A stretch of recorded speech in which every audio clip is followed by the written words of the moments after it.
Break ends in 5 seconds.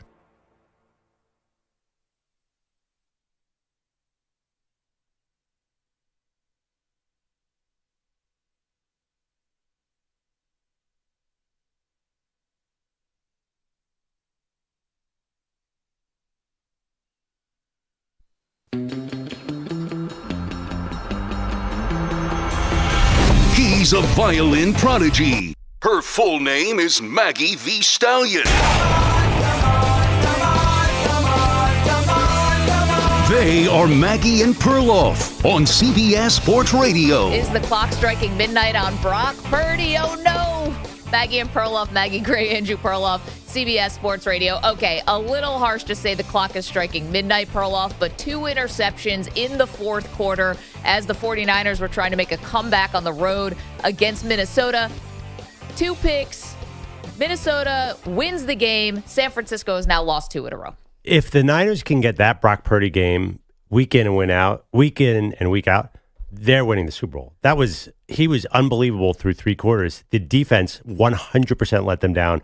Christian McCaffrey 100% let them down. They'll take that from Brock Purdy any day of the week. Okay, first of all, McCaffrey's hurt.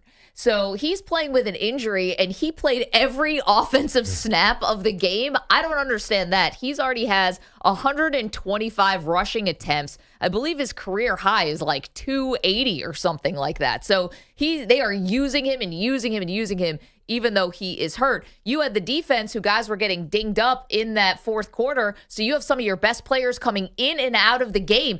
Purdy, if he doesn't throw those 2 picks, Perloff, it's possible that they actually do win that game. Wait. So you're making excuses for Christian McCaffrey, who is bad all night long. No, I'm saying that's bad on Kyle Shanahan. If he is actually hurt, I know he had the 2 touchdowns and he had the fumble.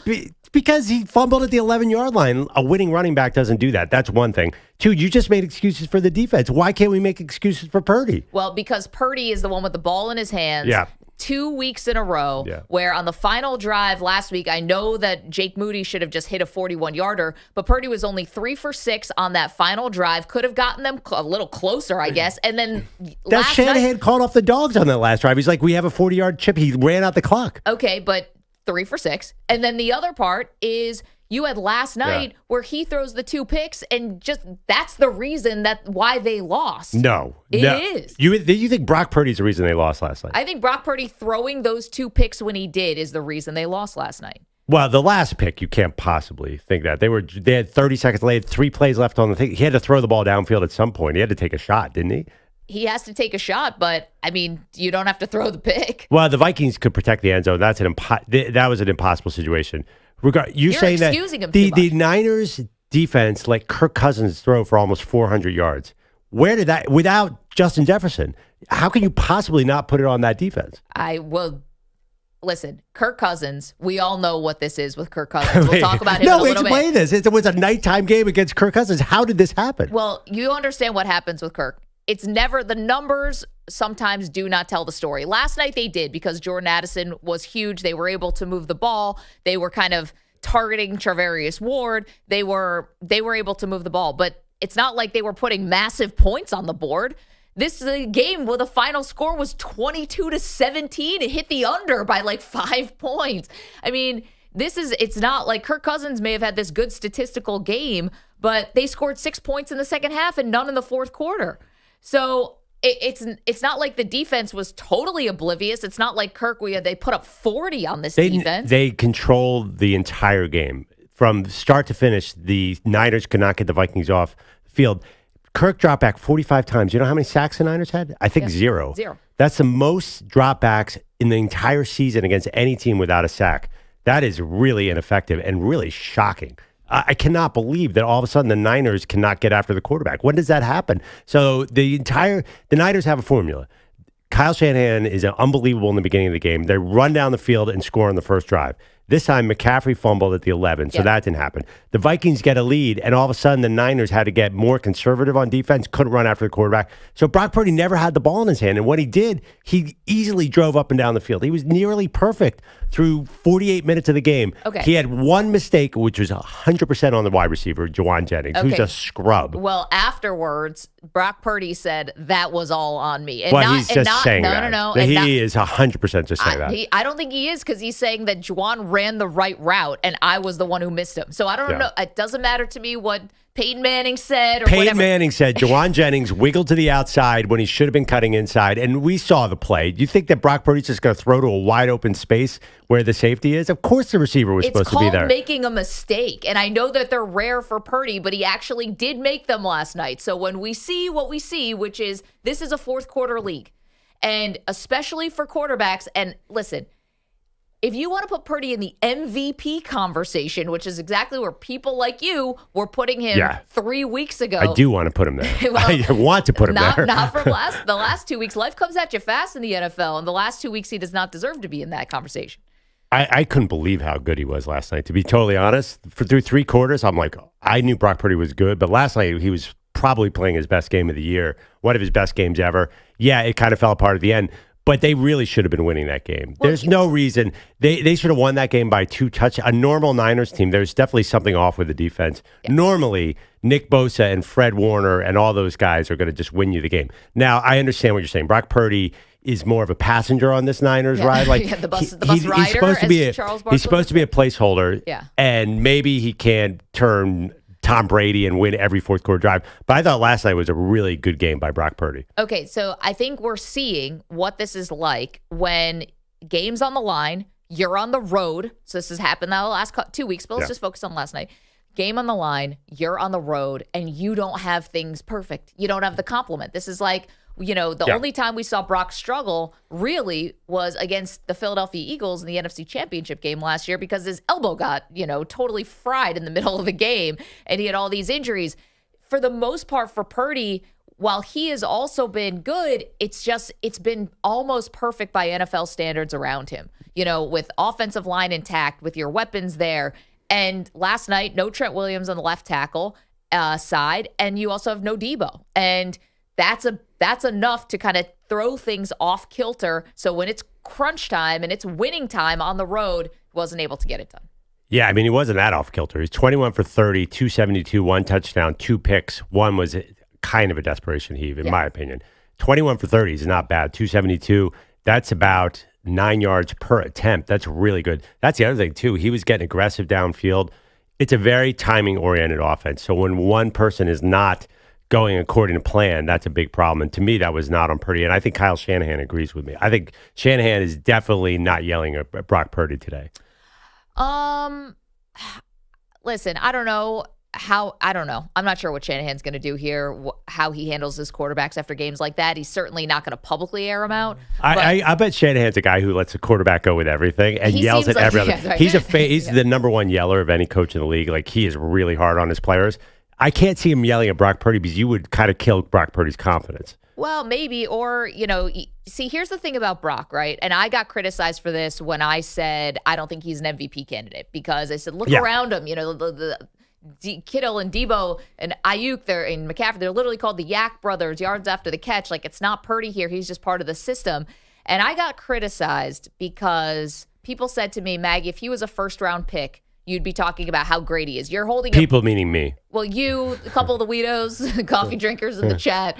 I see everything. But this is a bias against where he was picked in the draft, right? Yeah. He's famously Mr. Irrelevant, last pick in the draft. And if he had been a first-round pick, you'd be like, wow, what a distributor, what of this, what of that.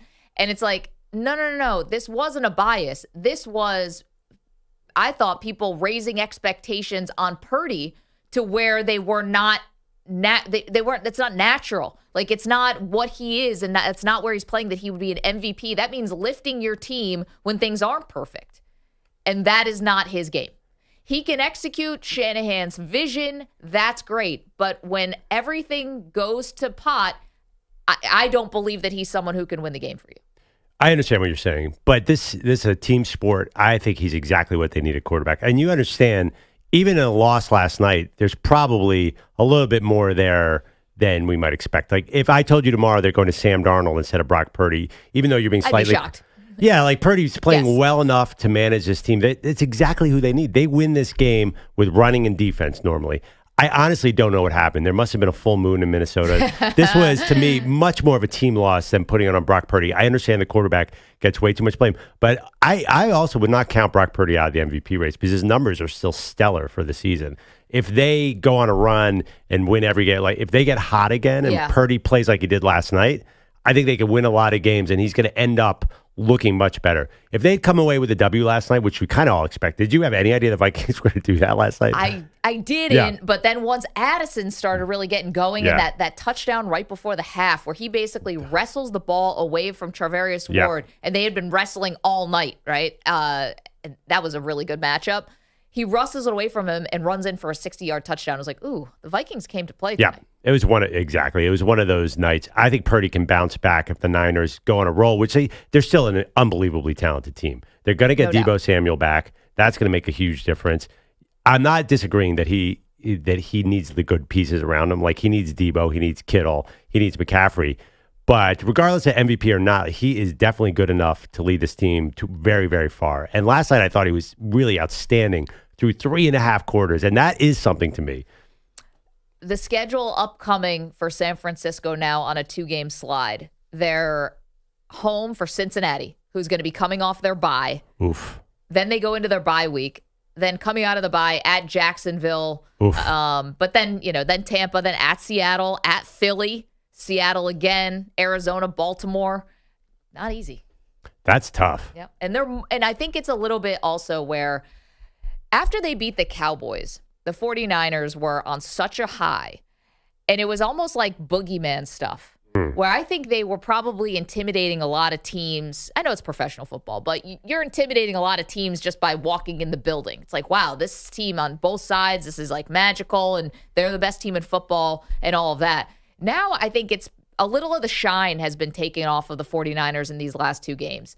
And so perhaps they don't have that same, like, oh gosh, these are world beaters. Like, no, actually they can be beat. The Cleveland Browns just beat them on the road, or excuse me, Cleveland Browns beat them, Vikings beat them. Like, they're vulnerable. Definitely. They have one huge vulnerability. Their kicker is not doing the job. That's a number one. Honestly, that is going to cost them. I know they used a 3rd-round pick on a kicker, and that's what they get. That's a huge problem. Last night, I thought Fred Warner made huge mistakes. He seemed out of it. Nick Bosa completely neutralized. Yeah. Didn't call his name barely. Dre Greenlaw almost killed somebody, but generally he was up and down because he kept getting hurt. I thought that was an incredibly disappointing performance. Yeah. I'm not worried about Brock Purdy, but I am worried. Was that the new Niners defense? Are they not good anymore? That crossed my mind. I think that's a jumping to conclusions. Funny things happen in the NFL, but if Purdy is not the problem there. First of all, there's no problem. They're 5-2. They're going to be fine. But if you could get Brock Purdy to be that efficient, that defense will win for you. Normally, that's what we expect. 855-212-4CBS, 855-212-4227. All right, do you see this as a Purdy problem? Do you see this as a 49ers bigger problem or just a 2-game slide? 855-212-4CBS. Again, next week they welcome in the Cincinnati Bengals, who are coming off of a bye. Well, how about a poll? Yes. Who do you put last night's loss on for the Niners? Brock Purdy or the defense? Okay, there we go. At Maggie and Pearl is where you can go vote on that. Okay, a lot more to do, including which NFL team with a losing record does Perloff now see in the playoffs? Again, 855-212-4CBS. It is Maggie and Perloff. We do say good morning to the Weedos and the coffee drinkers in the chat. Good morning, everybody. Our CBS Sports Radio affiliates, who we appreciate so much. Sirius XM channel 158 in the free Odyssey app. Yes. Am I imagining something this morning? Maybe it's just my head. What's that? Is everybody in a good mood because the Philadelphia Phillies lost last night? I feel like there's an extra kick in everyone's step. I walk in, everyone's smiling. Horrible. All of a sudden, people want to talk to me in the morning. Usually, I walk in after a Phillies win, and everyone's kind of avoids me. Today, everyone's just sort of has a little extra smile. What's going on? No idea what you're talking about. I'm in a horrible mood. I know. We're devastated for you. Game 7. Devastated for me. Yeah. And for all of us. I mean, we were all really jumped into the Phillies bandwagon here. The greatest team in baseball history should not be going to a Game 7. We don't know what's going on. It is wild. It's beneath them, quite frankly, a Game 7. 855-212-4CBS. Don't move. More Maggie and Perloff straight ahead.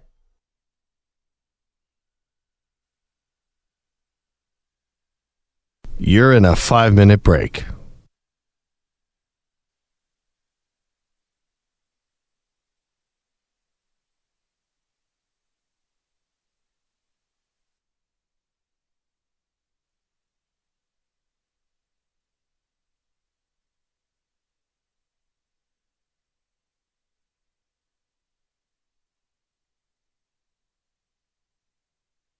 Four minutes, 30 seconds remaining.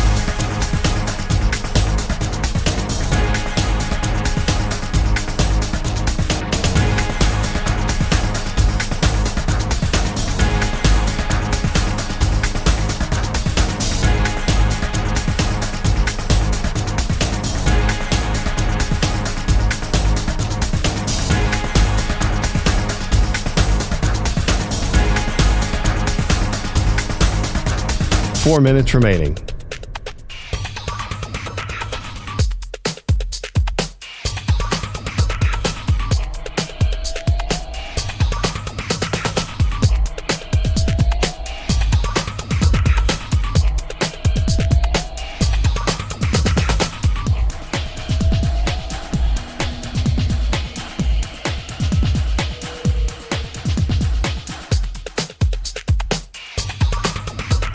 Three minutes, 30 seconds remaining.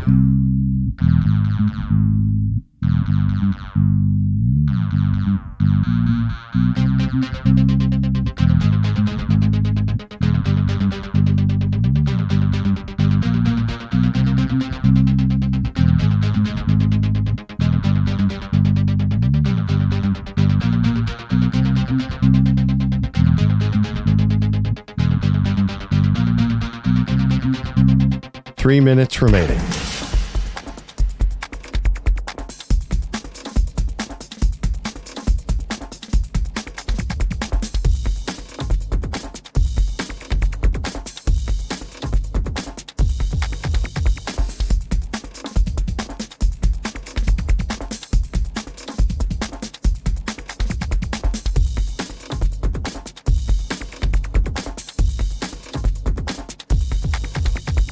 Two minutes, 30 seconds remaining.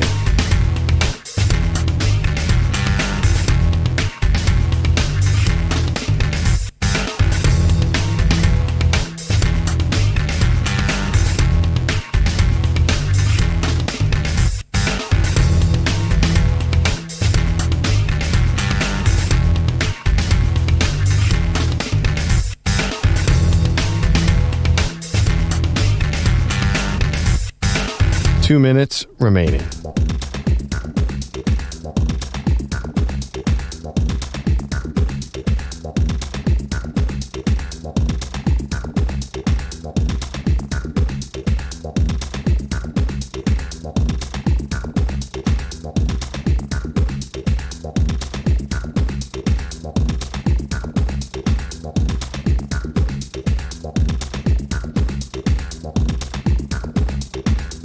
One minute, 30 seconds remaining.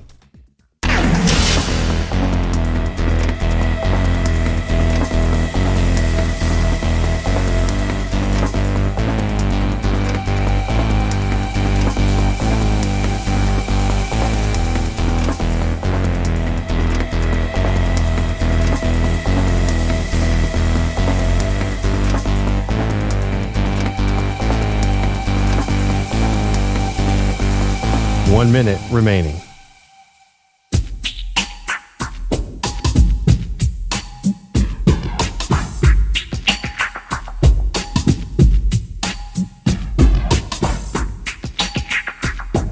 Forty-five seconds remaining.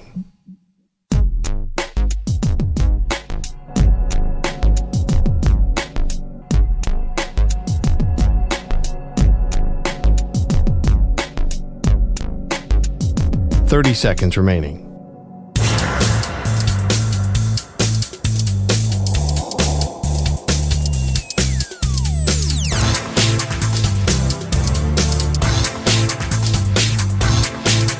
Fifteen seconds.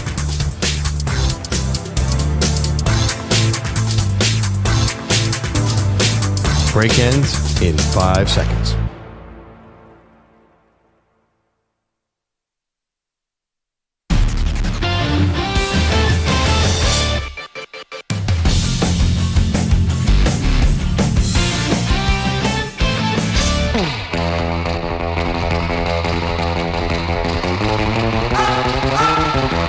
We're back on Maggie and Perloff. As usual, I find myself defending Brock Purdy. Not as usual because he's lost 2 games as a starter. It's not much. But he doesn't need that much defending. Me, Peyton Manning, Aaron Rodgers, quarterback experts out there are gigantic Brock Purdy fans. It was a love fest on the Manning cast for Brock Purdy. I think because Aaron Rodgers is from California. Aaron Rodgers, who was outstanding on the Manning cast, loves these young quarterbacks. He kind of claims that he mentored them all. Oh, wait, but Purdy's from Arizona. Oh, just because he plays for the Niners, and Rodgers has a connection to that team. Got it. And I got the sense of like Aaron Rodgers claiming a little ownership on Brock Purdy. He's like kind of like, yeah, I saw that coming. Yeah, right. Yeah, Rodgers can see everything. He's like LeBron, lying about stuff like this. It was so LeBron-like. He was like, yeah, I knew from the day I saw him in junior year at Iowa State that this guy had something special. You did? Anyway, it's like when LeBron said that he knew Kobe was going to drop 81. Right?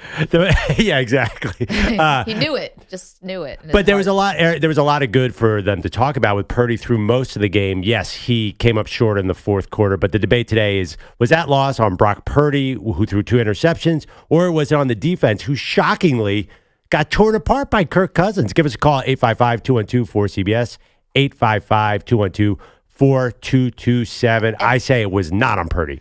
Yeah, I got to put it on Purdy. I mean, fourth quarter, this is where games are won and lost. It's never going to be perfect. You're never going to be staked to these big leads like he has been because the defense has been so good in their 5 wins. And fourth quarter is winning time. And you're in a tough situation where you don't have your full complement on offense with no Debo, no Trent Williams. And he threw 2 picks, and it cost him the game.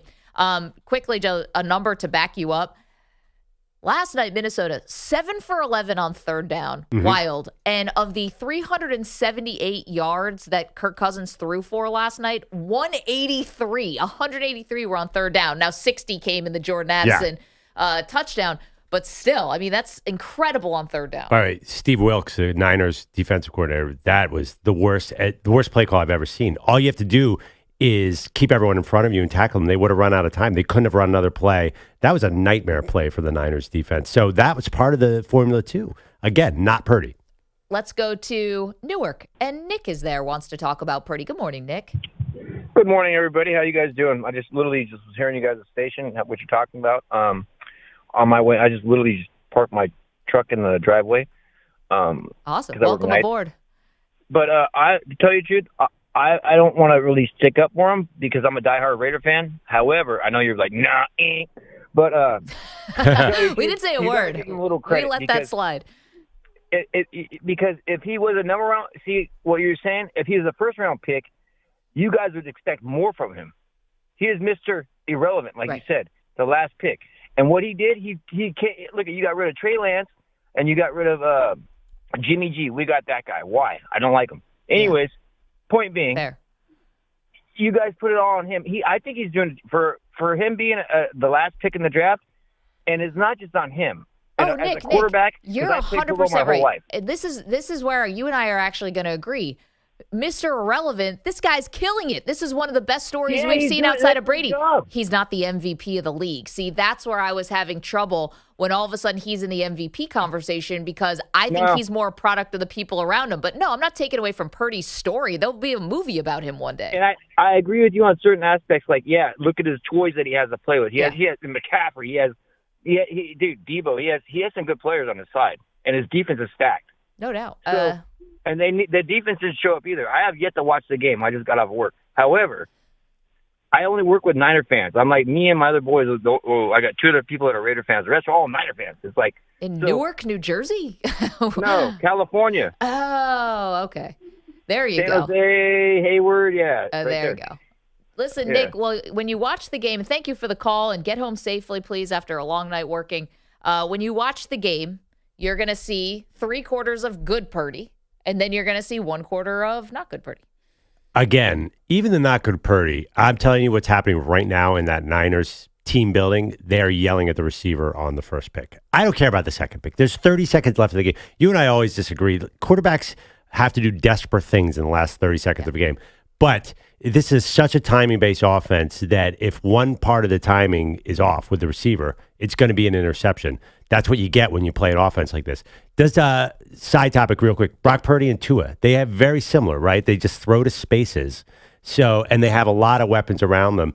Either of those guys could win MVP, Maggie. I know there are weapons around them, but that doesn't mean that the quarterback's not going to get credit because that's how it always works. Yeah, I guess I could see Tua doing a little bit more backyard type of stuff. You're right about the timing routes, but Tua also shouldn't be extending plays because of his health. Like you can't just be running around back there and run into a brick wall at some point. So if I made you pick right now, who's more likely to win the MVP, Brock Purdy or Tua? Tua. Okay. Yeah. I would pick Brock Purdy because if Tua does do those backyard plays you're talking about, he's not going to be around until week 18. Again, you can go vote on our poll at Maggie and Pearl on the Twitter. I refuse to call it X. Who is more responsible for last night's loss? Is it on Purdy? Is it on the defense? We say good morning to Andrew Bogish wearing an awesome Whalers sweater today. Well, thank you very much. Good on you. Left my Phillies hat at home. Headlines are sponsored by Progressive Insurance. Insurance for motorcycles, boats, and RVs for protection on the road and on the water. See how much you can save at 1-800-PROGRESSIVE and Progressive.com. We say it all the time about the city itself. Philadelphia is sometimes too nice for its own good, and now the same is true of its baseball team. The Phillies have left the Diamondbacks all the way back into the NLCS. The pennant should have been won last night at the bank. And the pitch, swing, and that's a line drive down the right field line. Fair ball into the corner. Carroll powering towards third. It gets away from Castellanos. Carroll's going to score easily. Marte on his way to third, and it's an RBI triple. Diamondbacks extend their lead. It's now 4-1. As heard on D-Backs Radio, their first 3 runs came in the second, including back-to-back homers from Tommy Pham and Lourdes Gurriel, which quieted over 42,000 fans. Merrill Kelly and 4 relievers did the rest in a 5-1 win, giving us a Game 7 in Philly tonight. Nick Castellanos trying to rationalize the Phils' mistake. We do win tomorrow and we go to the World Series. We're a better team in the World Series having gone through this adversity. Let's say if we would have swept them 4 games and we have a lull period and we're waiting to see who we play. Wow. Is there any data to back that up? Thanks, Nick. Is there any analytics? It was too easy being up 2-0, so we decided to go the limit with these guys. Yeah, it's going to make you tougher. It's like, no, I think it's going to wear out your bullpen most likely. Yeah. Well, baseball is so funny that you have no idea how a team's going to respond after that. But Phils have some problems, guys. We have problems here. I mean, now that everyone's on board with my Philadelphia Phillies. Wait, what? I thought you guys were all about the Phillies. No, we're here. Listen, I just think that a Game 7 is a little beneath the best team to ever play the sport. But what do you do? They figured out the Phillies. Just pitch around Bryce Harper, and you can beat this team any day of the week. Yeah, you didn't need 5 Harvard guys to figure that one out. I know, but they were pitching them in the first 2 games. Now they're like, oh, hitters 5 through 9 are terrible. Why don't we pitch to those guys? It's desperate times. Although I guess Nick Castellanos says this is right where they want to be. Yeah, they got it right where they want them. They never played a Game 7 in their history, so they wanted to try it. The Phillies have never played a Game 7? Yes, yeah. I can't handle tonight. I'd have to. See, this is the yin and the yang of the Philly thing because you get no drama on all your 4th down and short calls because of the tush push. So now you need maximum drama for the baseball. The Phillies need some version of the tush push, something that's guaranteed. This is going to go bad tonight. I'm honestly. I said this morning to a friend. Wow. I can't watch tonight. I'm going to watch on DVR because there's too much stress. Do you guys relate to that? Baseball is such a slow burn. To lose a Game 7 is sports pain like no other. Oh, really? We don't know that. Watching Andy Chavez make the greatest catch of all time, only to have it ripped away, inning later. Yeah, we know nothing about Game 7 heartbreak. Nope. Yeah, no clue. Can't relate. It says the Buffalo Bills fan. Yeah. Oh, last second heartbreak? I'm sorry. You might have to check in with someone else. I only could be my own subcategory of just sports sadness. I'm sorry, Bogish, back to you. No, I saw a great tweet last night about the no Game 7 in Philly history before. They've been in existence in some form or fashion since 1883. So the tweet was like, if you told a Phillies fan in '83 when they play a Game 7 with Arizona, they wouldn't know what Arizona or Game 7 is.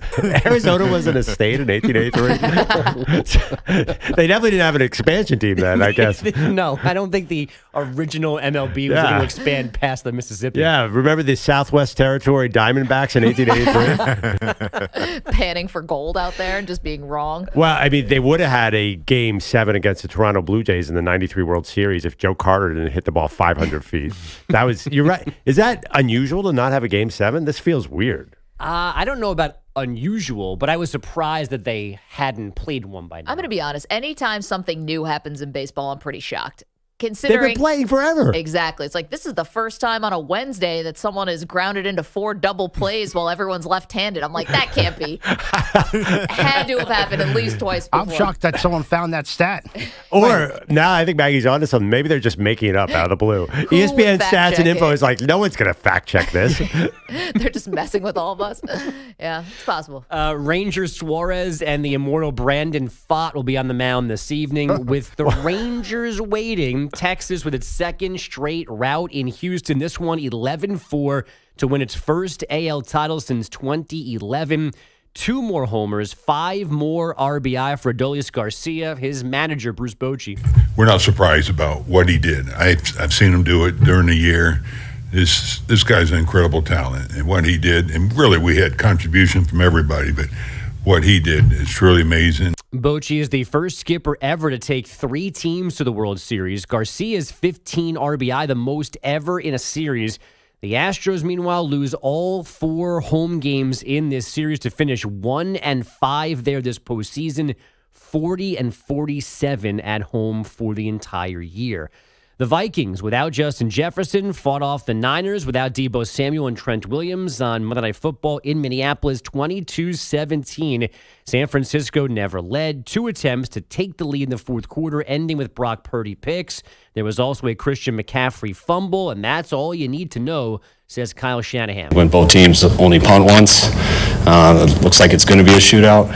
But, we ended up turning over 2 more times than them, and it was a 5-point game. So almost as simple as that. This was the Niners' first game with multiple giveaways since Week 7 of last season. McCaffrey did score twice last night, giving him a TD in 16 games in a row, but his team loses for the second time in 5 days. Broncos safety Kareem Jackson suspended 4 games following his second ejection this season for an illegal hit. And the Eagles are trading for Titans safety Kevin Byard, fellow safety Terrell Edmonds, and 2 late-round picks next spring go to Tennessee. More Connor Stalions details, courtesy of ESPN. The now infamous Michigan football staffer apparently bought tickets for 30-plus games at 11 different schools over the last 3 seasons, often using his own name, good paper trail. The tickets purchased include ones on each side of the stadium for Saturday's Ohio State-Penn State game, but those apparently went unused smartly. The NCAA is expecting video evidence of Stalions or someone else who was using those tickets filming the sidelines while they were in the building. Yeah, I'm kind of expecting something a little more stealth from a former Marine. Yeah. I mean, I know we're the best and the brightest, and we got and appreciate the military serving, but there's got to be a fake mustache, a beard. Right. It's not the CIA, it's the Marines. They storm beaches. Okay, well, they're also got to know a little about covert ops, right? They don't know how to legally tape. There's nothing in Fort Benning, Kentucky. Here's how we're going to legally tape signs from Northwestern. I might want to add it to the program because you never know when that kind of skill is going to come in handy. I think they need to hire former FBI guys. Those are the guys who'll get in there and not get caught. What makes you think they haven't? Great point. Great point. I'm sure Georgia, they win national championships. They probably have FBI guys. That's probably why they're doing it right.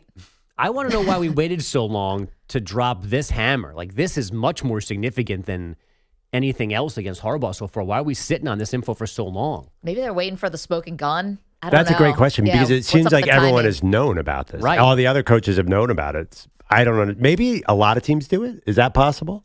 I mean, I'm sure everybody does something. I mean, I was shocked to learn that you couldn't do it in the first place because... Well, you are allowed to steal signs. Right, but you can't advance scout. Yeah. I mean, the kids in my neighborhood that play 10U football, they go watch other teams play for future, again, in 10U football. Wow. So I figured everyone in NCAA was doing this, but So for that to be against the rule was surprising. I'm sure they all do some kind of well, that is a espionage. It is such a minor infraction. It kind of like Spygate. It's all stupid what we're talking about. But I don't know, because I think it's going to be, well, you and I were disagreeing last week. You thought it was going to be a little bit a snowball into a bigger deal. I do. I think it's going to stick with them 100%. There's going to be a bit of an asterisk here. But I do think the fact that you're allowed to steal signs, like what are we talking about here? Is it that hard to see the sideline? You could probably see a lot of this on camera. Yeah, but to Bogus's point, it's been against the rules to go scout ahead. And what's up with your under 10 football team is going to scout the competition? Yeah, the last game I went to watch my son's friends play. They were coaches from a team that they're playing like next weekend, watching that game to like see what little Timmy's going to do on the 4 plays they know. Wait a minute. Was that a thing when we were kids? I don't know, but I like it. I like it. I like, do they have a game plan and coaches meetings all week? I mean, they practice like 4 days a week and then play on Sunday mornings. 4 days a week for 10 and under?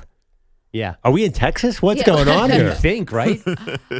Are any of these kids even have a shred of a possibility of even playing Division 1? No, they're 10. I mean, some kids are fast or big or strong, but they're 10. A lot can change between now and 7 years from now. I was a future pro at 9 and 10 because I was breakdancing? No, I was a foot taller than everybody. I was basically Victor Wembanyama when I was 10 years old. Then everyone caught up in puberty. I mean, I'm 6'4", but I was this size when I was 10. Yeah. Except I was about 6'3", 99 pounds. And then that little thing negative BMI? Yeah, basically. But then after 10, everyone got really fast, and I did not. Man, I'm surprised. Scouting ahead on an under 10 football team. Oh, I love it. Yeah. It'd be funny if my husband was a coach of football and it was like, all right, where are you going? And it's like, well, I'm going over to watch the other team's kids play. I'd be like, I don't know about that. Yeah. I have this image of a 9-year-old with a Microsoft tablet on the sideline throwing it down in frustration. Timmy ran the wrong route. Well, I mean, some of the other places that we play that like my neighborhood plays are insane. Well, see, that's the thing. That's what always keeps this going. It's the paranoia that the other team is doing. Yeah. That's college football, by the way, like to a T. Yeah. But I think that's what keeps the parents like going crazy. Would a coach really think that his 9-year-olds are going to really pick up anything watching other 9-year-olds play football? Like, on 3rd down, they really like to go to the draw play. Like, I don't know. I don't think that the 9-year-olds on their cell phone or tablet are talking about the next manga or anime that came out. I don't think they're paying attention to this game. Dude, this is the crazy thing. Up until this year, you had to run out of the same formation. This was the first year you'd have multiple formations. And they still had to pre-scout? And they're still filming games and going back and watching them. Like, there's like 4 plays. And people were still like scouting and reviewing film and talking about game plans and stuff. Man, they all think they're the Giants. When I was younger, I was a tennis player, and one of the dads of one of the other girls on the tennis team used to watch all the other girls' matches. See? It turns out he was go. just a gigantic weirdo. He was not scouting anything. He was just he was scouting. Massive, gigantic weirdo. We have an agenda. I've shared this story before. We had a giant brawl between 2 coaches in my little league because one of the coaches kept batting his batter at like 3rd and 7th and 11th. They kept putting Jeff Markowitz up. He was a 5-tool player. I get it. He was awesome. But this little league coach was like breaking the order all the time. And like, he just batted 3 batters again. And the coaches actually got in each other's face. I mean, yeah, that's the kind of message you want to send to these kids. Cheat your way to the top. Then you end up working for Michigan on the sideline recording Illinois. But you bring up a great point. If there's a weird guy with a camera on the side of a Little League game, scouting is not my main concern here. Girls tennis? Oh, boy. Yeah, it's like we all pretty much hit the forehands and the backhands the same way, mister. Anyway. I got to point out real quick that Giannis apparently on board with Damian Lillard. He signs a 3-year extension with the Bucks worth $186 million. That now runs alongside Lillard's contract. So I guess they've made fast friends in Milwaukee. Guys, back to you. Andrew Bogusch, thank you so much. Coming up, 1 star does go against the grain. We'll get to that in a minute. Don't move. Maggie and Perloff, CBS Sports Radio. You're in a 5-minute break.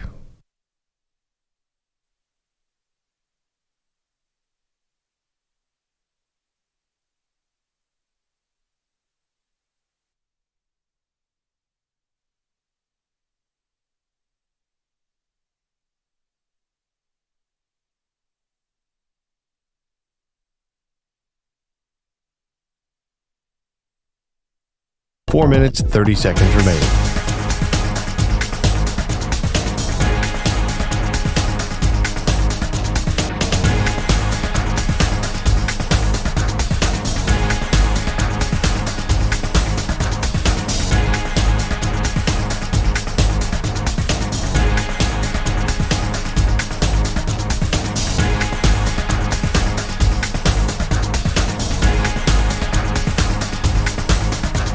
Four minutes remaining.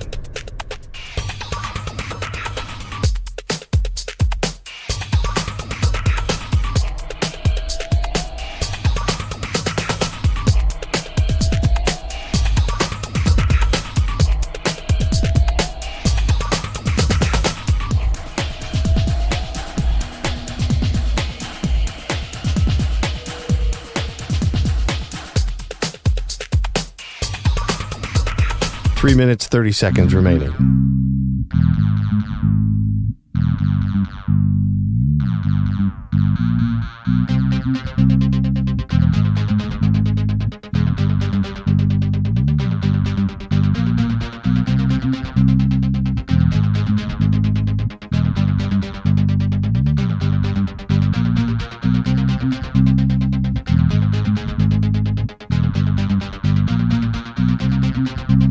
Three minutes remaining.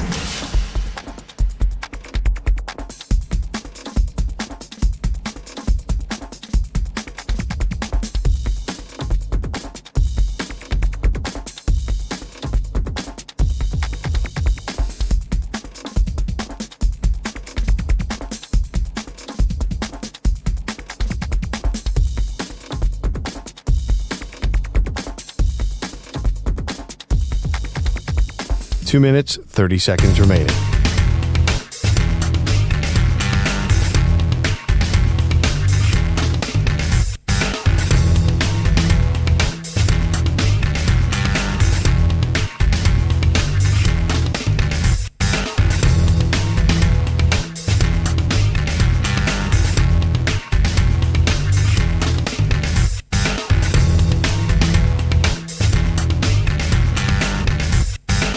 Two minutes remaining.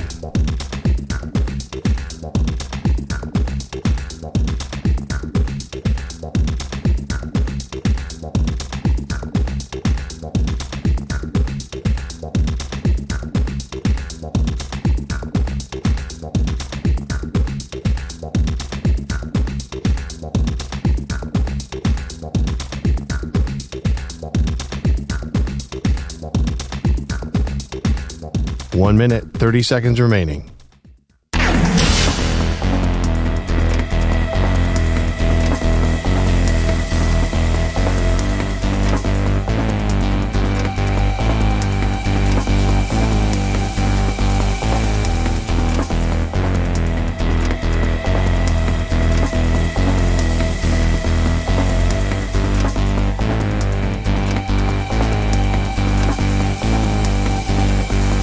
One minute remaining.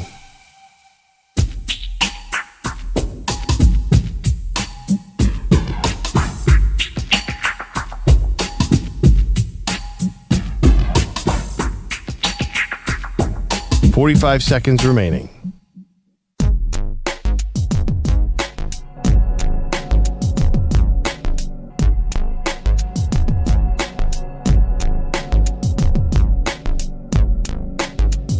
.30 seconds remaining.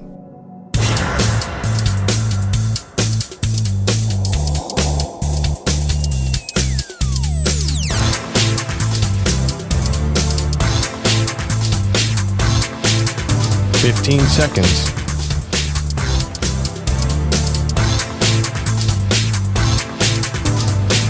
Break ends in 5 seconds.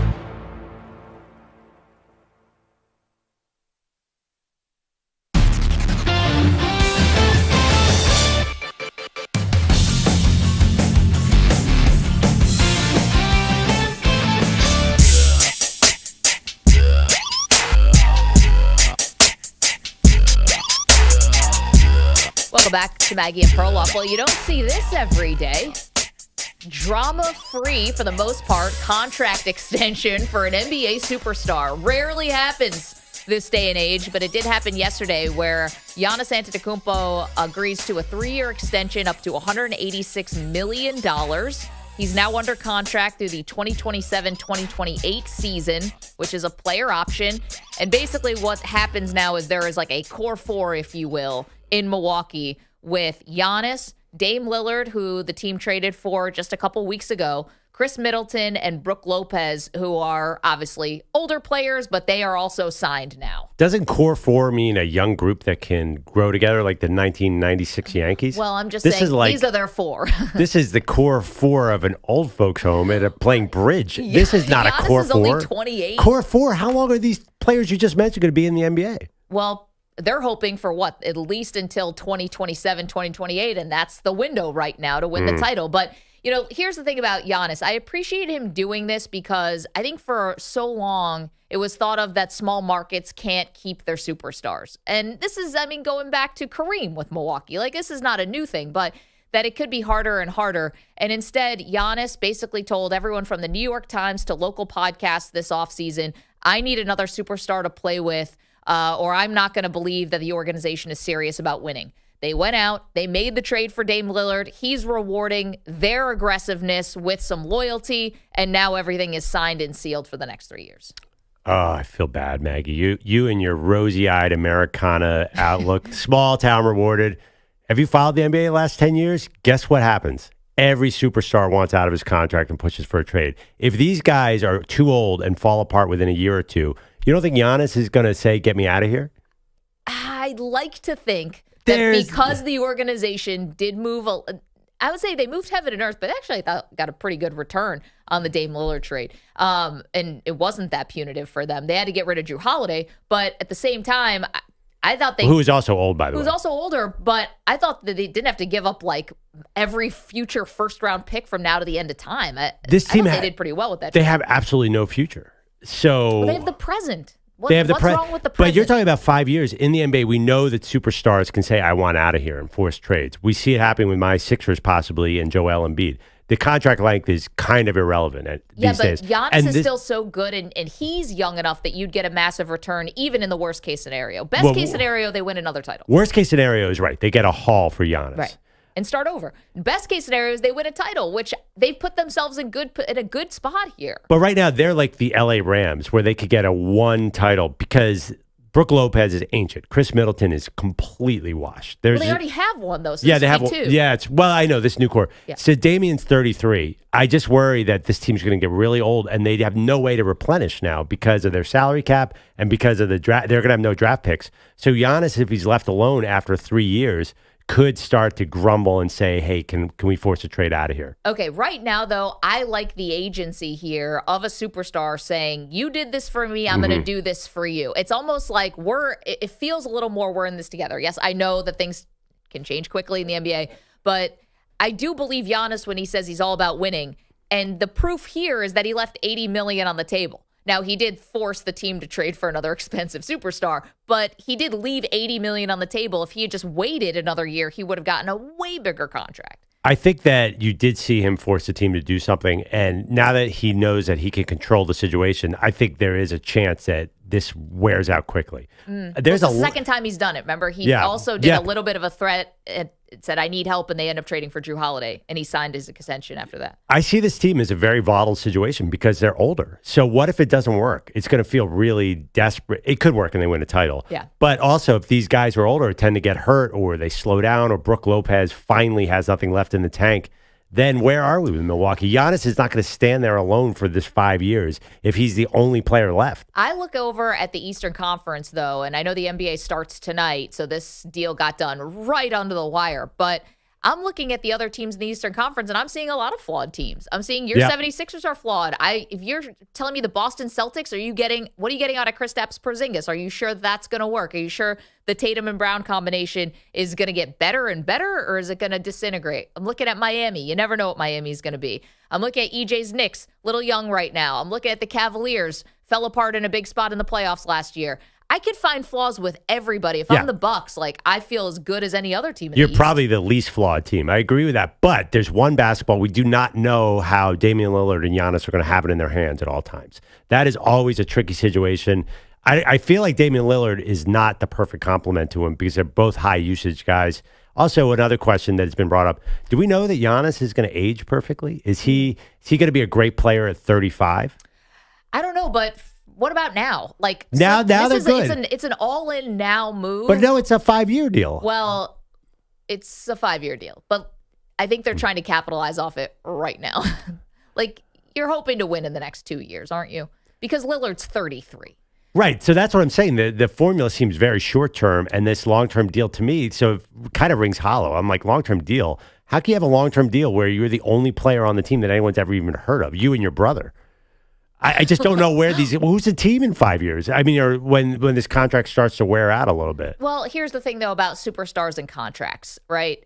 Yeah. Nobody signs them thinking about the last year of the deal. That never happens, or else the sport of baseball just wouldn't exist or whatever. Like, you have to think about you're getting your return up front in the first couple of years, and you take your medicine at the end of the contract. That's why I feel like this storyline that he's rewarding a small market team feels a little short-sighted to me the way the NBA works. Because, yeah, he's rewarding it right now, but it sets up a potential volatile situation in the future because of the all-inness of the Bucks. So, again, when you go all in, Maggie, you know what can happen. Yep, it's true. There's always a downside. But I think fans appreciate it. And I'd love to know, 855-212-4CBS, do you appreciate it when your team pushes chips to the middle of the table like this? Because, yes, Perloff's right. There is a scenario where this all blows up. But I like it when teams, any team, big market, small, decide that they want to capitalize on the moment in front of them and decide to go all in. And you know what? Because you have Giannis, if this thing does go totally south, you can always trade him for more assets and restart. Like, there is an escape hatch here, but they're not looking for it right now. Now they're looking to try to win another title in Milwaukee. Like, this is the time. Yeah, I mean, listen, Kevin Durant re-signed with the Nets, a huge long-term deal. That was an utter, all in does not always work. We've seen it fail more often than not lately in the NBA. I think LeBron and the Lakers went all in, and LeBron and the Heat went all. I mean, there's a lot of LeBron in this. You could go all in the short term, but it creates a situation where you better win immediately, or it could turn south on you quickly. For some reason, I'm thinking of Kevin Durant here. Yeah. Now, Giannis seems like a more loyal player, but he's become more assertive as he's gotten older. True. So I feel like this 5-year deal feels hollow to me because if Giannis is going to dictate what's happening, he's going to need players around him. But as a 2-time MVP and has already won a title, hasn't he proven he deserves the benefit of the doubt there? Like, he's proven that he can put the team on his shoulders to get them over the hump. And I think you got to reward that if you're a small market team. I would say also, or any market, I would say, to a certain extent, every team is kind of dictated by their superstar, aren't they? 100%. And if you put them all in the middle of the table, I'd probably pick Giannis or Jokic, I guess, would be in terms of guys who I think would reward my loyalty. Like, if I'm a GM, I'd love to be working with Giannis and Jokic. You think I want to work with James Harden? No shot. Yeah, I can't argue with you on that one. I mean, first of all, I don't even know if he classifies as a superstar anymore. But you think, want to work with, that all sounds great. Kyrie Irving or Kevin Oh Durant. my gosh, Kyrie, you crazy? I think Jimmy Butler be okay. He's a bit of a hothead who's worked his way out of town, but he's a little different than James Harden. Hey, let me ask you this though: in 5 years, is Giannis going to finish this contract in Milwaukee? I'm not sure, but I bet they win another title. Okay. Oh, I'll take that bet. I think this I'll take gonna work. I'll take the field because they have 1 year. It's got to be this year, and that's just a lot of pressure. I think they have 2 years. Dame could still do this at 30. What about Brook Lopez? I mean, he still plays at a really high level. Yeah, I guess you don't need to be young when you're 7 feet and you don't really run or jump that much. I mean, the dude can hit threes. And he still gets hurt. I mean, he got hurt last year in the playoff. I mean, I think for me, the one thing I think Giannis made a mistake because I think when you look at the structure of the team, where essentially you got all these guys making big money for the next 2 to 3 years. Yeah. And we've seen in recent years, it's very difficult for these guys to demand a trade and get to where they want to go. So if Giannis is saying, I'm going to sign for this money now to reward them, but then in a year or two, I'll just demand where I want to go. Right. We saw with Dame Lillard, that didn't work out. Dame Lillard doesn't want to be there. He wanted to be in Miami. Donovan Mitchell wanted to be in New York. Like, the days of guys being able to go where they want to go after signing extensions, it's kind of history. Like, Durant kind of got lucky that him and Sy kind of were cool, and I think that's the only reason why he's in Phoenix. But the recent trades that have happened, the big moves that have happened, oftentimes The players have not had nearly as much power as they did even 3-4 years ago. But Bradley Beal got to Phoenix too. He got where he wanted to go. Right, but that was a team that I think they wanted to move on from him. I'm talking about the guys that are actual commodities on their team where teams are going to say, I want to get the most value I can get. I think that loyalty is kind of fading. So if Giannis is saying, I can just sign this deal and go to New York or go to wherever I want to go, L.A., he better be careful. He may be stuck going I think there's a loyalty with the or Bucks towards team. Giannis, though, that's different than those players you described. They might reward him. I don't think it's that simple. 855-212-4CBS. What do you think? 855-212-4227. Coming up, a new twist in the Michigan football scandal. Ooh. Giannis Antetokounmpo.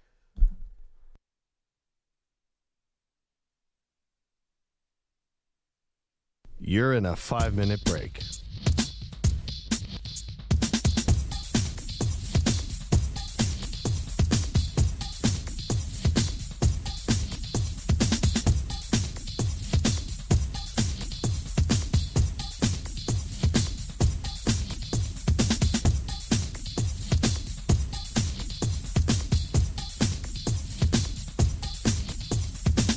Four minutes, 30 seconds remaining.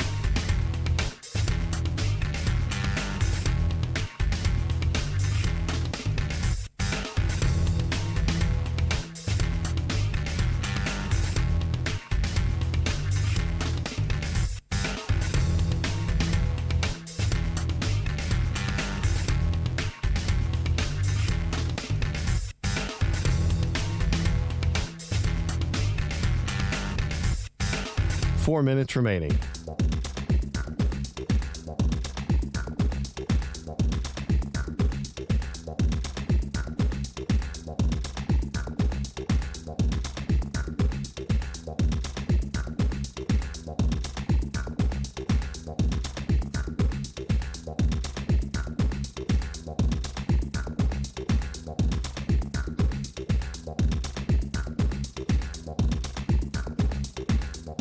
Three minutes, 30 seconds remaining.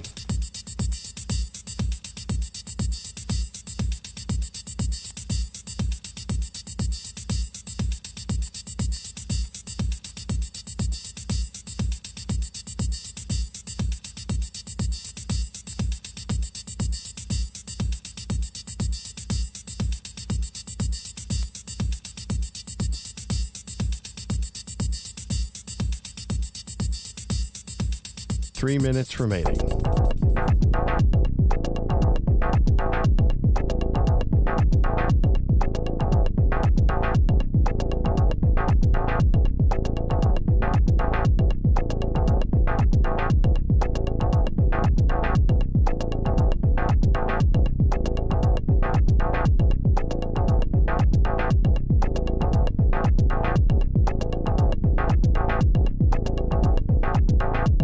Two minutes, 30 seconds remaining.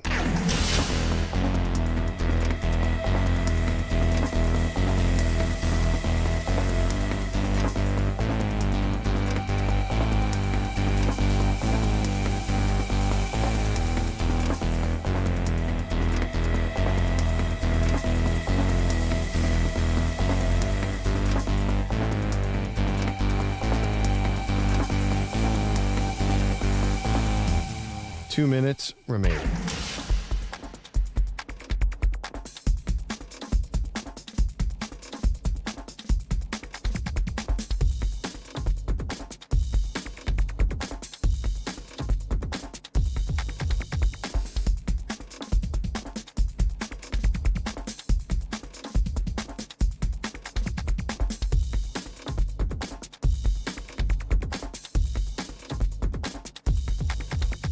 One minute, 30 seconds remaining.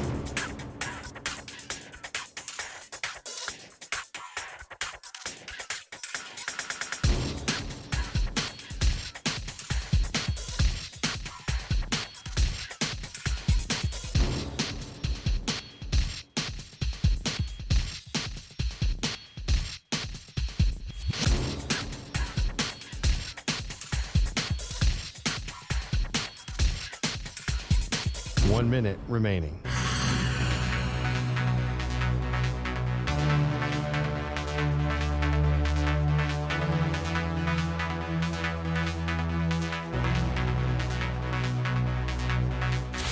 45 seconds remaining.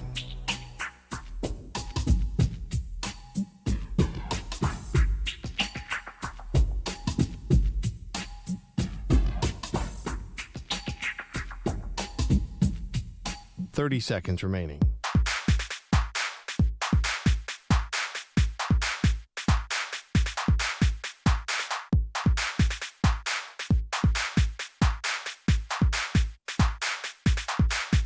Fifteen seconds.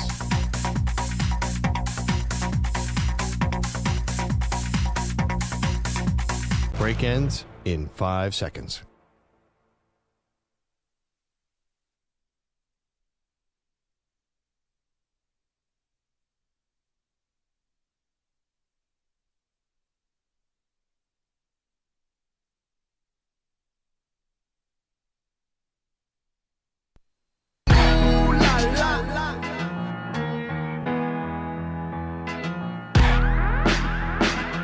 He's been on the TB12 method since he was 6. She's on her 3rd scotch. They are Maggie and Perloff on CBS Sports Radio. Welcome to the show, Maggie Gray, Andrew Perloff. It is Tuesday morning, a big Vikings win last night, so perhaps their fortunes are about to change when most people, I think including you and me, Perloff, had kind of left them for dead this season. Oh, no. Look at the tape there. Oh, I'm sorry. I left them for dead this season. Yeah, 0-3, because you were looking at Kirk Cousins as a potential Jets quarterback and not realizing that he's in the NFC North and anything could happen. It's never dead. Yeah, the Bears are bad. The Lions are really good, but they can be beat. And the Packers look really bad. So I think that's a key issue. They play the Packers this week. That will tell us everything. If they're 4-4 and they have this schedule ahead of them, then wow, this is a shocking possible playoff team. I just think just keep Kirk Cousins forever. I mean, he belongs in Minnesota. Let's just have him retire a Minnesota Viking. He throws for almost 400 yards last night. They beat the San Francisco 49ers. Like, his contract's up at the end of the year. Who cares? Just keep him. 1-year deals. Just have him be the new LeBron James. Just 1-year deals from here on out. I'm having trouble reading your sarcasm meter. Are you being sarcastic here? Are you being? Is this a good idea or is this just inevitable? Listen, you're not going to win a Super Bowl, but like a lot of teams aren't going to win a Super Bowl during that time. And do you have a better option? Like, here, I'm watching Kirk sling this ball around last night in primetime, which was doubly shocking that he really showed up. He had a great game. And it's like the Vikings are just in this really weird no man's land because they definitely need another quarterback for the future. You've got Justin Jefferson. You've got Jordan Addison, was amazing last night with over 100 yards receiving, even though he had to leave the game for a long stretch in the second half with cramps. He's awesome. You have TJ Hawkinson. The tight end is one of the highest paid tight ends in the league. So you need a quarterback who can grow with these young weapons. Kirk's not that guy, but until you get that guy, I guess you keep him because you're not going to be bad enough to get a top pick. Caleb Williams is not coming to Minnesota. Yeah, but do you have a ceiling with Kirk Cousins? Yes. You're only going to get so far. So what's the point of a franchise with a ceiling? I understand what you're saying, and I like Kirk Cousins a lot, but I don't know where you're going here. Kirk Cousins and Minnesota just made for each other, apparently. We have a poll question up, EJ. This is on the 49ers side of things because Brock Purdy, while good through 3/4 of this game, threw 2 interceptions to essentially seal the win for Minnesota. Yeah, so we put the poll question up here. Who do you blame for last night's Niners loss? So we had Brock Purdy and the San Francisco defense. 42% say Brock Purdy, 57% say the San Francisco defense. And the defense, listen, they couldn't get Minnesota off the field on third down. The Vikings were over, 70% clip on third down. It was pretty much a clinic. However, Purdy, ball in his hands, game on the line, 1-score game. Boom. I don't come away worried about Purdy at all. I do worry about you have 2 Defensive Player of the Year candidates. Fred Warner couldn't find TJ Hawkinson at all. The tight end is running a route now. You might want to cover him. He's about the 3rd best tight end in the league. And then Nick Bosa. Every other great defensive player gets a sack in the 4th quarter this season. Myles Garrett has 3. TJ Watt is dominating. Where was Nick Bosa last night? I'm a Nick Bosa fan. How come he didn't sack Kirk Cousins once? No, it was unusual to see the 49ers defense not come up with the big play at the end of the game because they've been so dominant. But here's the thing, they're also they weren't playing in very close games. And so now you got 2 close games back-to-back weeks against the Browns and against the Vikings on the road. And it's not going to be perfect, and they couldn't find a win. And to me, I do blame it on Purdy, and I blame it a little bit on the hype around Purdy too. He deserves it because of the fact that he's a great story. He's a very good quarterback. But I always thought the MVP discussion around him was not doing him any favors, because this is kind of who he is. He's not going to elevate your team over, on the road in a one-score game. Like, that's just not who he is right now. So to say he's the MVP, I thought was just way too premature. I understand what you're saying, but this is a case of putting too much attention on the quarterback. There was two massive mistakes, one fireball almost. So Christian McCaffrey's fumbled at the 11-yard line. That's a loser play from a running back, and McCaffrey knew it. He took all the blame after the game. Yep. How the Niners let the Vikings score at the end of the half. Ooh. Yeah. That was really bad. So they called an all-out blitz with about 8 seconds left in the game for no reason, because all they have to do is have the Vikings catch the ball, and they have no time to run another play. Instead, our guy, Jordan Addison, rips the ball out of Ward's hands and runs for a touchdown. What were the Niners doing there? I think any other team, if it wasn't a great defense, they'd be like, well, this defensive coordinator is an idiot. That was a terrible strategy at the end of the half, and that really was a huge part of the game. Let's hear from Brock Purdy. Can we, Pete, cut 10 on losing 2 in a row, and he credits the Vikings? Yeah, I mean, it's tough. 2 in a row. It's the NFL. Every team is good. It doesn't matter who you're going against, what the record is, or anything like that. We didn't come into the week taking this team lightly. We knew it was going to be a hostile environment. It was going to be a great challenge. Our defense was really good. Kirk Cousins is really good. So it's like, for us, we came in with the right mindset. We just got to execute better. But for me, and a second one in a row hurts, obviously, but we just got to be better, and got a big one ahead this week too. Yeah, and the big one ahead is going to be welcoming the Cincinnati Bengals, who are coming off their bye. Their defense just put together their best game of the season before their bye against the Seattle Seahawks, and Joe Burrow looks like he's healthy. Yeah, I mean, if Kirk Cousins can do that to the Niners defense, what can Joe Burrow do? I think the Niners defense is going to look at this tape and say this is completely unacceptable and play better. I have to imagine. What were we seeing in the beginning part of the year? What was that game against the Cowboys? Where was that defense? Let's also hear from Kyle Shanahan, can we, about the Niners just having too many turnovers. Yeah, I was real disappointed that we couldn't get them off the field. I mean, they had 1 punt today. We had 1 punt. They had 1 turnover. We had 3 turnovers. So I think when both teams only punt once, it looks like it's going to be a shootout.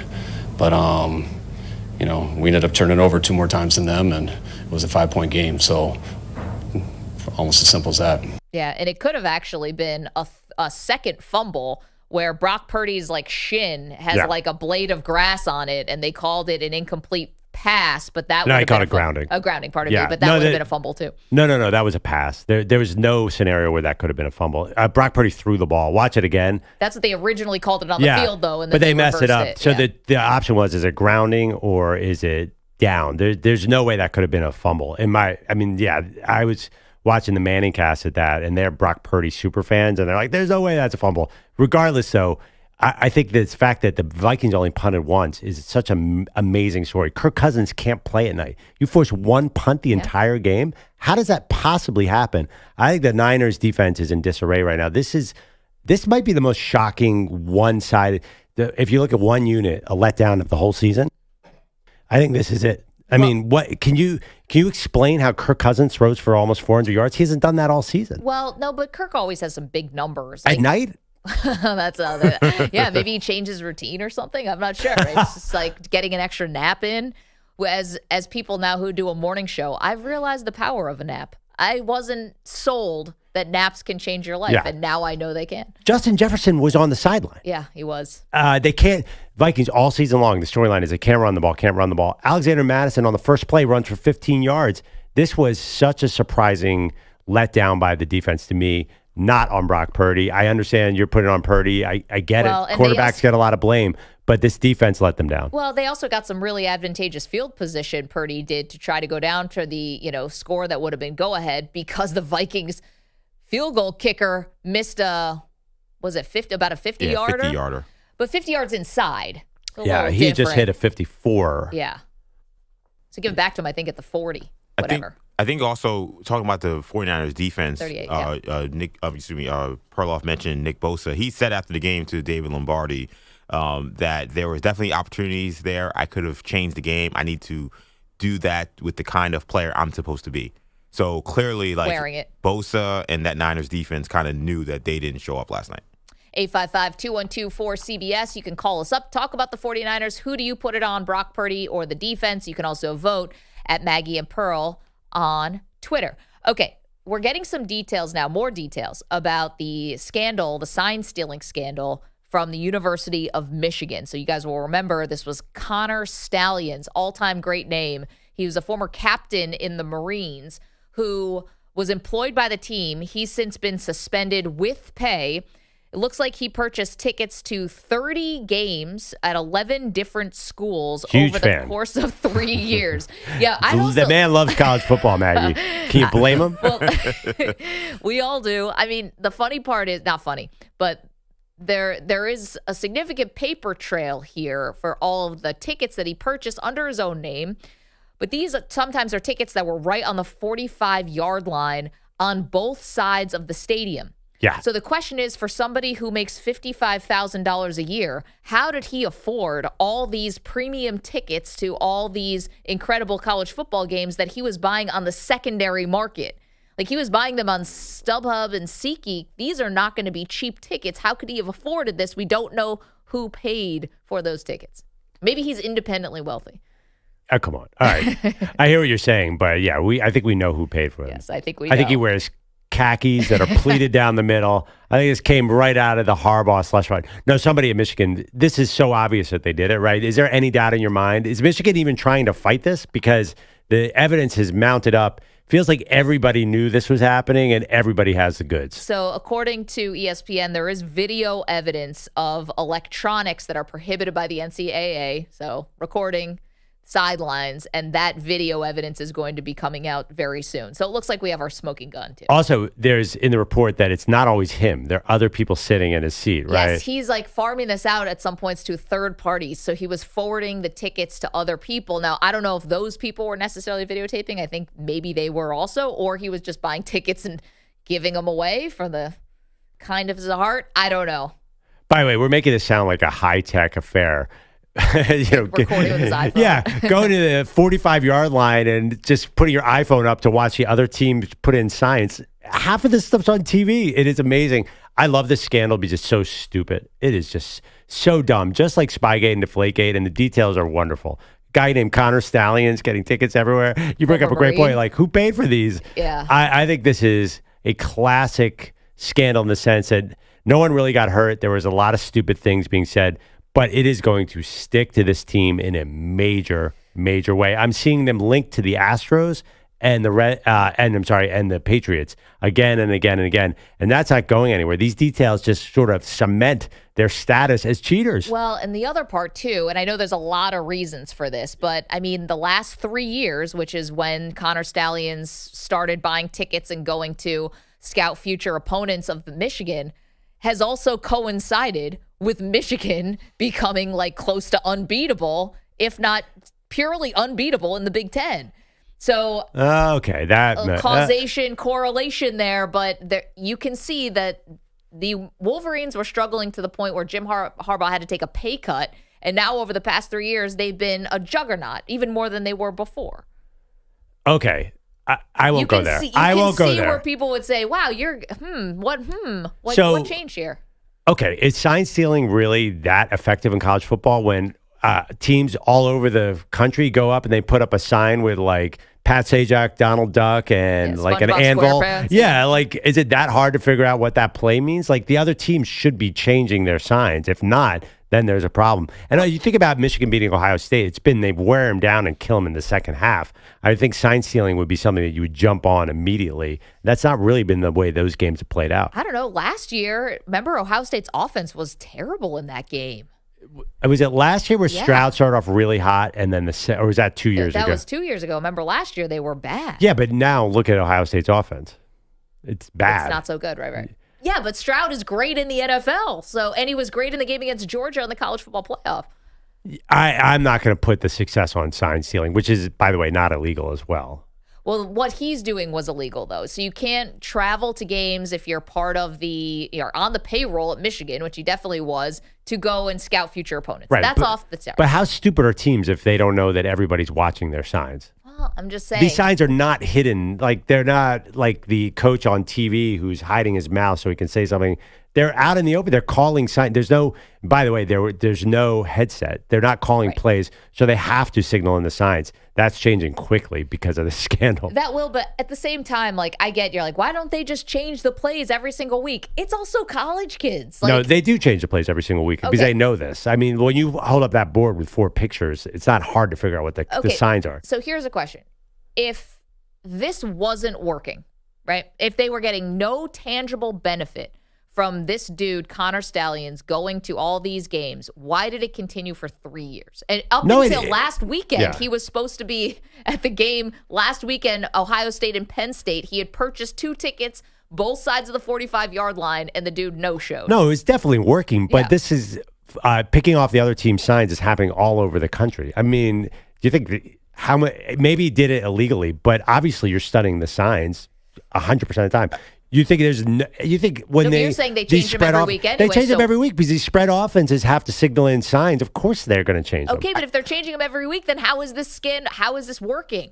They're picking up tendencies. They're charting and picking up tendencies, I'm sure. Yeah, but you can do that from the All-22. I can't imagine that Michigan, I know this is a place that is printing money, but I can't imagine that if this was something that was futile, that it doesn't matter, that signs are getting changed every week, and that him going there and recording these videos essentially gives them nothing. Like, I can't imagine they would be sending him to do this, or he will be going to do this for no reason. Yeah, because why break the rule? You know you're breaking the rules. Right, exactly. So you know when you get caught, it's going to be embarrassing. Yeah, if this is just something for something that's not really going to be all that helpful, then why do you do this every week? Definitely effective, but I can't go as far to say Michigan's success over the last 3 years is because of this. I don't buy that at all. It could be enhanced by, just like Spygate, enhanced by, not because of, enhanced by.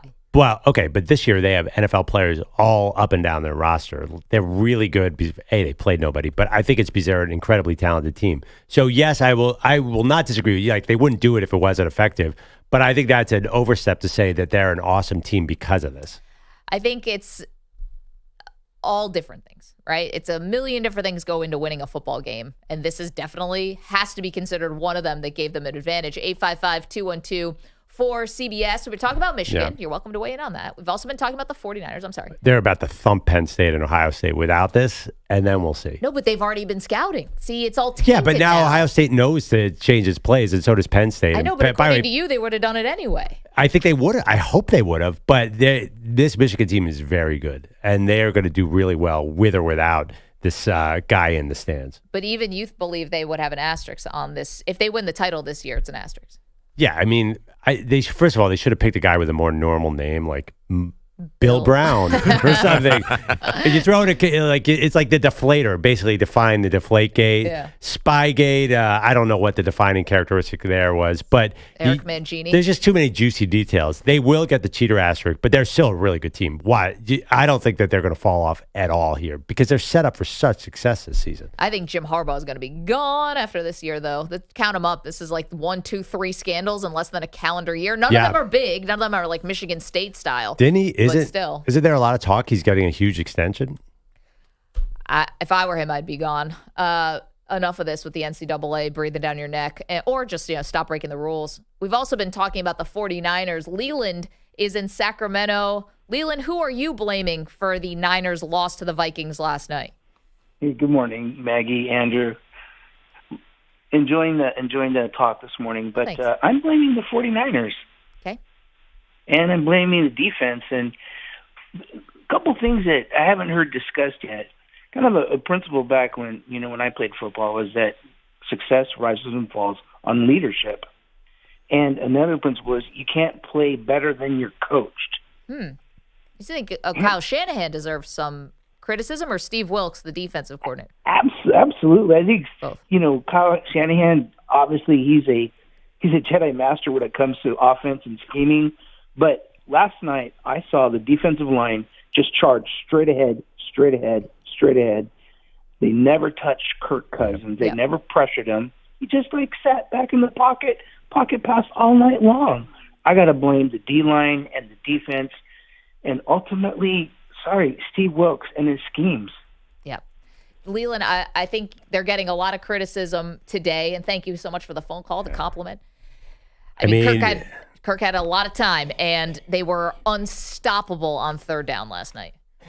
I mean, a pretty good coach left the building, and D'Amico Ryans. I think maybe you felt that last night. Great teams lose their coordinators, and sometimes it doesn't matter. I'm starting to wonder maybe this one hurts, because that's a great point. There wasn't a lot of stunts going on. Basically, it was pretty simple. Kirk did get hit once in a while, but he held the ball a long time. I don't know how he stood in there sometimes. He made an accurate pass as he was about to get hit often, which was really admirable, but something was off last night. This Niners defense, to have no sacks, that's a shocking stat to me. You can go vote at our poll at Maggie and Pearl on Twitter. Who is to blame for last night's loss for the 49ers? Is it Purdy? Is it the defense? I mean, of course, we're crediting the Vikings as well. Came to play. Offense. Yeah. Really good, even without Jordan Jefferson. So we're giving Minnesota some love, too. And we'll give them a little bit more coming up in just a little bit, because Perloff's got a big prediction for how the rest of the season is going to go for the Vikings. But also coming up, which NFL quarterback is at a major crossroads? We'll get to that. Don't move. It's Maggie. It's Perloff on CBS Sports Radio. You're in a 5-minute break.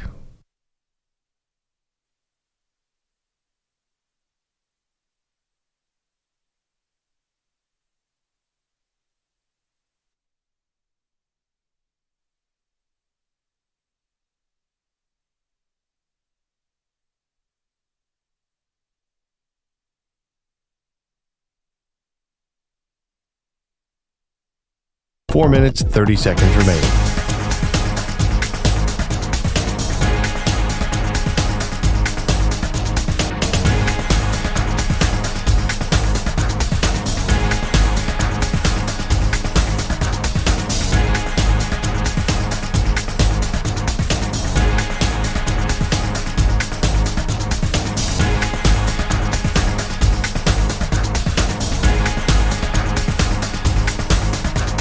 Four minutes remaining.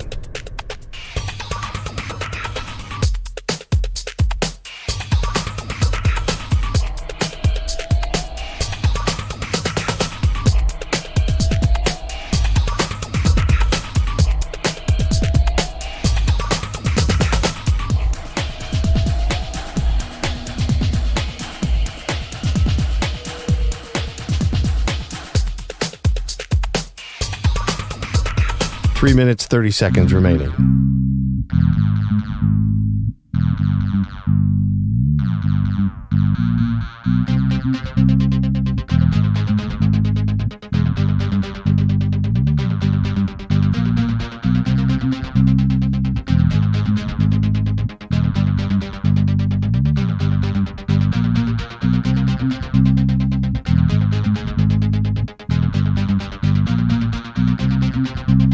Three minutes remaining.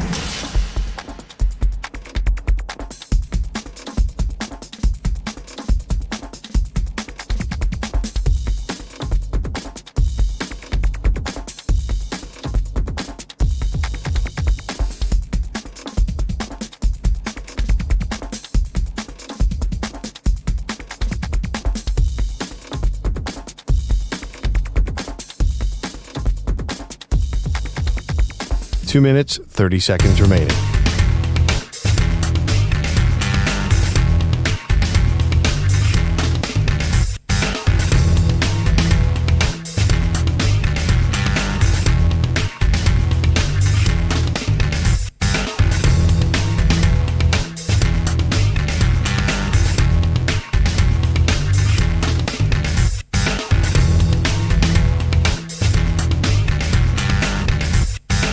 Two minutes remaining.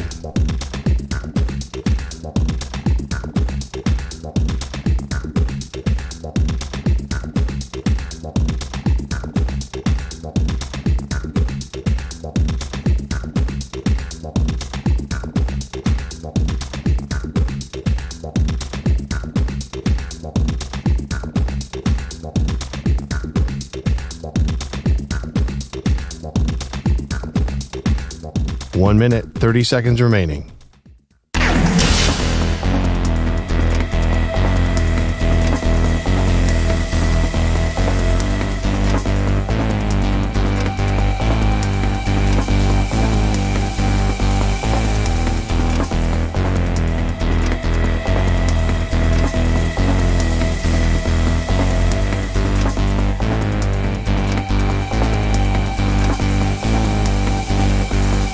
1 minute remaining.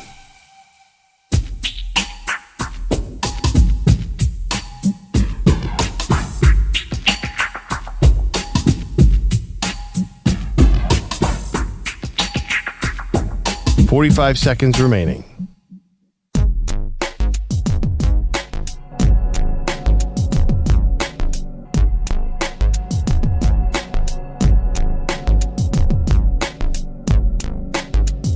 $30 seconds remaining.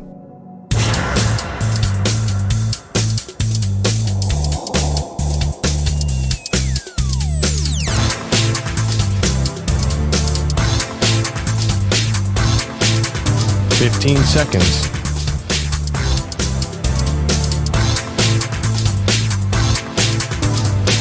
Break ends in 5 seconds.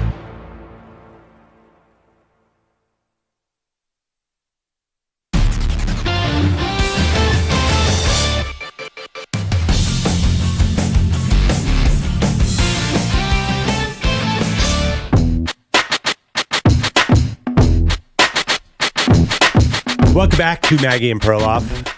Still trying to figure out what happened last night. Kirk Cousins winning a night. Up is down. Dogs and cats living together. It makes no sense that Kirk Cousins torched the Niners last night.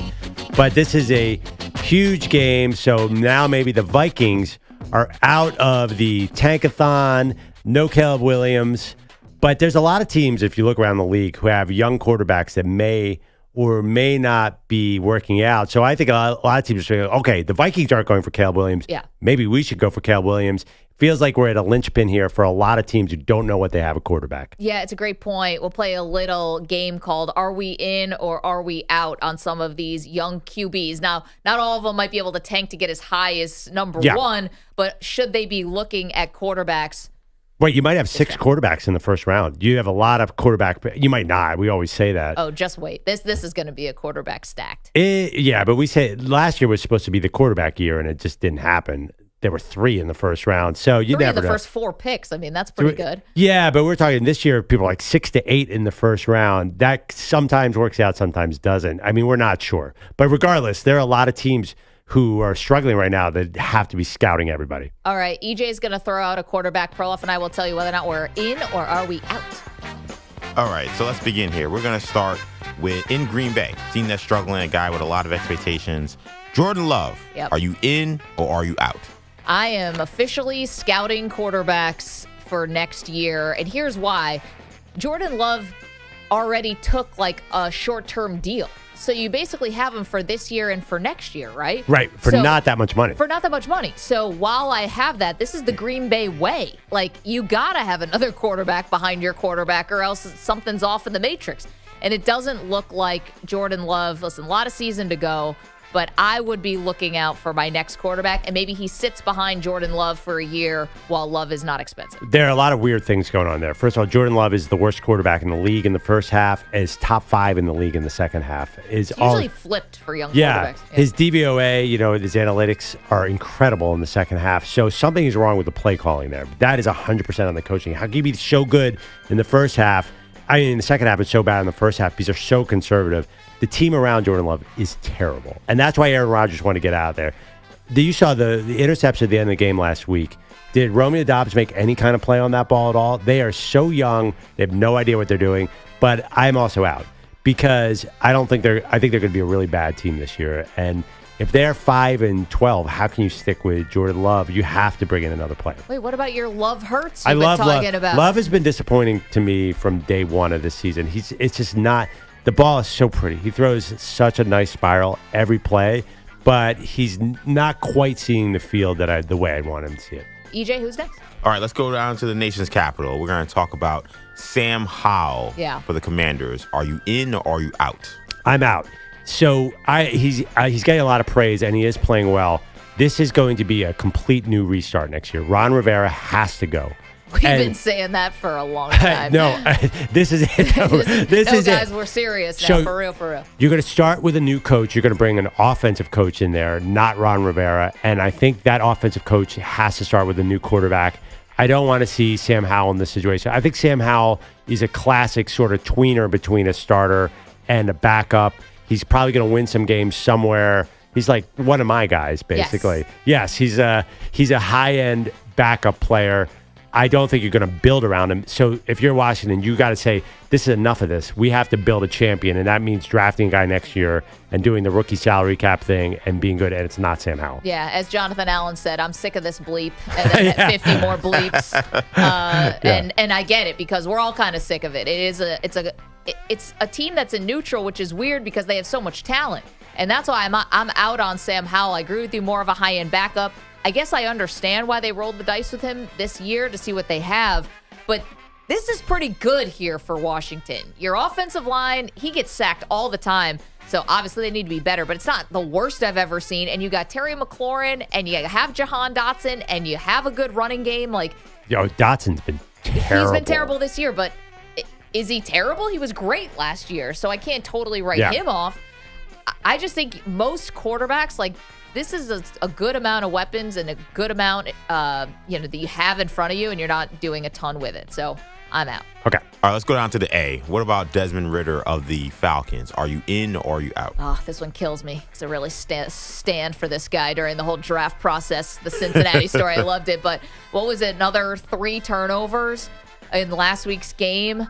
I mean, I think that the Desmond Ridder experiment is over. Where Perloff and I might disagree on this one is you think that Arthur Smith is on the hot seat. I think they keep him and let him pick another quarterback, but I see what you're saying. Now, so Ridder is picking up some steam as a guy now. People are into Ridder.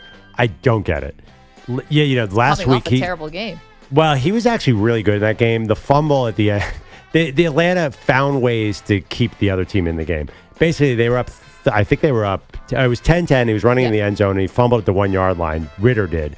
He was the better quarterback on the field by a mile. So there are signs of improvement. But I would 3 fumbles. Yeah, but he was kind of dominating the game. They were moving the ball all over the field. His yards are way up right now. All of a sudden, he's showing he can produce a little bit. He's having 300-yard games. There's something going on. He's kind of getting hot. I'm telling you, there are people who are saying, maybe this guy can throw a pretty pass. But I agree with you. You have so much talent around them. I would bring in an old quarterback to be with all those young guys. Kirk maybe. I know. No, Kirk Cousins is staying in Minnesota forever. He's locked there. He goes to the airport, and they're like, sorry, no planes out of here. Can you give me an Aaron Rodgers type, but a healthy Aaron Rodgers? Because if you had a real Cadillac at quarterback, man, that team could be good.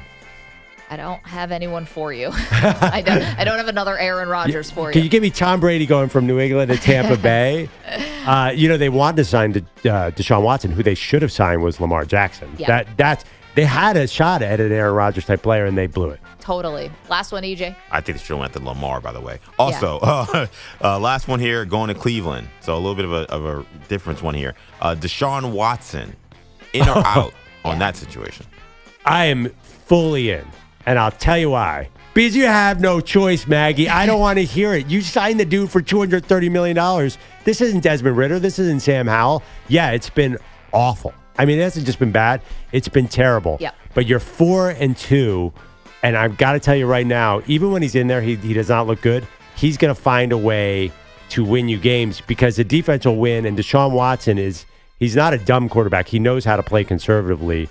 I think this is actually going to work out despite Deshaun Watson playing terribly. Is that really not the spirit of this game? He's been awful, but it is ironically going to work out to some extent in Cleveland. Well, the question isn't are the Browns in or out. It's are you and I in or out? And you could still be in. I'm out.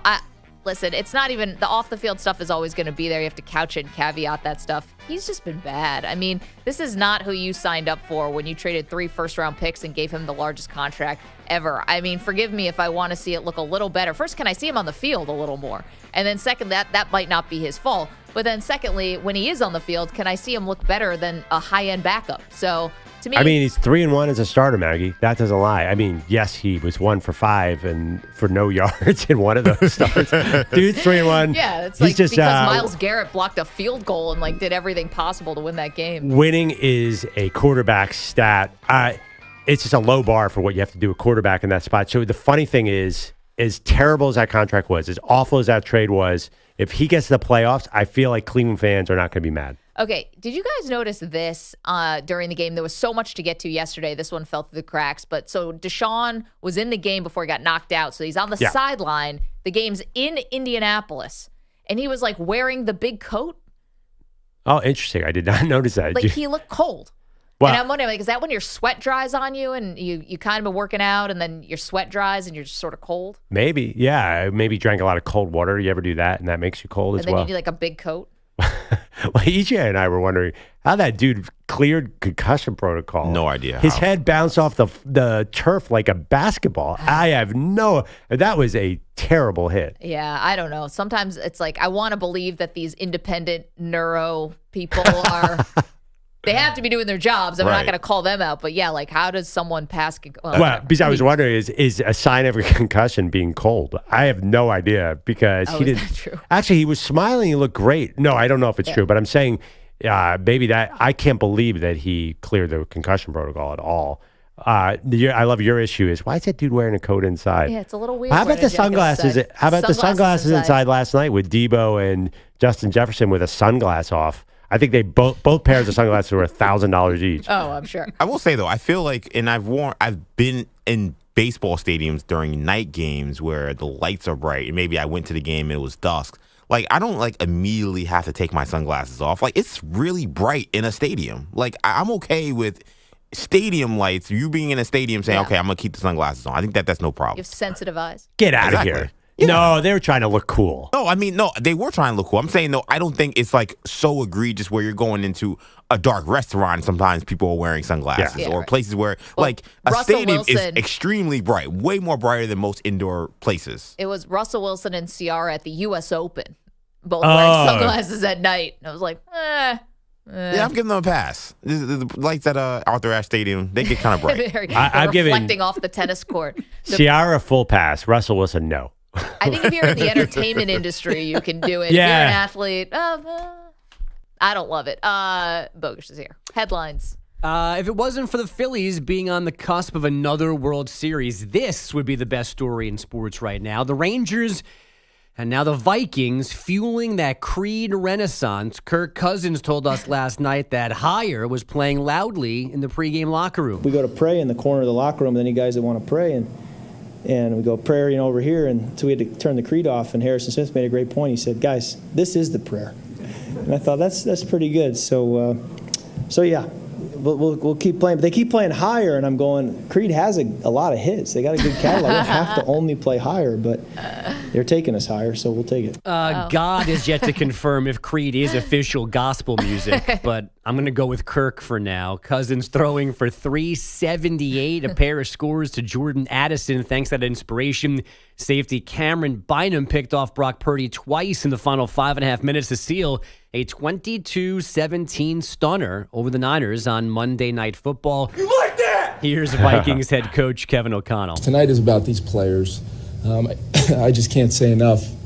Nothing's ever going to be an excuse around here. We're gifted with another opportunity in front of our fans, getting our first home win, long overdue, and hopefully we can build on this. Like the coach said, this was their first home win of the season. They were also 0-4 in one-score games after winning 11 of them last season. He is the nicest coach in the NFL. Now, I met him. Nicest QB. Met him twice, Kevin O'Connell. Yeah. But is there a more positive vibe on the sideline, win or lose? That guy's just sort of smiling, supporting players. Have you ever seen him yell at anybody? No, but I was saying with all the, talk about a higher power, he must have been thanking one when he decided to punt the ball on 4th and 4 because that really could have come back to bite him if and it Brock went in the end zone? Yeah. Didn't throw an interception in the next drive. Yeah, I like the vibe the Vikings got going. I mean, they are just, remember last year they were on the plane dressing up Kirk Cousins. Now they're in the corner praying to Creed. It's a real wild swing. This is just an oddball football team. Do you see Justin Jefferson last night at the post-game interview went and put the top 10, SportsCenter top 10 logo chain around Kirk Cousins' neck, and Kirk goes, "Oh, here we go again." Yeah. And what's weird, though, is that he was giving it to Cousins, but, what did Cousins do that was a top 10 play? He should have gave it to Jordan Addison. Yeah. I know Cousins was getting the interview, but Addison's the one who made the catch that went into the end zone after ripping it from homeboy. I mean, okay, you want to big up your quarterback. I get it. He's on camera, but that change should have definitely went to Jordan Addison. No, listen. I mean, Justin Jefferson wanted to get a little camera time with Miss Lisa. There you go. Yeah, and ESPN. I think too. There's a history of giving the chain to Kirk, right? Like, there's also no rules with the SportsCenter top 10 chain. It can go to whoever wants. Wait. It's a top 10 chain. I'm totally. So what is the SportsCenter top 10 chain? This is a thing? They give out the top 10 chain for when guys make plays that they are every game? Every Monday night game? I don't Probably know not when every they Monday lose. night game. Because I think I've seen it in other sports too. Oh. But like, I think it's ESPN games. And they gave it to Kirk Cousins. And I was like, I mean, I don't know. He had a great game. I don't know what play he made that's SportsCenter top 10 worthy. I know Jordan Addison made way several. too much brain power and emotion on this. This is a born producer right here. It's Yeah, just like, exactly. He's like, I don't know, guys. I don't have a highlight package ready for Kirk Cousins. This is. Yeah, see, there's the chain on the TV right there. Yep. Perloff, you see it? It's beautiful. Wow, that is a nice chain. Yeah. But you know, top 10 plays, it's usually like a college soccer goal is number 3. So I don't think there's a lot of science here, EJ. It is true. All of a sudden, we go to the third tier soccer in Czechoslovakia. Oh, they love. Pardon me, Czech Republic. Look at him bending this penalty kick. The Rangers, meanwhile, still belting out Creed because they're the AL champs, steamrolling their way through Game 7 in Houston. Here comes Brown. And that ball was hit high and deep down the right field line. Tucker looking. It is gone! Inside the right field foul pole. An opposite field home run for Adolis Garcia. The home run streak stretches to 4. The Rangers lead 4-1. That's from Rangers Radio. Garcia, 2 homers, 5 RBI last night. As you heard, it's a 4-game homer streak for him and a postseason record 15 RBI in this series. Texas with an 11-4 win, outscoring the Astros 26 over the last 2 games to reach the Fall Classic for the first time in a dozen years. Now they wait on the Phillies and Diamondbacks. They've got a Game 7 in Philly tonight, thanks to Arizona's 5-1 win there yesterday. Ketel Marte drove in 2, while the bullpen didn't allow a runner to second base over 4 innings. As we said last hour, this will be the first Game 7 in Phillies history. The D-backs have played 1 before. That was the Luis Gonzalez game against the Yankees. Giannis quieting some Bucks fears for now, agreeing to a 3-year, $186 million extension yesterday. That deal now in line with Damian Lillard's. Draymond Green will miss tonight's opener with the Suns, still recovering from the left ankle sprain he suffered in a pickup game right before training camp opened. Green did practice and play in a team scrimmage yesterday, so he sounds close to getting back on the floor. And sadly, just one hockey game last night. The Canadiens, a 3-1 win in Buffalo. Sadly? Sadly. Well, we don't get our sexually suggestive hockey sadly, highlights. but you couldn't get the sound you wanted. No Connor Bedard. So only one hockey game. That's not a good Monday night. Maggie gave me a sideways look when I came in talking about Bedard's goal in his home opener. Oh, it's sweet. I'm just wondering how long you're going to be able to stay on this Bedard bandwagon. November 1st. Yeah, because Perloff's just known for bandwagoning, so someone else is going to become the flavor of the month, and then he's going to be on theirs.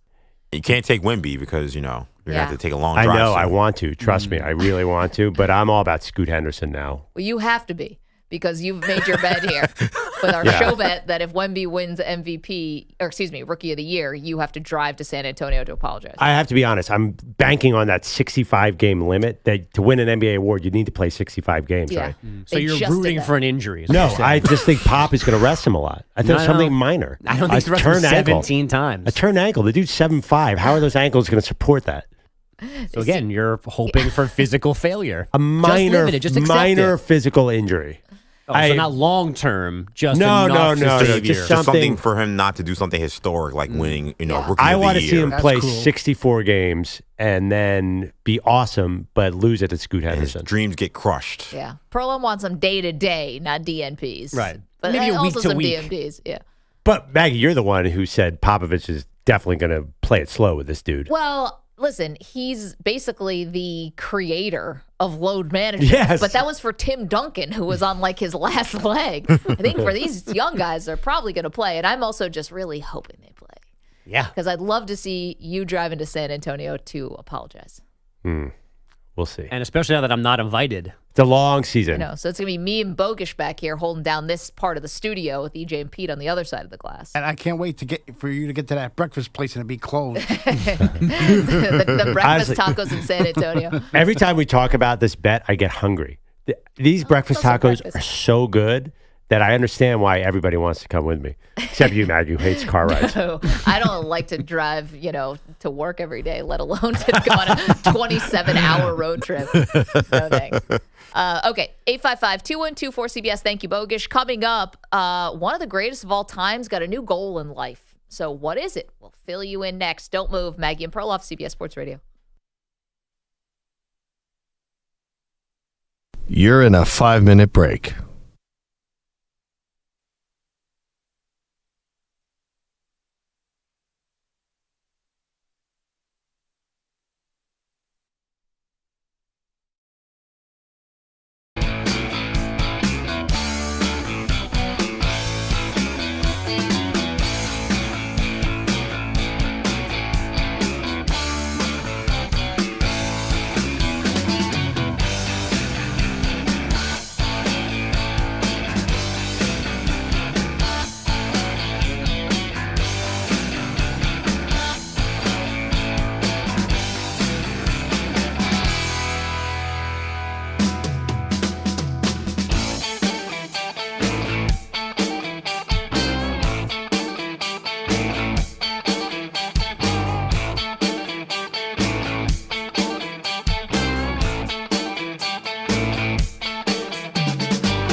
Can you take me higher to a place where golden streams?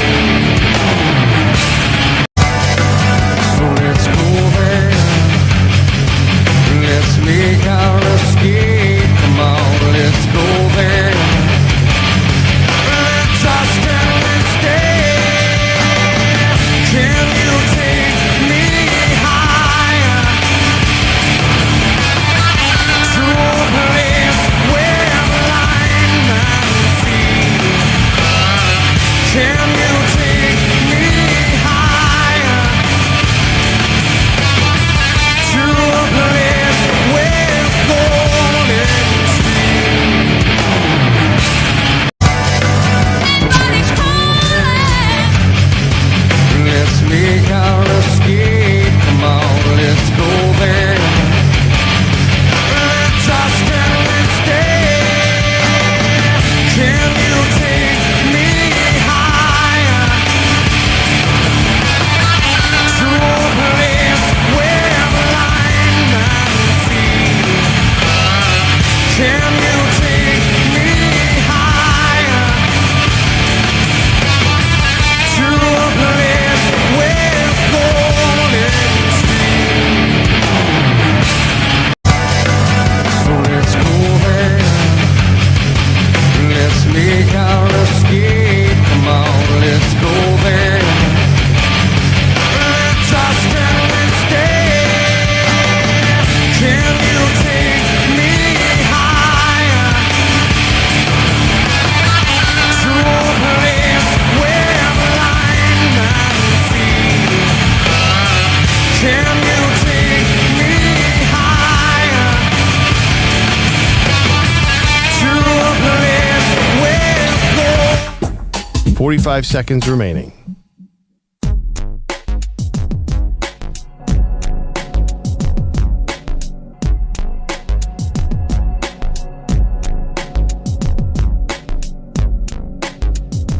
30 seconds remaining.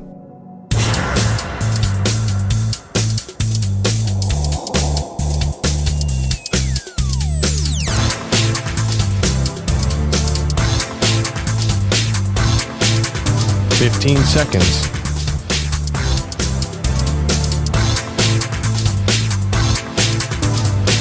Break ends in 5 seconds.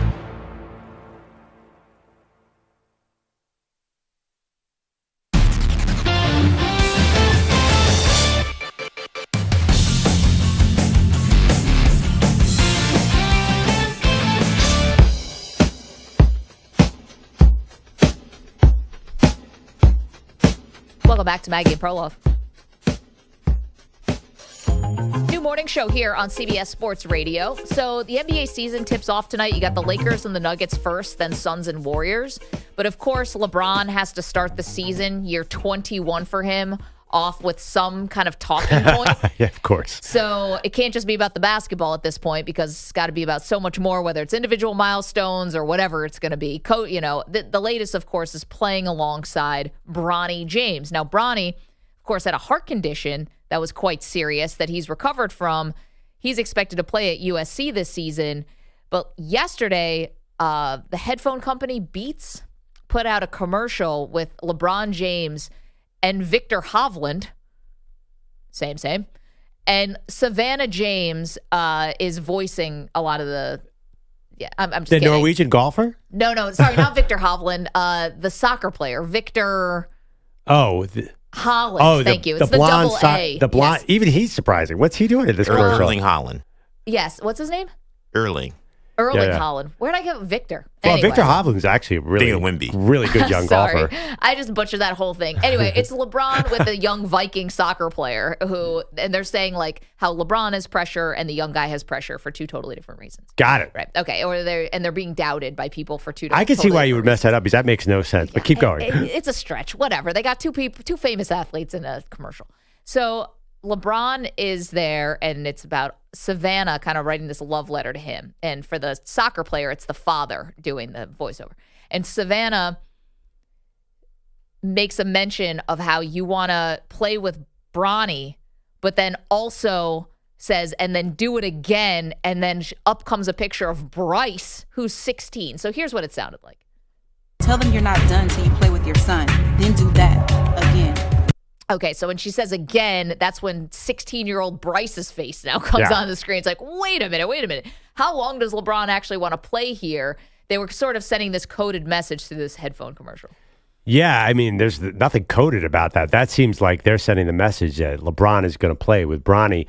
I was wondering, and Bryce, is he going to be the first grandfather and grandkid combo in NBA history? Because I see no sign of him wanting to quit at any point. I was going to say, would the WNBA make an exception so when his daughter becomes eligible to play in the WNBA, somehow LeBron can play beside her as well?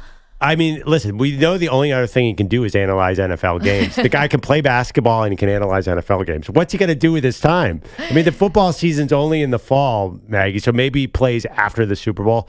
Yeah, this is crazy.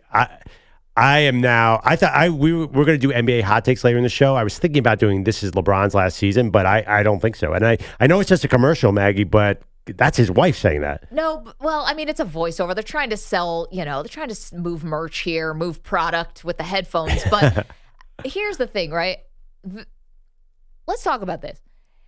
And I'm going to knock on wood here because I don't want to see this happen. But unless LeBron does sustain a really significant injury, what's to keep him from just going on and continuing on? Like, we're wondering, is this the last year or 2 or 3? Dude, he could be like a Vince Carter situation. Andre Iguodala. Like, he can't. He's in year 21, and so far his body has not betrayed him. Vince Carter was a guy who scored 26 points a game in his prime and scored 6 points a game at the end. LeBron cannot do that. He's because of his status. But he can never be a role player. Why not? Like, if his body, so right now he's still a top player in the league. They went to the Western Conference Finals last year, the Lakers did. Like, if he can just keep going, I'm not saying he's going to play with Bryce, but if his body keeps holding up, where's he going to go? He has no excuse not to play. No. He can't do what Iguodala and Vince Carter did. Vince Carter, his last 6 years, his highest average was 8.0 points per game. LeBron cannot be that guy because he's LeBron. Okay, but he's right on now the Mount Rushmore. It's impossible to do. We're not even close to that right now. Like, he's still a top player. So, I mean, for him to be like a bench player, that could be like 10 years in the future. I mean, but he saw Jordan with the Wizards. Jordan did that. We do not want to see that with LeBron. It's hard to watch guys at the end of their career. It's hard to watch Michael Jordan clank a dunk off the back of the backboard or get crossed over by Allen Iverson. I think as a LeBron fan, people don't want to see that. Listen, LeBron has the one thing over Jordan, which is longevity, and you got to ride that until the wheels fall off. Yeah, but at a certain point, that could hurt your legacy too. Coming up, which college football coach could be in their last year on campus? Answers might surprise you. We got that next. 855-212-4CBS. Maggie and Perloff, CBS Sports Radio.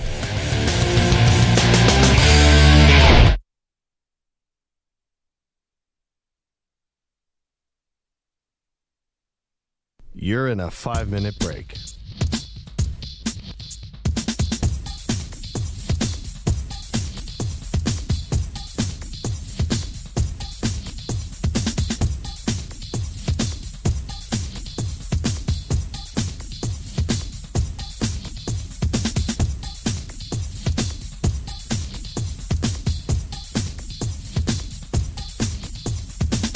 Four minutes, 30 seconds remaining.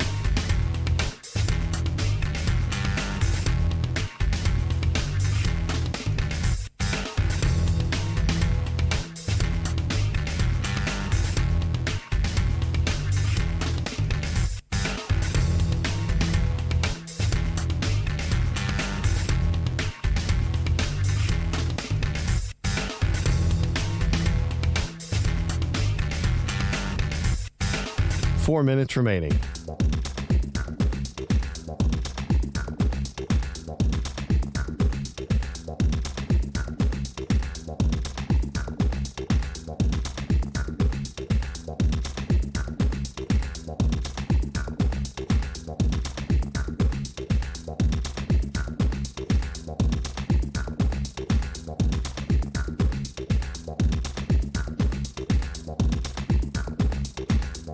Three minutes, 30 seconds remaining.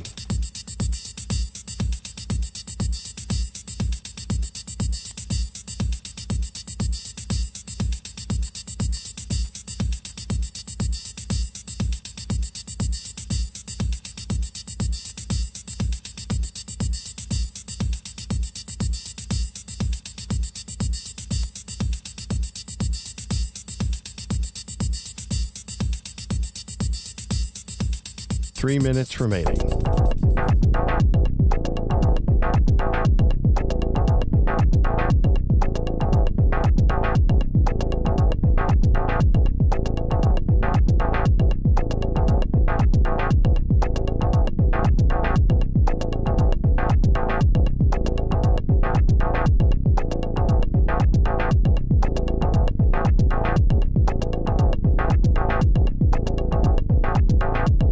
Two minutes, 30 seconds remaining.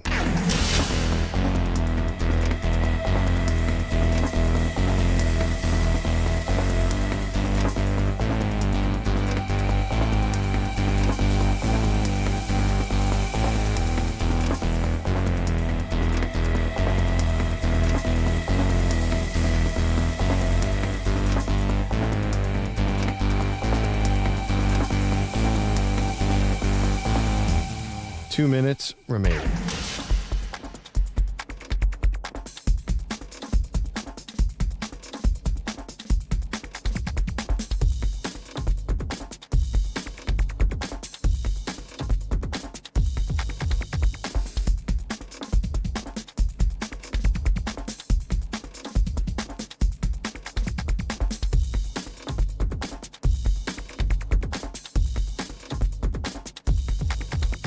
One minute, 30 seconds remaining.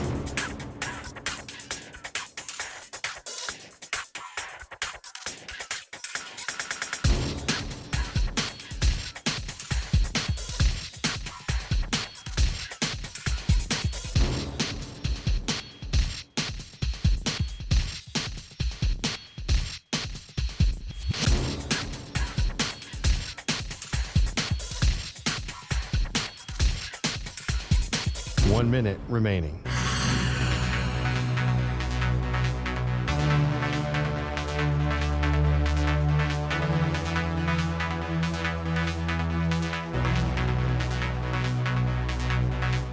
$45 seconds remaining.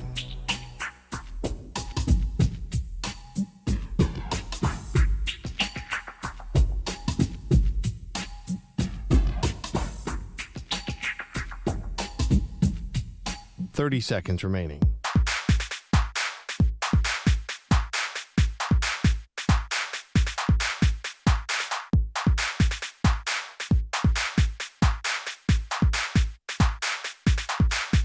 $15 seconds.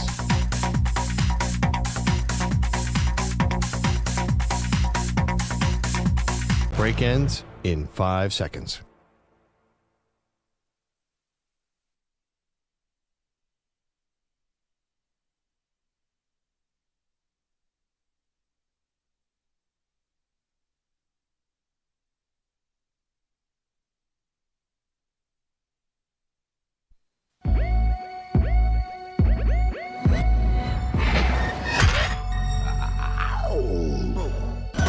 She can run the 40 faster than Tom Brady.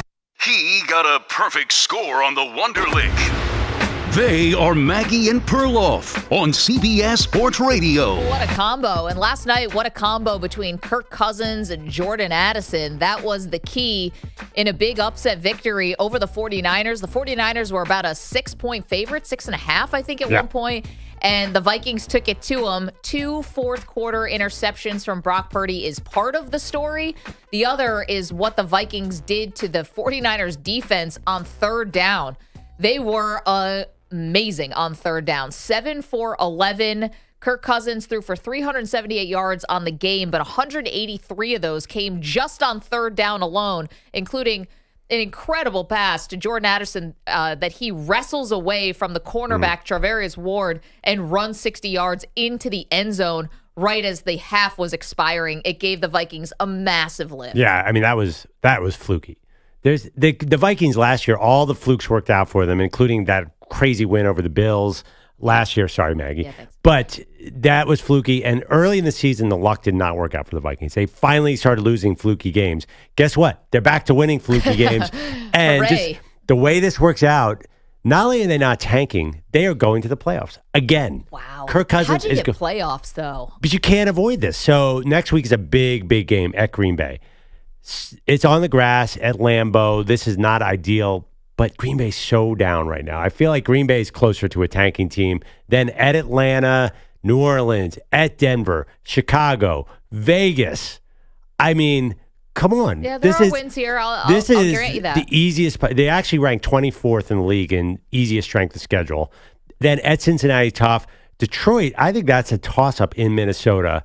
Green Bay and Detroit, I think they got 10 wins on the schedule, and that's probably going to get you in. The NFC, you're not going to need as many wins as the AFC because you have the Cowboys and the Eagles, then you have the Niners and Seahawks. Then it's a free-for-all of middling teams, and the Vikings are as middling as they come. So they could end up on top of that list because of the easy schedule. Okay, now that would be an achievement. You start the season 0-3, and then you make the playoffs. No one would take anything away from a team that's able to do that. I just ask you, like, if you're going to do that and you're going to end up making the playoffs, then just re-sign Cousins. Like, what are you going to do? You need a quarterback for the future. You've got these young weapons, Jordan Addison, Justin Jefferson, TJ Hawkinson. You have these young weapons, but Kirk is 35, isn't he? Like, at some point you have to move on, but they're not going to have a high enough draft pick to get one of the premier quarterbacks out of college. So you sign him for, give me an amount of years for Kirk Cousins. Give him another 1-year deal. We've been going 1-year deal to 1-year deal. Give him another $45 million for 1 year or whatever. How do you know he'll do that? Because he might get, I don't know, Kyle Shanahan or some Kyle Shanahan acolyte might sign him to longer term. Okay, wait a minute. So you might get in a market with Kirk Cousins. Hold on a second. We can't be having the Brock Purdy is the greatest thing since sliced bread situation and that conversation, and then also say, well, maybe Kirk Cousins could be replacing him in San Francisco. That can't happen. I said, or Kyle Shanahan mentee. Okay. There's a possibility. So the Vikings might have to pay up because he's on the open market. So you might have to do 4 years. Honestly, because there might be some NFC South team that needs a quarter, like say Tampa Bay, So I'm not sure a 1-year deal is going to happen. Okay, but then last night could have been one of the worst things that happens for you. Weirdly, because if you had been a tanking team, I don't know if they're bad enough to tank to get Caleb Williams and the number 1 overall pick, but you could have started selling off some pieces, Danielle Hunter, others, and you could have taken this thing in that direction. Now you're right. You've breathed life back into this team. Yep. And you saw that, there are a lot of wins on the schedule, at least on paper. I mean, the reality is this is definitely a down division with no Aaron Rodgers in it. So they have a chance to have sustained success.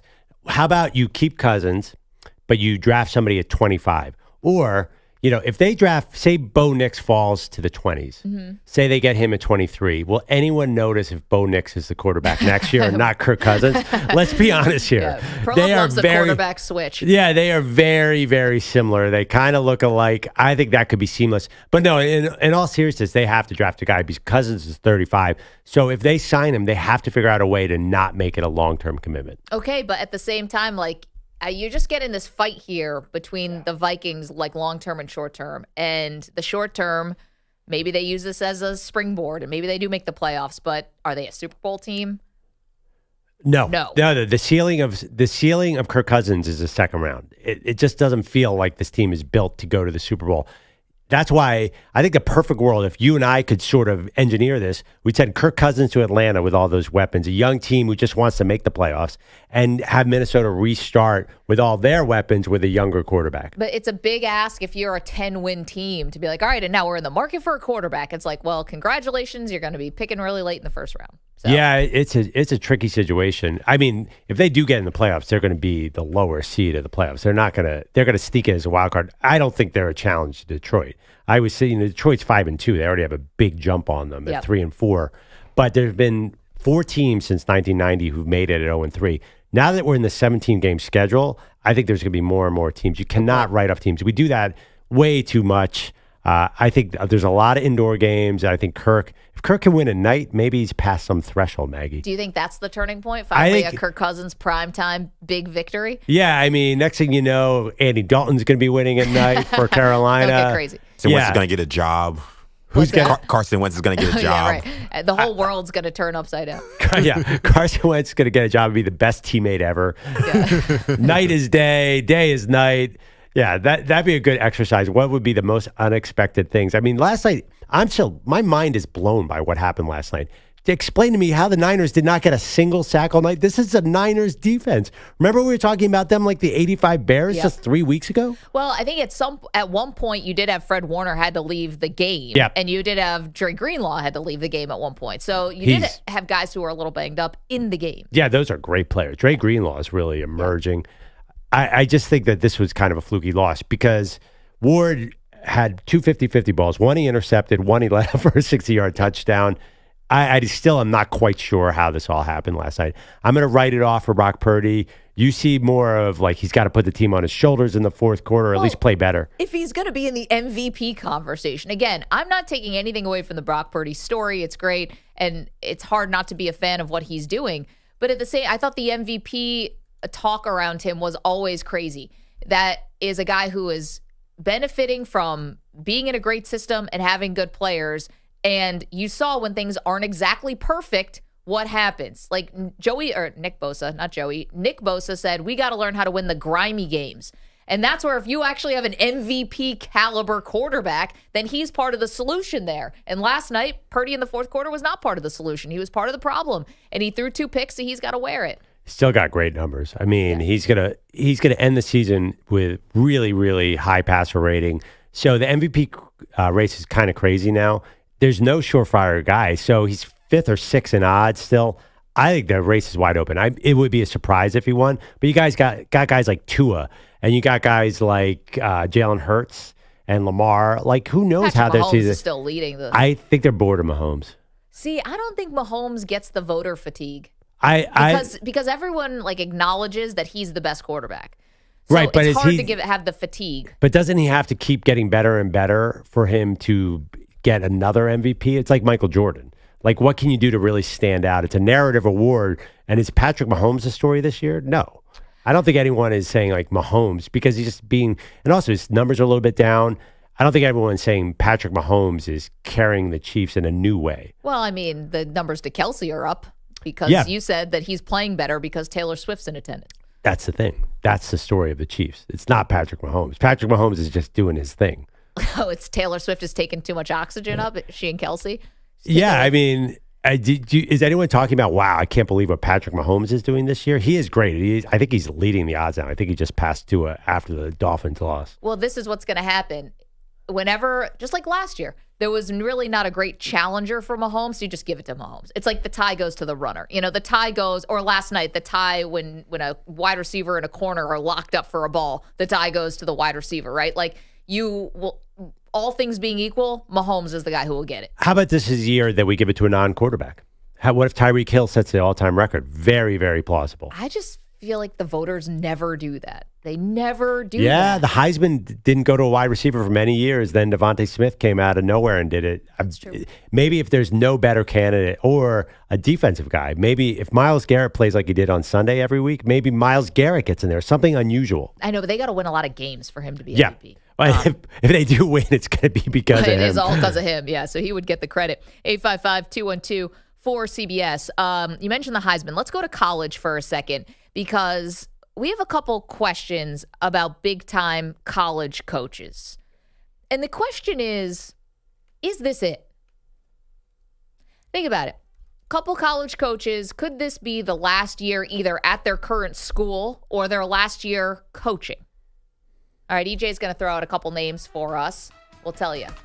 Let's start in Tuscaloosa with the great Nick Saban. Team has only one loss. He's smoking cigars or chewing cigars, whatever the hell he's doing.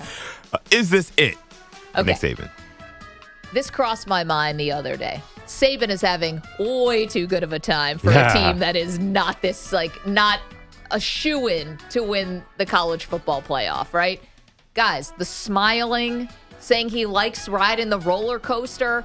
This is somebody who's savoring every last moment because they realize it's going to be gone soon. And I think he's doing these weekly appearances on McAfee Show. That he's getting paid for. Sure, yeah. As he should. Yeah.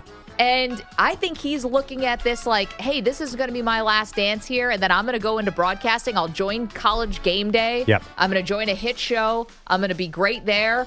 I think this is it. I think he gets into a bidding war with Fox and ESPN if he does it. I love your logic there. I think he's also smiling because this is not a Bryce Young-led Alabama. This is a Nick Saban Alabama team. Let's get ugly. Let's win games ugly. They can't really pass the ball consistently. I ripped him earlier in the season. Can we be honest about that? I said this is done because I was so mad when he benched Jalen Milroe. I couldn't even handle it. He's my favorite player in college football. You said he was washed. He said he was washed. Yeah. I might have been a little angry, okay, because the team is okay. It is crazy the way they are playing this year. They are hanging around with every team who's terrible and finding a way to win. I'm not sure it can last. I think you're right. I think he loves it. I think he's been fascinated with being on TV for a long time, and now it's a perfect chance, and he's pretty good on McAfee. He'd be pretty good in the booth. He's a little wooden. I mean, you've been a broadcaster. How do you rate him as a broadcaster? Above average for a coach. Yeah. But, going to have to loosen up a little bit. Yeah, I'm sorry. I'm just following your lead here. The second you said, I'm like, oh, right, that all makes sense. I think this is it.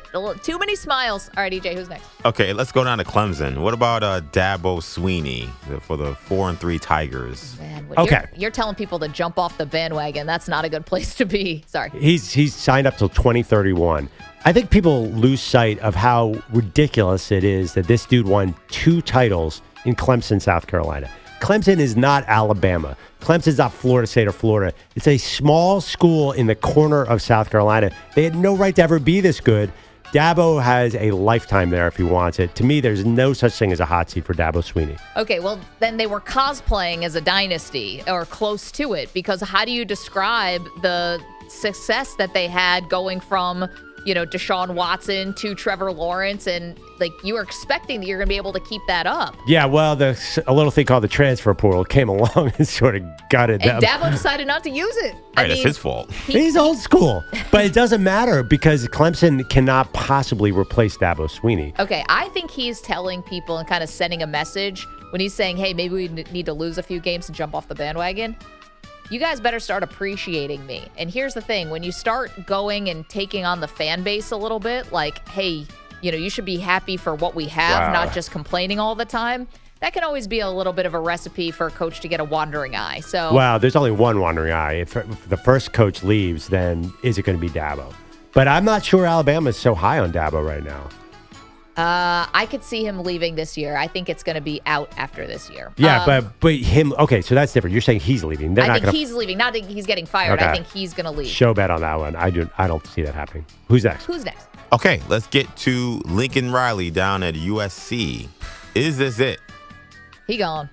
I mean, it seems like.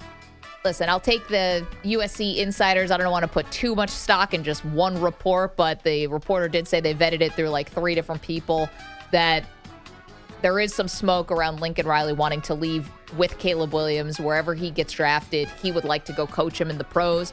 If Riley is only going to coach till he's 50, if that's true, he's 40 right now. Would you want to try the NFL? Because you can always come back to college if the NFL fails. I hear you. I think he might be killing his NFL job next year. By the way, USC is playing. I'm not sure the right situation comes up. So whoever takes Caleb, I mean, that's a big leap to say that they're also going to want Lincoln Riley. That's true. So I just think the odds of that aren't great. And if it's not Caleb Williams, I'm not sure Lincoln makes a jump this year. He's got other quarterbacks. He's got 2 good quarterbacks behind Caleb Williams. Obviously, this year is not working out the way they wanted. Their defense is still awful, but there are a lot of good recruits there. I don't think he gets that dream NFL job, and I think he stays. Who's last, EJ? We'll do our last one. Okay, so last here we'll go to Jimbo Fisher at Texas A&M. Is this it? I have 76.8 million reasons that it might not be it. That's the buyout, $76.8 million. I know there's a lot of oil money down there. A&M, I think, is the biggest college in the country. They can afford it, but the only reason that he would possibly stay is that crazy, crazy contract. Obviously, from a football standpoint, it's not working. It's getting worse. I think they would want to move on, but I think the money is going to make them pause. It's a lot of money, but from some little birdies and some tweets, not tweets literally, but like some chatter was that mega donors in the Texas A&M fan base had already come to grips with the fact that they were going to have to eat some of this money, that there's no way Jimbo's going to finish out this contract. And that's sort of when you're in for a penny, you're in for a pound. Okay, if I'm going to pay half of it, why not pay it all? If you know you're going to move on from him, you've sort of made the decision. It's going to be when, not if. Do you just bite the bullet? And then whoever you're paying next, you're not giving them $100 million or whatever. Maybe. Wow, who do you want to replace him? I mean, do you want Lincoln Riley? Deion Sanders? Yeah, I mean, I think you're gonna have to go pay $77 million to him. Then you probably pay a $150 million contract to Deion. That sounds expensive. What about Dabo Swinney? Guy we talked about earlier. Also expensive. I don't see the connection there, but I hear you. I mean, listen, if Jimbo, former Saban guy, Dabo, former Saban guy, that feels. You guys are. That makes some sense, but. Remember, it's a lot of money. And by the way, why would Deion go to A&M? Like, why does he want that situation? Lots of money. I think he's looking at Colorado saying, I can do whatever I want here and I'm going to win the Big 12. I'm not sure Deion wants to go into the sort of subpar SEC program there. I would tell Deion, I would warn him. I'm like, I don't know if you're set up for success at A&M. I think that one's subpar SEC program is another guy's sleeping giant, because you have all the NIL money in the world. You can actually recruit. The talent is there. They just are not being coached up. I'm not sure that's entirely true. They're not being coached. So Deion thinks he can X and O in a way that Jimbo and his staff can't? No, but I mean, can't you say that Jimbo Fisher is totally underachieved with guy? They're getting the 4 stars and the 5 stars. Yeah, he's underachieved, but Jimbo has a national title under his belt. To say that he's a terrible coach on that standard just seems a little off to me. It's not working at A&M, but I wonder if there are other reasons it's not working at A&M. Just a full program. I mean, are those 5-star players playing well? No. Yes, EJ. I was going to say, I just think Deion is too cool to be at College Station, Texas. Yeah, that's the only thing for me. Like that school, and it's a certain cultural fit. I know Deion has made Boulder kind of the cultural USA capital for college football, but I mean that taking College Station and making it that seems like a stretch even I can't see. He's made it Hollywood in Boulder, Colorado. Right. That's an easy flight. To get down to Houston, you fly to Houston, then you got to drive 60 minutes to College Station. I don't see it happening. You're saying either. the vibes are off. I feel like definitely not immaculate. I tell you, if Sark left Texas, then I could see Deion loving. He could turn Austin into a new Hollywood. I don't see a great fit. I mean, there is obviously some logic here. I like your line about sleeping giant. Deion could turn this, but you really can't out-recruit everybody in the SEC. I like where he's in the Big 12. He's going to be in the playoff every year there. Well, that's if he stays at Colorado, but that's a whole other situation. We'll get to that when we do our Daily Deion, which is coming up just a little bit later on in the show. Thank you guys so much. Okay, we've got some big, bad, bold takes for you coming up next. What are we talking about? You'll find out in just moments. It's Maggie and Perloff, CBS Sports Radio.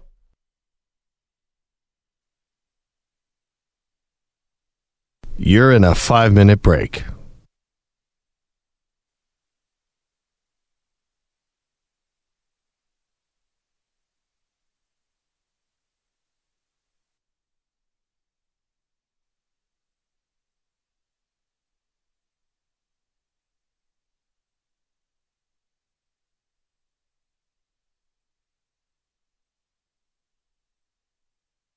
Four minutes, 30 seconds remaining.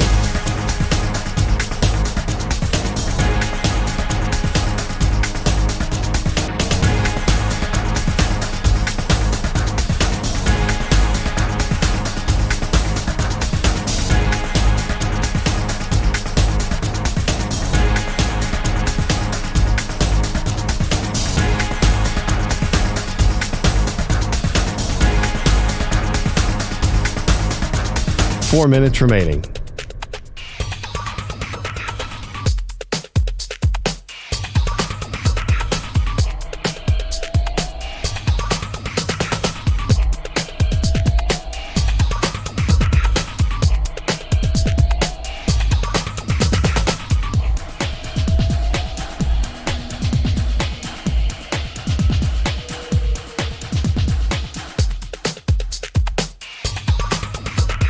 Three minutes, 30 seconds remaining.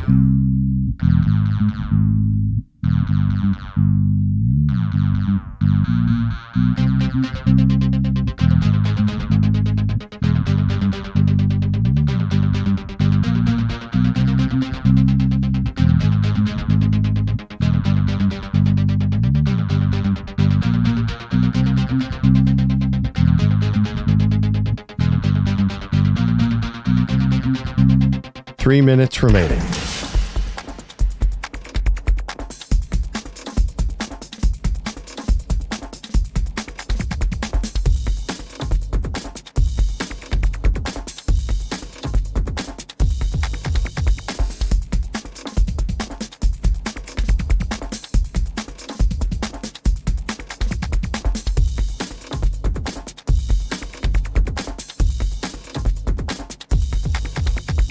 Two minutes, 30 seconds remaining.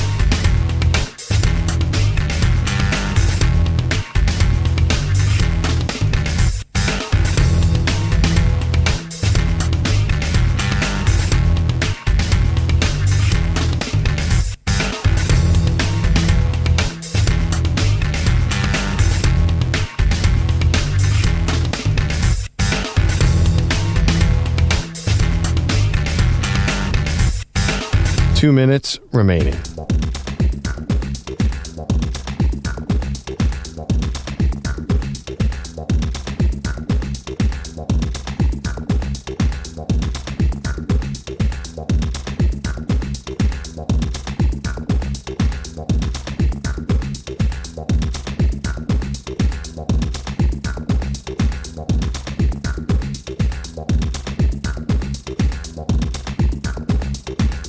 One minute, 30 seconds remaining.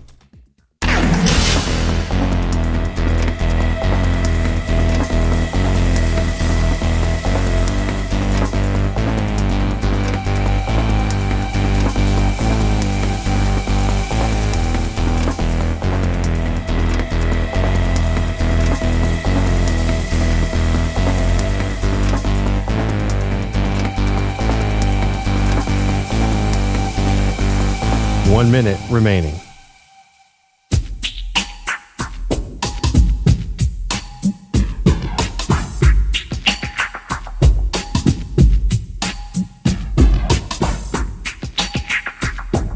45 seconds remaining.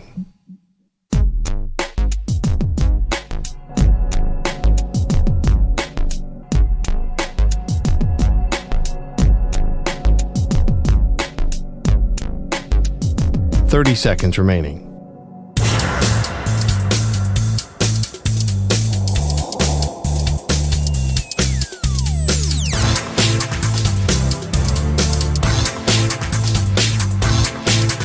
Fifteen seconds.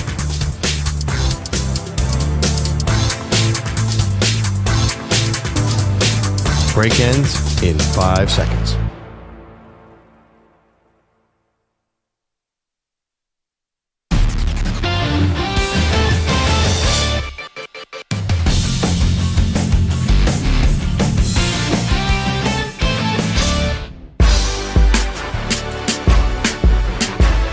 The Defensive Player of the Week is sponsored by the Navy Federal Credit Union, who proudly serves the Armed Forces, DoD, veterans, and their families. Their members are the mission. Learn more at NavyFederal.org. Okay, this is a ridiculous week for Defensive Player of the Week. I understand EJ picked it. It is so obviously one player on the Cleveland Browns, and Myles Garrett. The dude actually flew over the line. Yeah. He took flight like a bird and blocked a field goal. Big bird. So...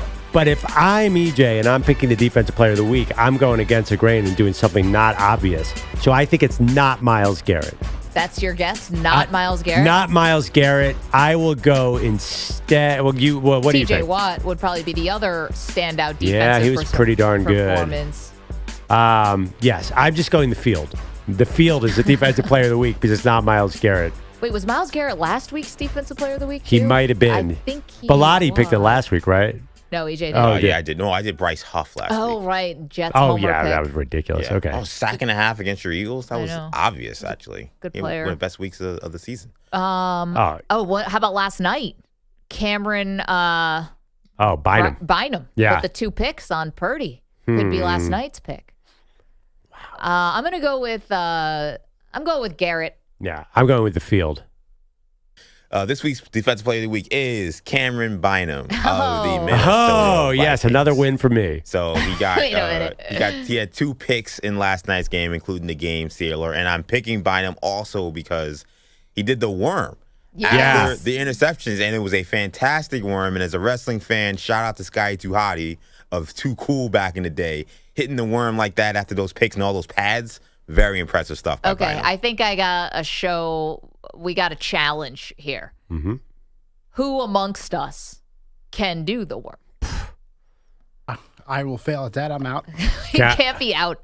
I'm out. I don't think I out remember is. trying when I was like in middle school and everybody laughing at me, realizing that's clearly something I'm not good at. Man, I got a story where one of my friends is a great dancer, just like hit it in college once when no one was expecting it. Just, too many drinks, all of a sudden on the dance floor, and she's doing the worm at the bar. And I'm like, I can do that. Oh, it's so bad. So glad cell phone cameras were not around for freshman year. I think we have to do a worm off. Yeah, I'm not. I'm out. I'm with Bellotti. Go ahead. Have fun. Is it Sounds me like you versus were me? dying to do the worm. versus Maggie? Maggie, this one's on you. Hey, just do it, Maggie. It's fine. Bogus. You're acting like you're exempt. Oh, I am. Come on. All right, I'm going to have to put it out over to WFAN and everyone else. Who can do the worm around here? Oh, great. Also, do you have to go forwards or backwards with the worm? It's usually backwards. Well, right? normally you go forward. I think the guys that are more women that are most skilled, if you can do it backwards, I think that's like showing off almost. That's like Backwards? I feel you're like an backwards would expert. be easier. See, I Push think that would away, be harder. push away. Oh, I guess so. I don't know. We're about to I know find out. I know if I'm trying it, I'm going to try to go forwards doing this. I'm not going to try to do anything backwards that I already know is probably going to end poorly. Know what dance I like this week was Tyreek Hill doing the fish on a line. Did you guys see that dance? It's similar to the worm. Like pull you in? Yeah, no. Fish on He a was hook? flopping in the end zone like he had just been I caught. had no idea what he was doing. No, he was a fish. Yeah, I realize it now. But Interpretive dance. See, that I could do. I think I could do the flopping fish. I can't do the worm. I'm not even going to try that So one. we're just going to do a Maggie and Perloff Show touchdown celebration. Yeah, I mean, this is a Or bad idea. interception. This is a bad idea. I mean, I think you saw Mac Jones do the gritty. Like, there's certain dances that just should not be done. Well, you did the gritty for Justin Jefferson Yeah, at that the was Super Bowl. bad. And The gritty became such a cliche, the fact that I did it. So the worm that's interesting. If one of us could do the worm, that'd be cool. The worm's like classic. The gritty's like a fad that stuck around way too long. Yeah, Gesicki did it when he scored the game-winning touchdown against.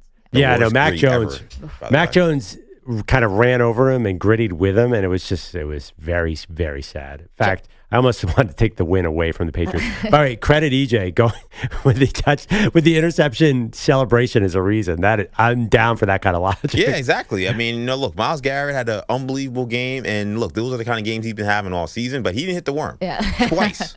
So shout out to Cam Bynum. Maybe next time we'll do the Cabbage Patch. Bogusch is here with some headlines. Good morning.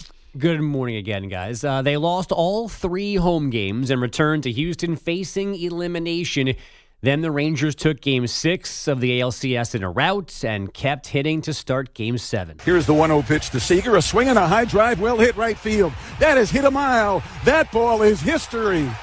A mammoth home run for Corey Seager into the upper deck.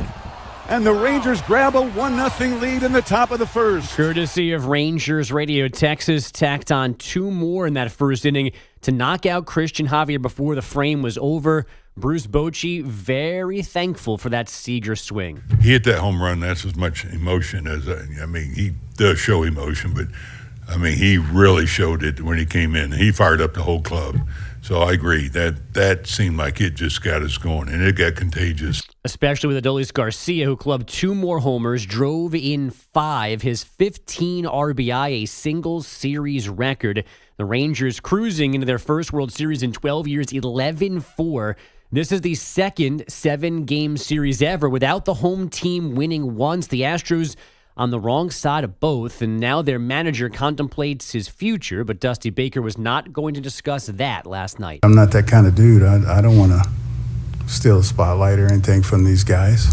You got to savor what we did. You got to think about how we can get better, and then I'll evaluate my situation in my life. One report says Baker has already told people he will retire this winter. I have a question. Can you steal someone's spotlight after you lose? So so that leads me to believe that he's retiring, because that would have then been the story. Right. So there is no spotlight, but I think he just meant like the stories need to be about me going home tonight. It's about our great season that unfortunately is over. Not like A-Rod signing a contract in the middle of Game 5 of the World Series. Correct. Well, remember, LeBron did this during the Western Conference Finals, where they got swept, and he's talking about I might retire, and a lot of people said that was him taking the spotlight. That was from the Nuggets. I don't know if people really talked about the Lakers, but I wonder if Dusty even thought about that when he made that comment, because as soon as he said that, I immediately went to LeBron. Well, I think LeBron was also trying to shield the fact that the Lakers just got swept. Right, exactly. And obviously it's not true, because yesterday he dropped a headphone commercial where he insinuates that he doesn't want to just play with Bronny, who's a freshman in college. He wants to play with Bryce, who's like a sophomore in high school.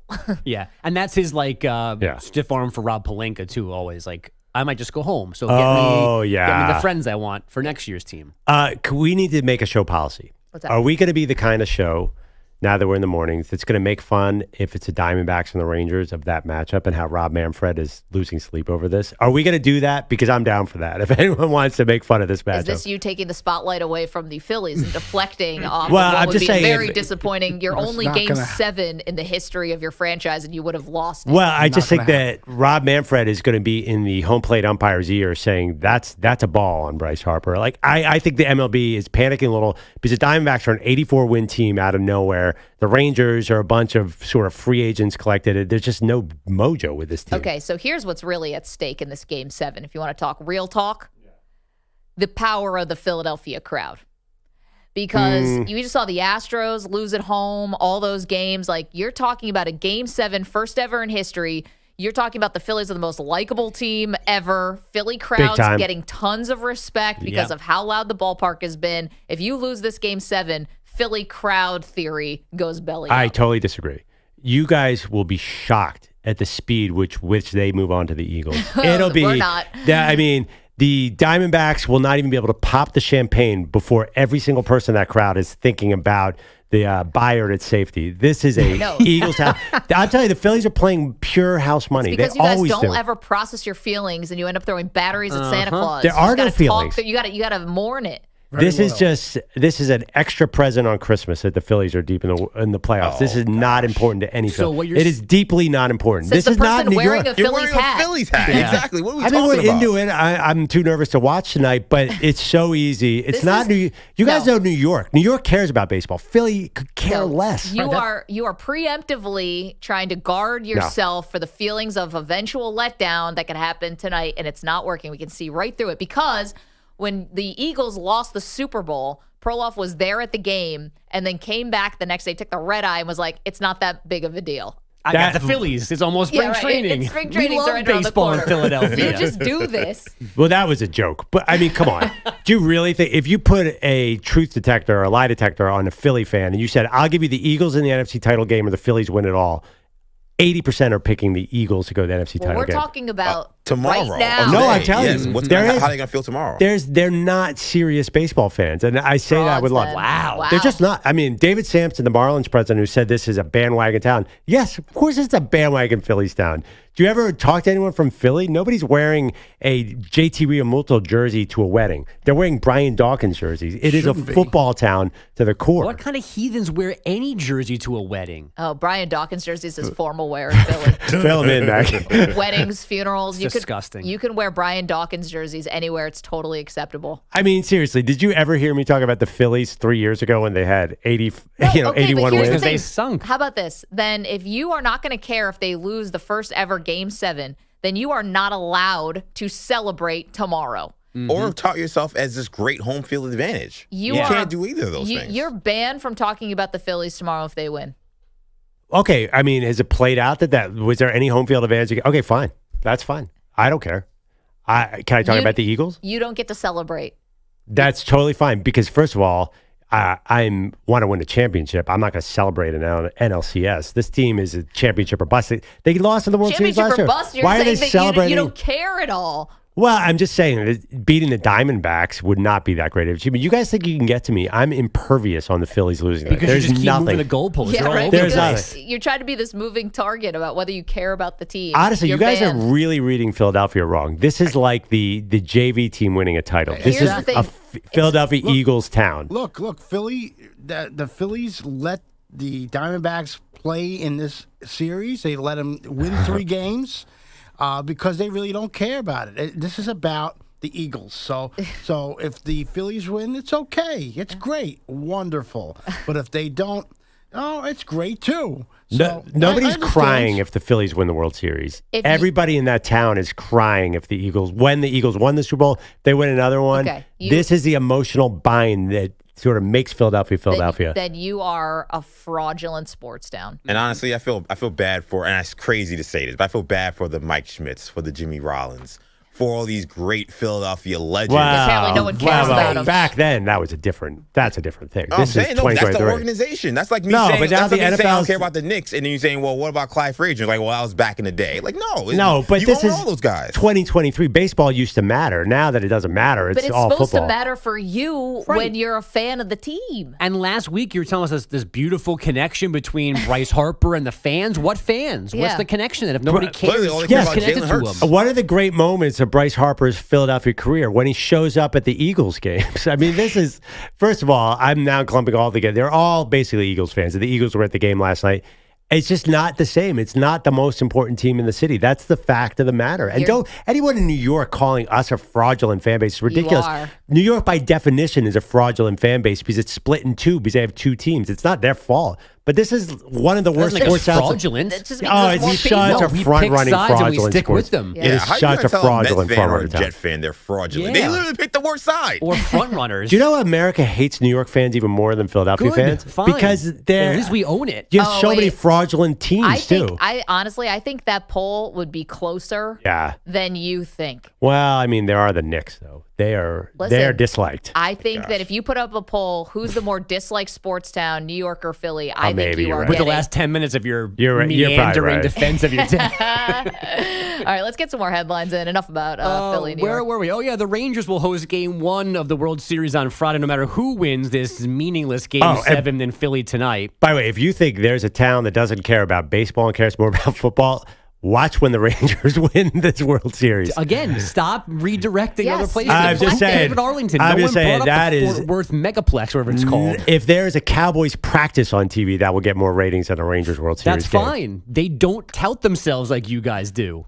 They're Nobody's touting the. Okay, go ahead, Bogus. Sorry. The D-backs forced this Game 7 with yesterday's 5-1 win. 3 of those runs coming in the third when Tommy Pham and Lourdes Gurriel went back-to-back off Aaron Nola. Game 7 starting just after 8 Eastern with Ranger Suarez and Brandon Pfaadt on the mound. Blame whomever you want, but this happened too much for the Niners in Minnesota on Monday Night Football. Purdy back to pass. Somebody needs to sack him. He loops it over the middle. Intercepted! Yes! The Vikings beat the Niners, and Cam Bynum has a 2-interception night. Paul Allen on Vikings radio. Cam Bynum picking off Brock Purdy twice in the last 5.5 minutes. Christian McCaffrey also losing a fumble, fueling a surprising 22-17 Niner loss to the Vikings. San Francisco did play without Debo Samuel and Trent Williams, but neither of them are defenders. Kirk Cousins threw for 378 yards, wasn't sacked, and as you've heard this morning, his unit was 8 for 13 on third down. 3 years and $186 million ain't bad, but it could have been 4 years and $234 million a year from now. But Giannis not waiting, signing the shorter, poorer extension with the Bucks yesterday.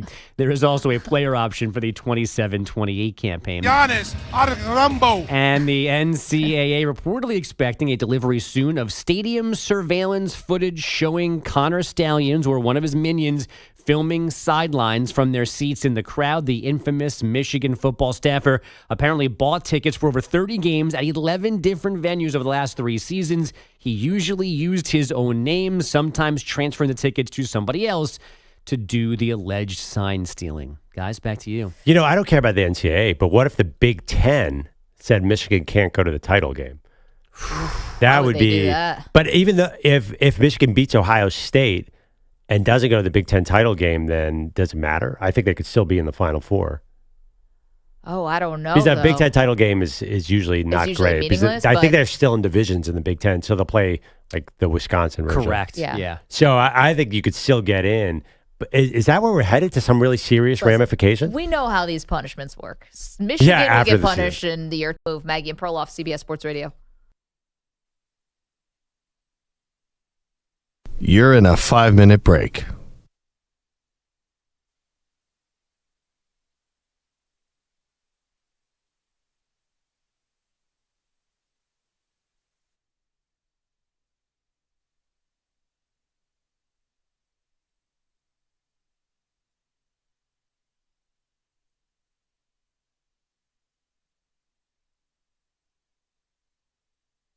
Four minutes, 30 seconds remaining.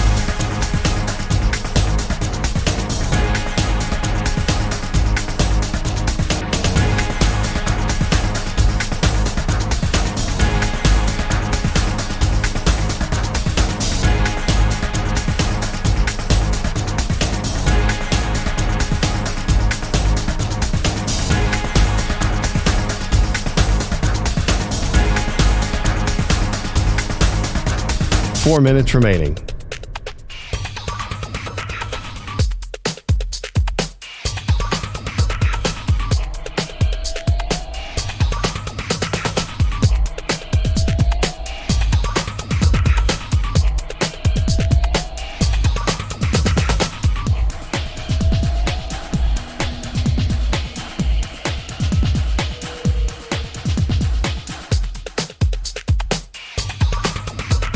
Three minutes, 30 seconds remaining.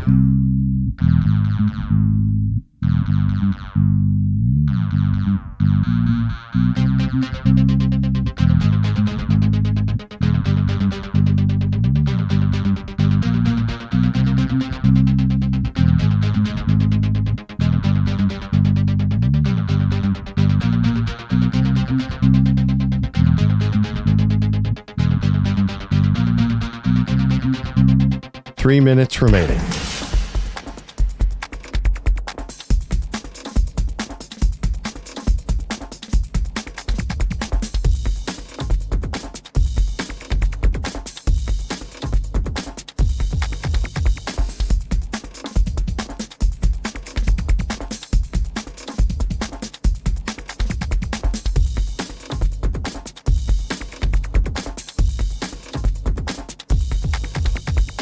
2 minutes, 30 seconds remaining.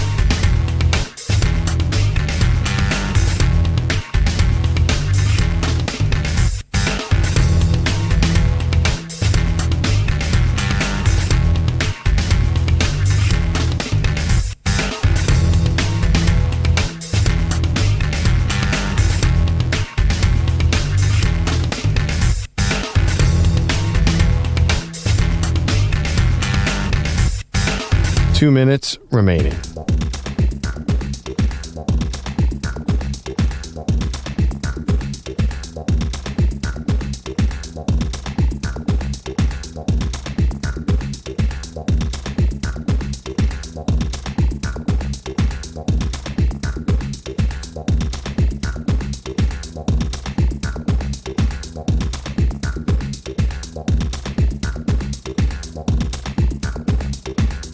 One minute, 30 seconds remaining.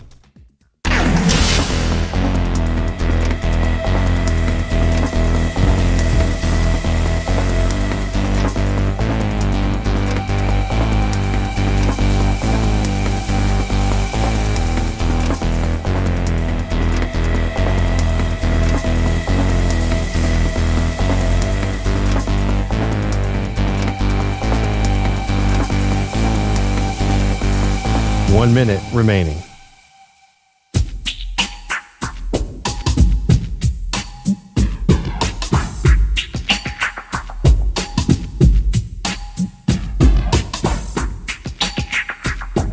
$45 seconds remaining.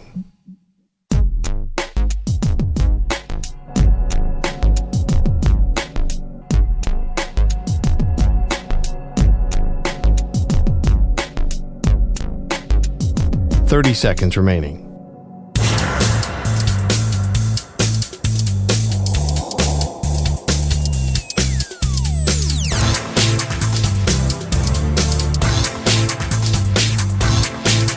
$15 seconds.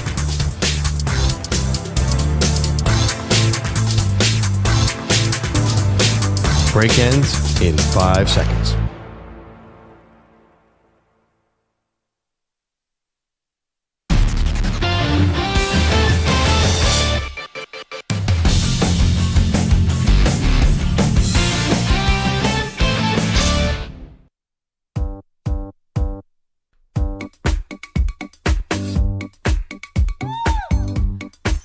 Welcome back to Maggie and Perloff. Maggie Gray, Andrew Perloff. New morning show on CBS Sports Radio. Thank you to all of our CBS Sports Radio affiliates who want to watch the show. YouTube.com/CBS Sports Radio or Twitch.tv/CBS Sports Radio. Let's get to our Daily Deion. Daily. Do you believe that? Deion. You believe that?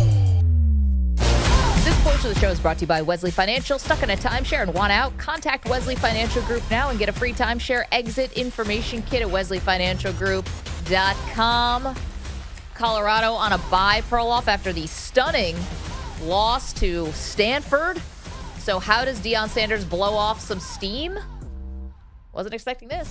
I think I went to the country I bought a couple what's the little things that you get into? Side by sides. Side by sides. They're really fast. They're really, really fast. Okay. We think that he's talking about ATVs. He's calling them side by sides, but we think they're ATVs. Got it. I mean, yeah, Deion is obviously from Georgia, right? He's from Florida. Yeah. But he has a lot of Texas in him. Where's that cowboy? I feel like that's a big Texas ranch thing, riding an ATV. Honestly, I just didn't take Deion for an ATV guy. I think he's pretty country. No, but that's kind of it. It's a little dangerous, quite frankly, for his age and his health situation, where it's like hard for him to get through games just standing on the sideline. I didn't think he'd be one to ATV. Really? Oh, that's the mom in you. Maybe. Those things are dangerous. In Deion's lifetime, you think that ranks up with the dangerous things he's tried? The dude was on the Cowboys in the 90s. Yeah. I thought it was funny that when he talked about it, eventually, someone in the crowd asked him how much did it cost, and he's like, 20-something, and Travis Hunter says, never mind.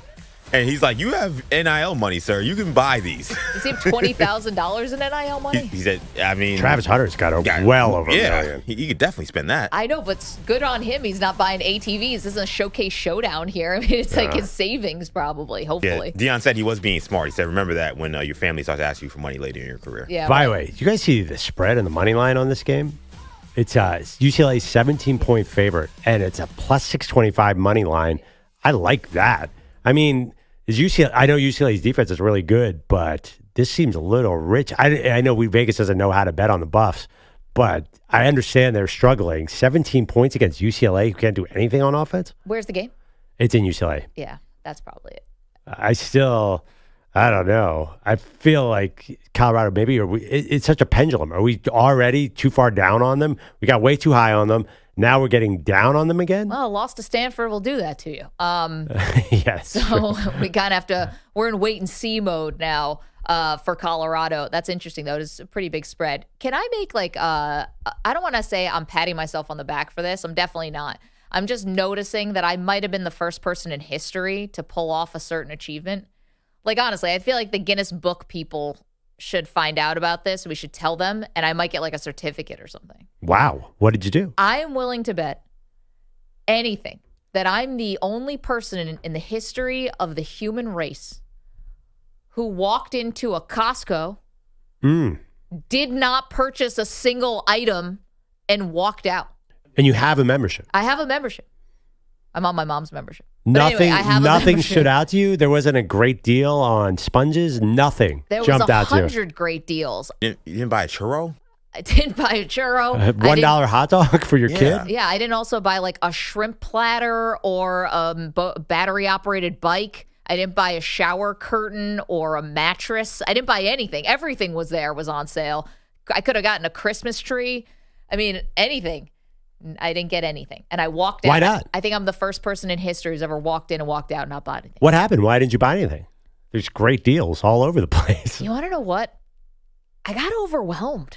It's too much in there. Lights were too bright for Maggie. I just shrunk. I was like Brock Purdy in the fourth quarter last night, just throwing bombs and picks everywhere. I didn't know what I was seeing. I mean, Juwan Jennings did run the wrong route. You get what I'm talking about. No, that's a little different. I was just totally, I couldn't get my bearings. Like, how do you process all of that? I mean, you have to go in a game time mode. I get there early because in Brooklyn, it opens at 9 o'clock. So everyone's in their car because otherwise you can't get a parking spot.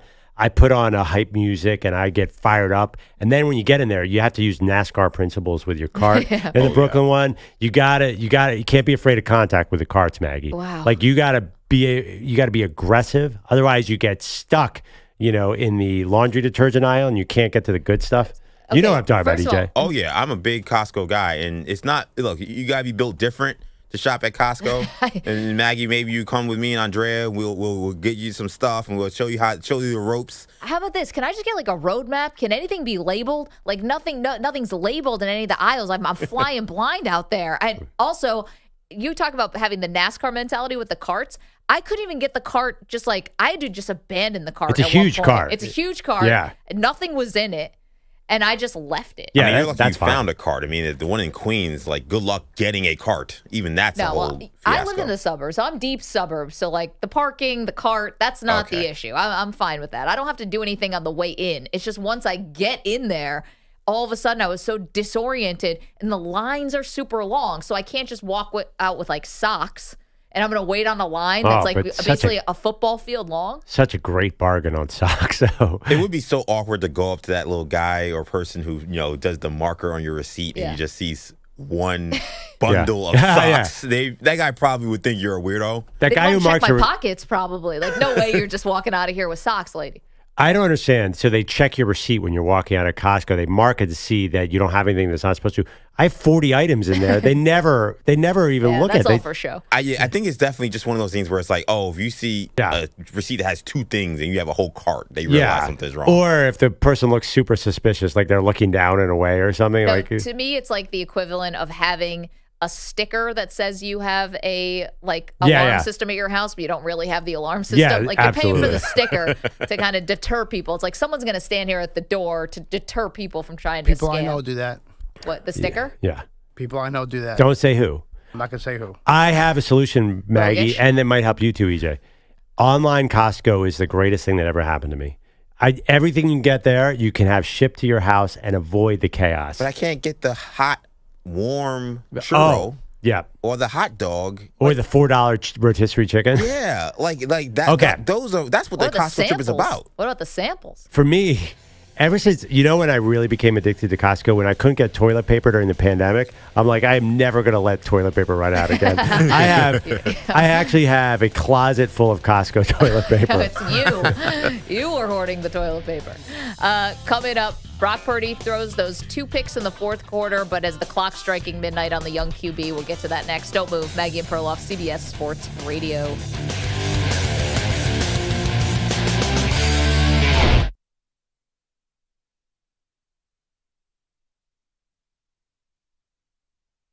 You're in a 5-minute break.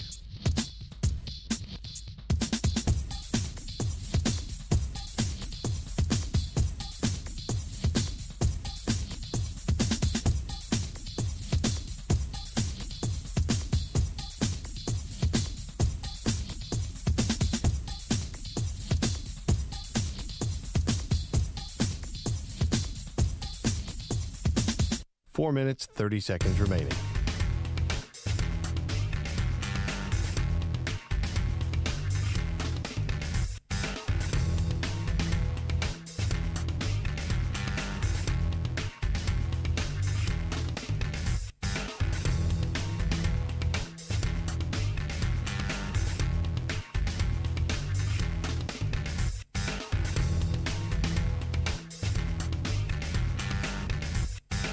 Four minutes remaining.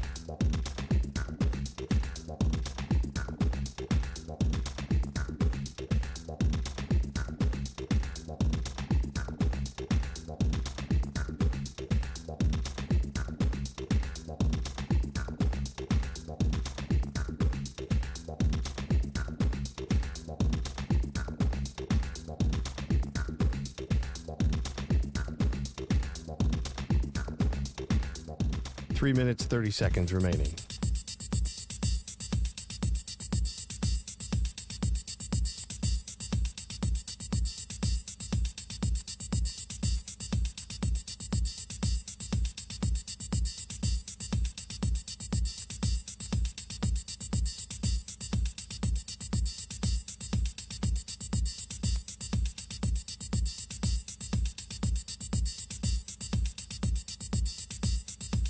Three minutes remaining.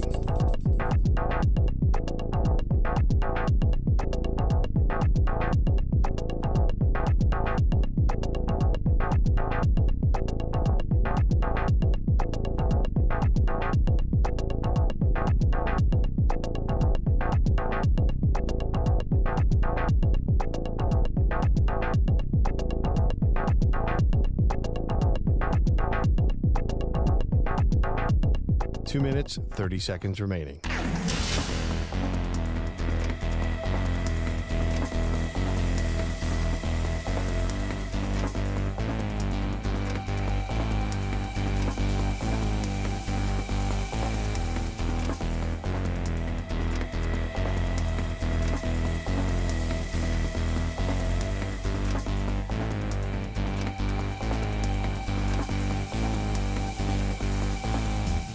Two minutes remaining.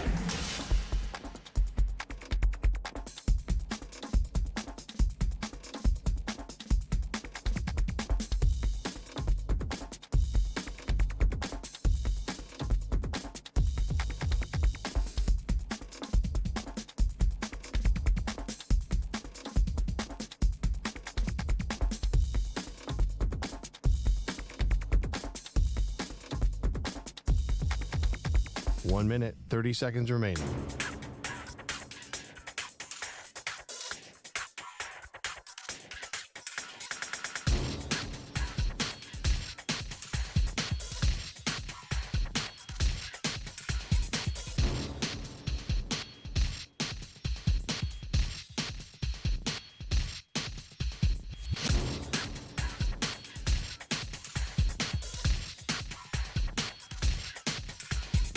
One minute remaining.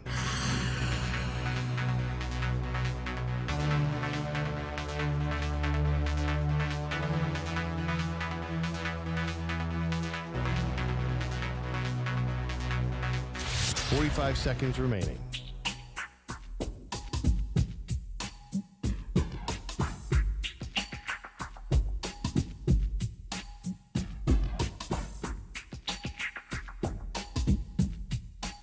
Seconds remaining.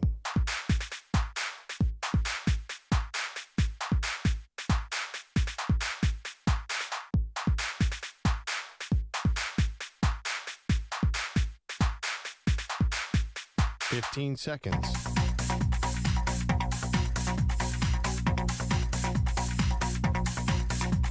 Break ends in 5 seconds.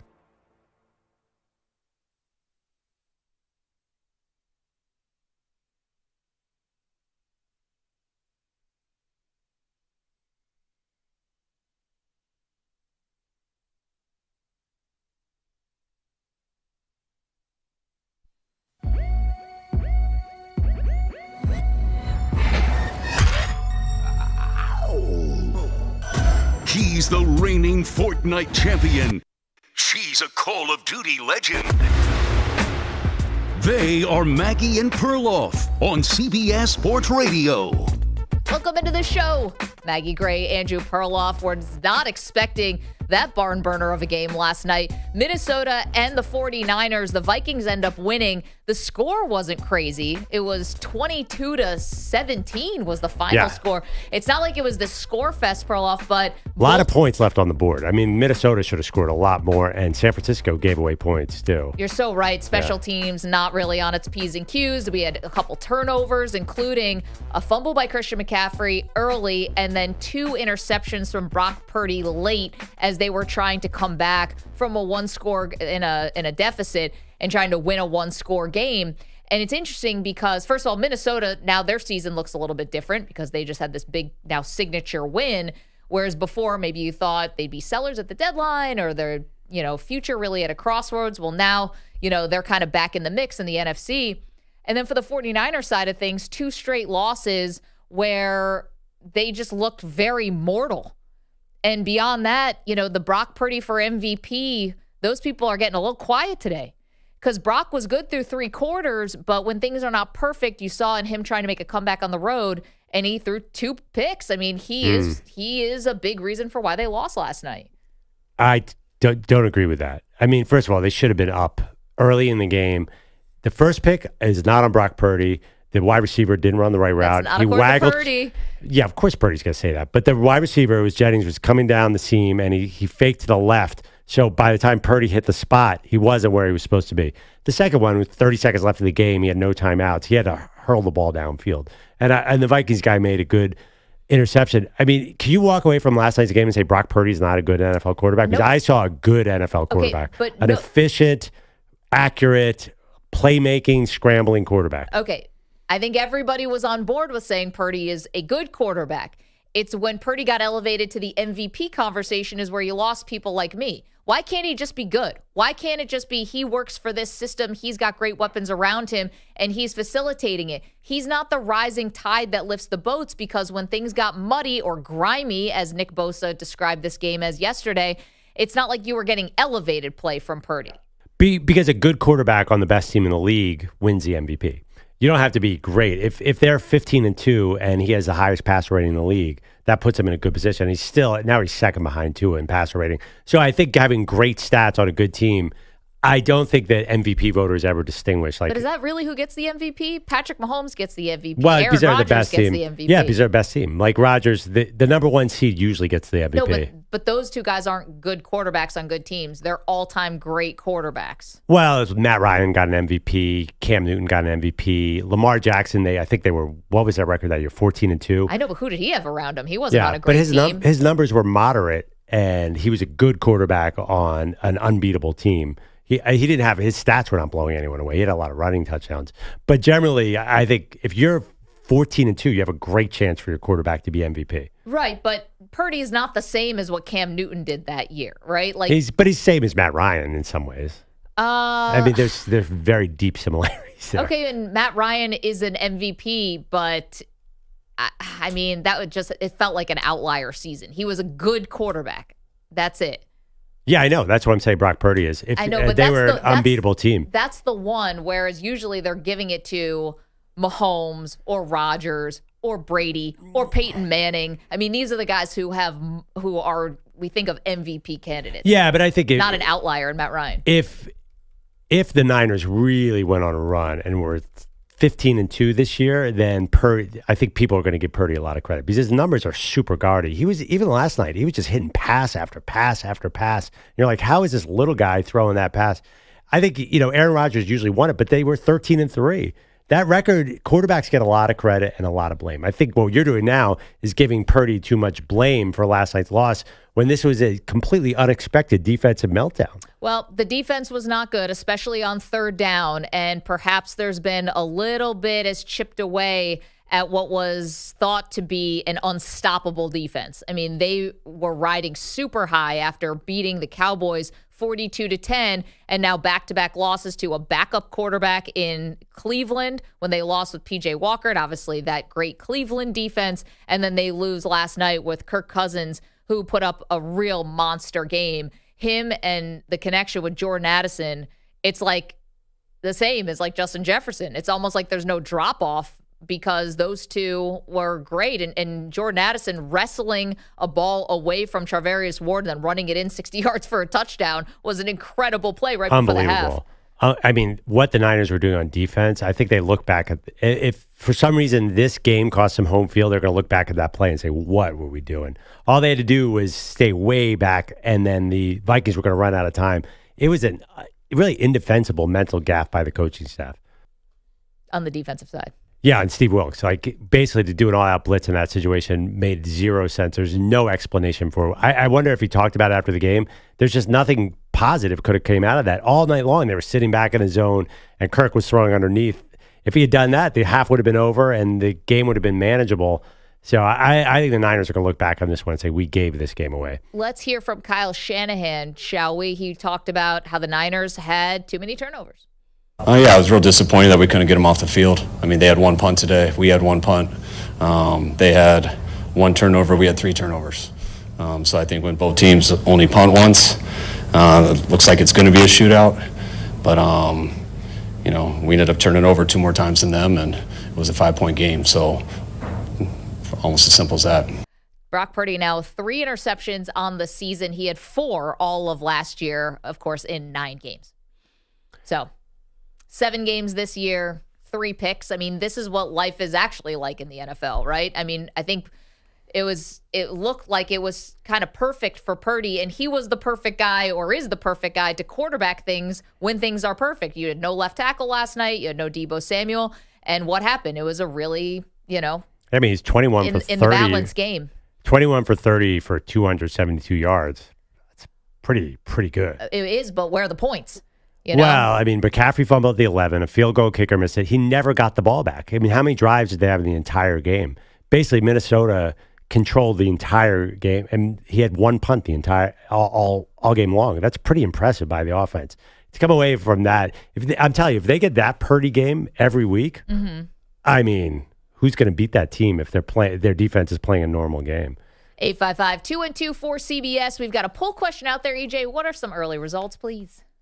So we asked the poll question, who is to blame for this performance last night? So who do you blame for the Niners' loss? So we have Brock Purdy and we have the San Francisco defense. So 41%, almost 42% say Brock Purdy, 58% say the San Francisco defense. Okay, you're welcome to go there and vote at Maggie and Pearl on Twitter. Okay, 855-212 for CBS. We turn our attention now to the NBA, which kicks off tonight with a little Lakers, Nuggets. Then you got Suns and Warriors. Perloff and I have some bold predictions for this NBA season. Let's hit it. Just jam out to NBA Jam.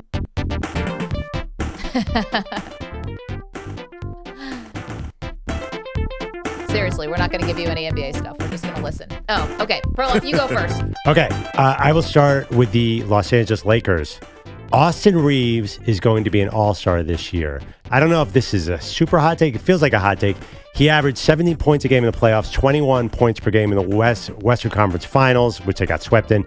But he's going to get that international bump. Some players play on the U.S. team and take the next level, I can't believe how good Austin Reeves is, and he's so versatile. His shooting has gotten much better. He came in the league and was more of an athlete slasher. Well, not athlete, but a slasher guy. Now he can do everything. I think he's that compliment that LeBron's been looking for. It's not a bad take. I think Reeves definitely gets the big bump because not only the international stuff, but he played so well in the playoffs last year and was on such a big stage. But the other shooting guards in the West, I'm just trying to go through who's going to be his competition that could keep him out of that all-star spot. Well, let's see. You got Booker for sure. Klay Thompson. Klay. Yeah. Beal. Beal's going to share a lot of ball there. Yeah. I mean, I think he comes out at 17 points a game or something, which is fine. You have Anthony Edwards. Is he forward or he's a guard? He's a shooting guard. Okay. Shea Gilgeous-Alexander. Paul George.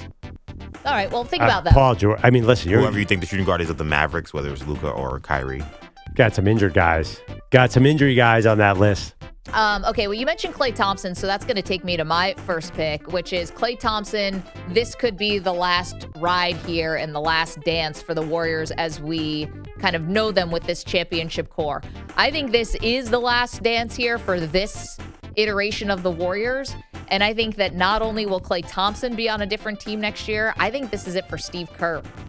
I think we're going to find out, maybe it leaks out halfway through the season or after the All-Star break, that Kerr is going to take a step back or that he's going to leave and probably go to the media. I think this is Steve Kerr's last season, and it's going to have a last dance feel to it in Golden State. Love it. Yeah, I totally agree.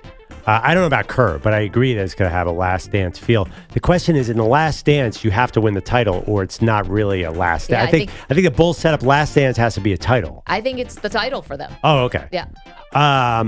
Okay, next. This is one that I say all the time, but I'm actually going to double down on it. I think Devin Booker is a top 3 finalist for MVP. Here's my reason. Did you realize last year the dude shot 49.4% from the field? What kind of 6'2 guard shoots 50%? That's like Michael Jordan, LeBron territory. I think the Suns are a much deeper, more balanced team. They're going to win a ton of games. He's going to have a lot of ball handling duties. So he's going to be like a point guard / shooting guard. I think he's going to get all the credit for the Suns, who are going to have a gaudy record this year, but they stay healthy for the playoffs. Another issue. I think Devin Booker is going to be the Suns' star and top 3 in the MVP race. I think Beal and Durant are going to be role players to him. Okay, why not just win the MVP? You don't think he's going to win it? Well, there's a thing about numbers there. There is one ball. This is actually a lot of good teams. I think that would be a guy like Devin Booker to get in the top 3 of the votes. That's a monster accomplishment. I can't do Wims. I think you're going to have to score a lot of points. Embiid won it at 33 last year. I feel like this is going to be a smaller guy year. Tatum is going to be in the mix. Though Luka's going to be in the mix. Devin Booker's never going to be the sole guy on this team. But I think he's just going to have a fantastic season. And the Suns are going to win a ton of games this year, and he'll get all the credit. I just want to say, Booker's 6'6". He's not 6'2". Is he 6'6"? He's 6'6". When he said that's why, I don't know if I'm on camera. I was like, what? He's 6'6". He's not 6'6". Well, he might be listed at 6'6". That dude is shooting guard. He's a shooting guard. He's 6'6". That's what most shooting guards are. Yeah. All right, give me his combine measurements.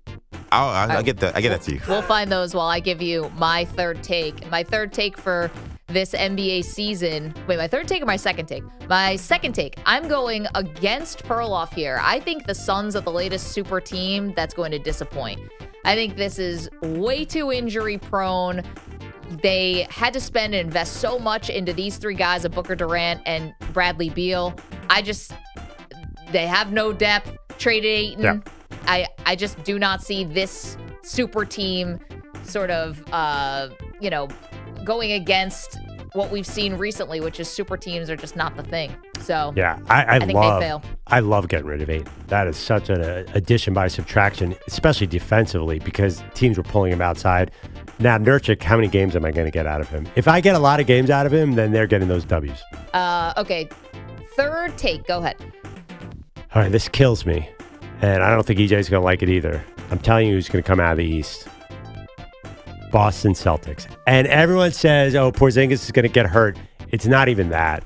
It's the rest of the team. They have such a mix of veterans and young guys. They have a lot of depth now. My only real concern is the coach. Do we know that Joe Mazzulla is the real guy?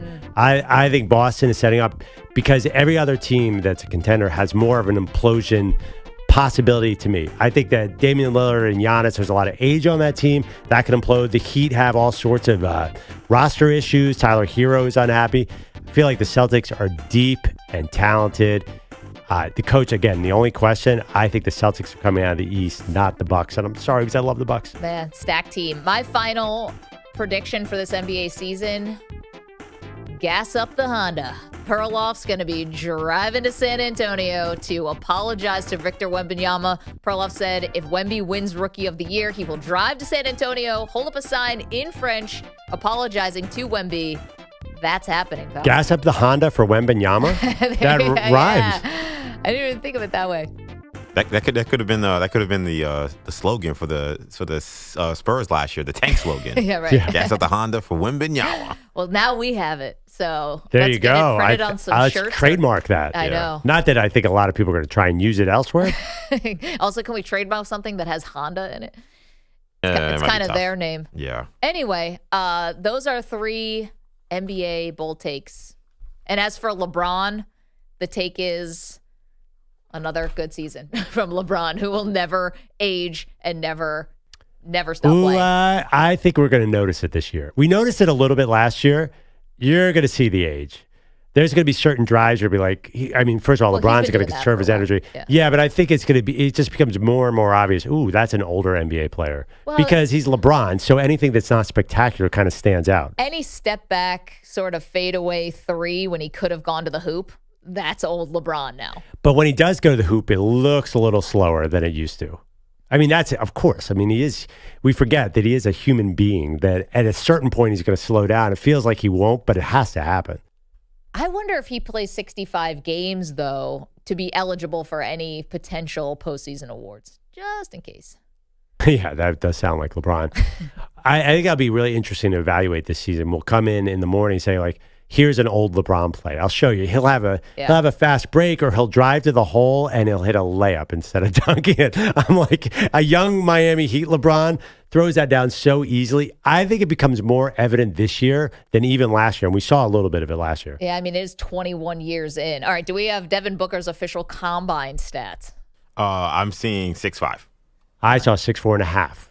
Well, neither 6'4.5" without shoes. But he's certainly not. Yeah, 6'6" seems very aggressive for that guy. Does he look like he's 6'6"? Well, yeah. I don't know. I mean, 6'4.5" without shoes. So I said, he's a typical shooting guard, right? But that's like he plays in shoes. So yeah, but my point was that has not been the MVP spot, really, a 6'4", 6'5" shooting guard. I guess Harden and Westbrook, but it's been more the point guard or the center, right? So it's Jokic, Embiid, or the guy with the triple double. I think Booker is closer to that. Am I just in love here? Is this stupid? My Devin Booker fascination? I think. Well, listen. Again, I'm anti. I just don't think the super team's going to work. I mean, these super teams have not been working for a while now, and I think the more you chase it, I don't know. It feels like there might be other agendas at work here, and everyone's got their own agenda. And if things go wrong, do fingers start getting pointed? And I get concerned about the super teams in general. But the Suns, though, they seem to have guys who have the right personalities. Yeah, but when the rubber meets the road type of thing, not to cliche this to death, but when things get tough, Kevin Durant doesn't get tough back. He's a great player, but he runs. That's what he does. He runs from situations that aren't perfect. And I think you mentioned that they have guys the right mentality, and they did make that trade that brought in a bunch of new guys from Portland. Yeah. But I mean, this is a team 2 years in a row in a deciding game at home got smoked. Yeah. And not even like they lost by 15 points. I mean, down by 40 points. Like there seems to be something. I don't know if it's something in the water in Arizona that's making them play that poorly, but I do wonder if this team has a little bit of a glass jaw given what we've seen from them in the postseason. Well, it seems like Booker wears out. I mean, he's doing everything in the playoffs. He was the MVP of the playoffs through the first 10 games. Couldn't miss a shot. Yeah. And then his legs go away because he has to do too much. And honestly, when was the last time that Bradley Beal was in a meaningful postseason series? Was like when John Wall was still on the team, and they showed up in all black to play the Celtics or whatever that was. But that's two guys who are known as really high character, great personality guys. Devin Booker for sure, and I think everybody loves Bradley Beal. Durant, you're right. Durant's a bit of a wild card, but I think if he part of the reason was look at the people he was surrounding himself with, Kyrie Irving and James Harden. His choice. Yeah, that's true, but he's around the opposites of Kyrie Irving and James Harden. There's none of that in Bradley Beal or Devin Booker. Coming up, we'll check in on the most interesting quarterback in the league. You're welcome to weigh in on our NBA predictions or yours or last night's Monday Night Football game. Vikings win over the 49ers, 855-212-4CBS. Maggie and Perloff, CBS Sports Radio. You're in a 5-minute break.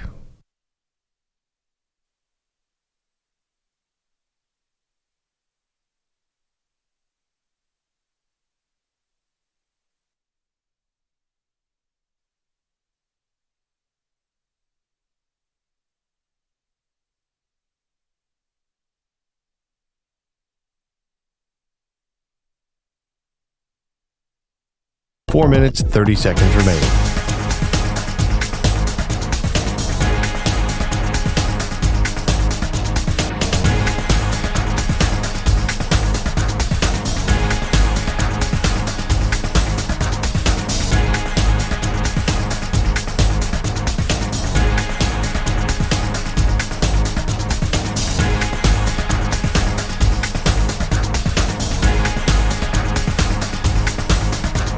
Four minutes remaining.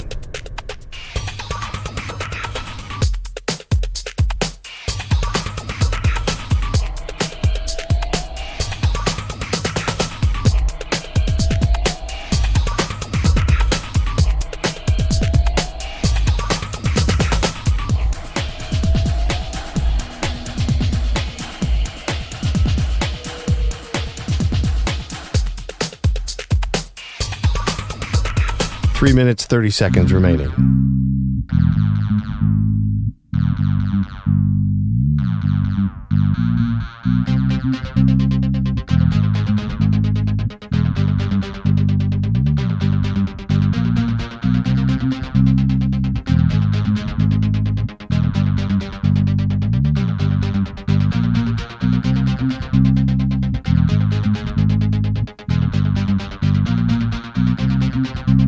Three minutes remaining.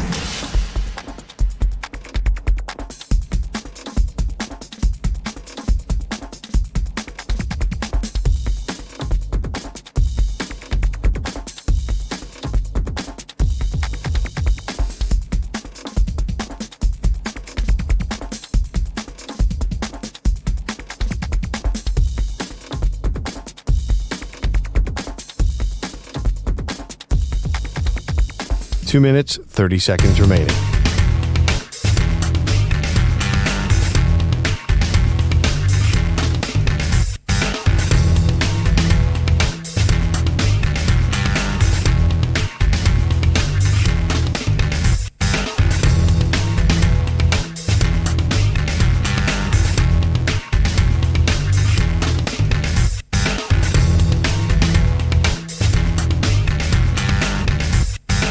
Two minutes remaining.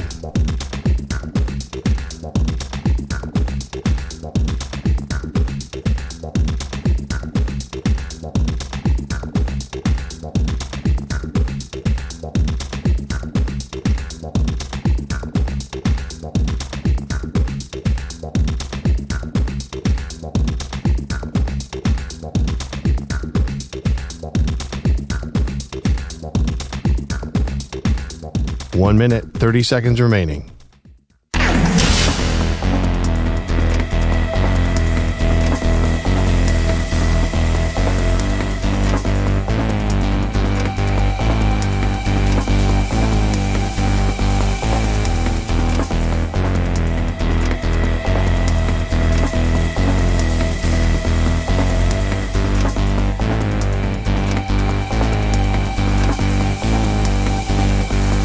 One minute remaining.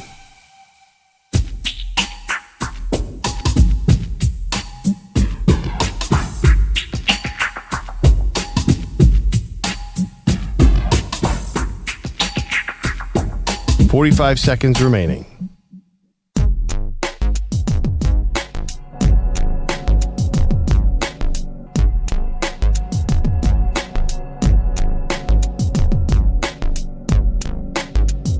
30 seconds remaining.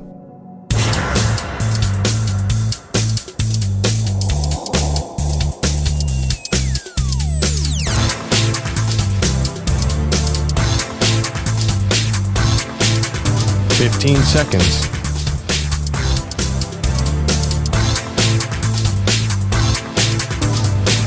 Break ends in 5 seconds.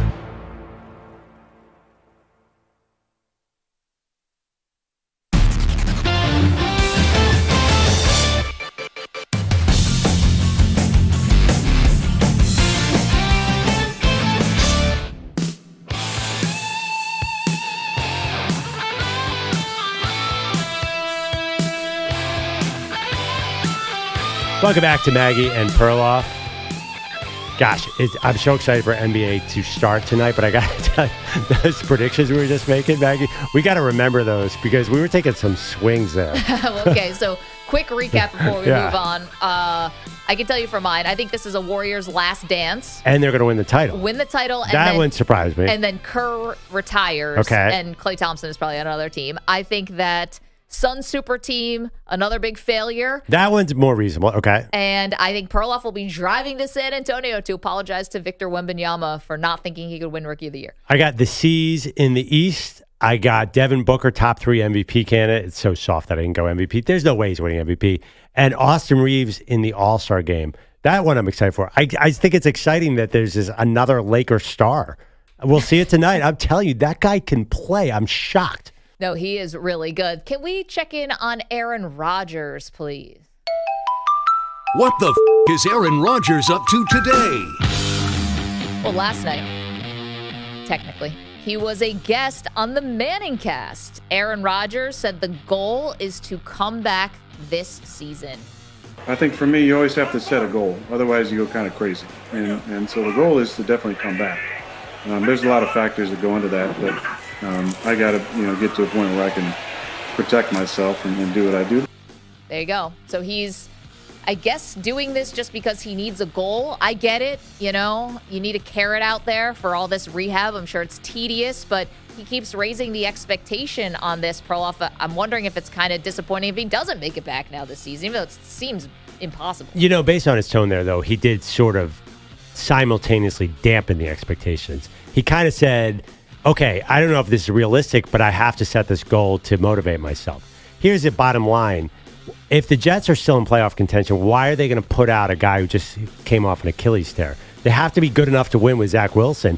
They can go, say, 7-5 with Zach Wilson, then why would you pull him out? That doesn't make any sense to me. Well, listen, I think it's very improbable that Rodgers would be able to come back. However, let's just play out this fantasy. Like, you saw the Jets beat the Eagles last week. Yeah. And nobody thought that Zach Wilson was the reason. So, even if they're winning games, you're probably going to think, hey, this is the defense winning games. And if we could just get a little upgrade at quarterback or a big upgrade at quarterback, we'd be even more dangerous. Zach Wilson did use his legs to get out of some trouble and get a first down or two. I just think Aaron Rodgers would come back as a sitting duck back there. And it'd be scary not only on a personal level, but I'm not sure the Jets are much better with a hobble there and Rodgers, who hasn't played. Yeah, the offensive line is just bad. So there you go. That was Aaron Rodgers on the Manning Cast. I didn't watch the Manning Cast. I just watched Rodgers, the clip of it. How was it? I got stuck on there. It was great. So Klay Thompson was hysterical. He's got the driest sense of humor. Clearly loves football. They showed a clip of Draymond got to play at Michigan State Spring Day, and they were just railing on Draymond, which I enjoyed. And then Tiffany Haddish was really good, although everybody had tech problems last night, so they came in and out. See, that's part of the reason, it's such a great concept, and I love it, but the tech problems, it kind of interrupts it's a TV production, so when the production is bad, it stinks. Rodgers had a lot of tech problems. One thing that was real football, Rodgers and Peyton Manning are gigantic Brock Purdy fans. And they said multiple times, people do not understand how good he is playing NFL quarterback. And they broke it down. Maybe it's a personal thing. Maybe it's Aaron Rodgers trying to take credit for every good young quarterback. Yeah. But they said from a quarterback's eyes, they really, really appreciated Brock Purdy. It's funny, and they didn't talk about Kirk Cousins much. Which is weird because on the flip side, you had Troy Aikman, who was on the broadcast last night, who was definitely being complimentary of Purdy because they had shared a coach, right? Purdy's high school coach was Troy Aikman's college coach. But also he couldn't stop praising Kirk Cousins. Yeah, I mean, that's funny because Troy can be kind of mean against quarterbacks. When things go bad, Troy will tear apart the quarterback. It's my favorite thing about him as a broadcaster. Yeah, I mean, everybody kind of likes Kirk Cousins. No one loves Kirk Cousins, but everybody kind of likes. He's in the friend zone of NFL quarterbacks, right? Not going the distance with anybody. Just over Like, the shirt. He's a good guy to call and talk to for a half hour on Tuesday night, and I can relate to that because that was my zone in high school for sure.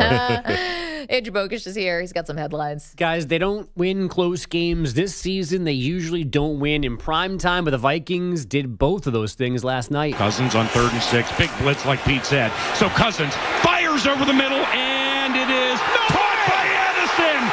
20-10 touchdown! That time, Jordan Addison stole it from Charvarius Ward, and it's a 60-yard touchdown, and the Vikings strike in the shadow of halftime, and they lead 16-7. The great Paul Allen on Vikings radio. Jordan Addison winning that tug of war, then scampering 60 yards for 6 just before halftime. He also caught Kirk Cousins' other touchdown pass in a 22-17 victory.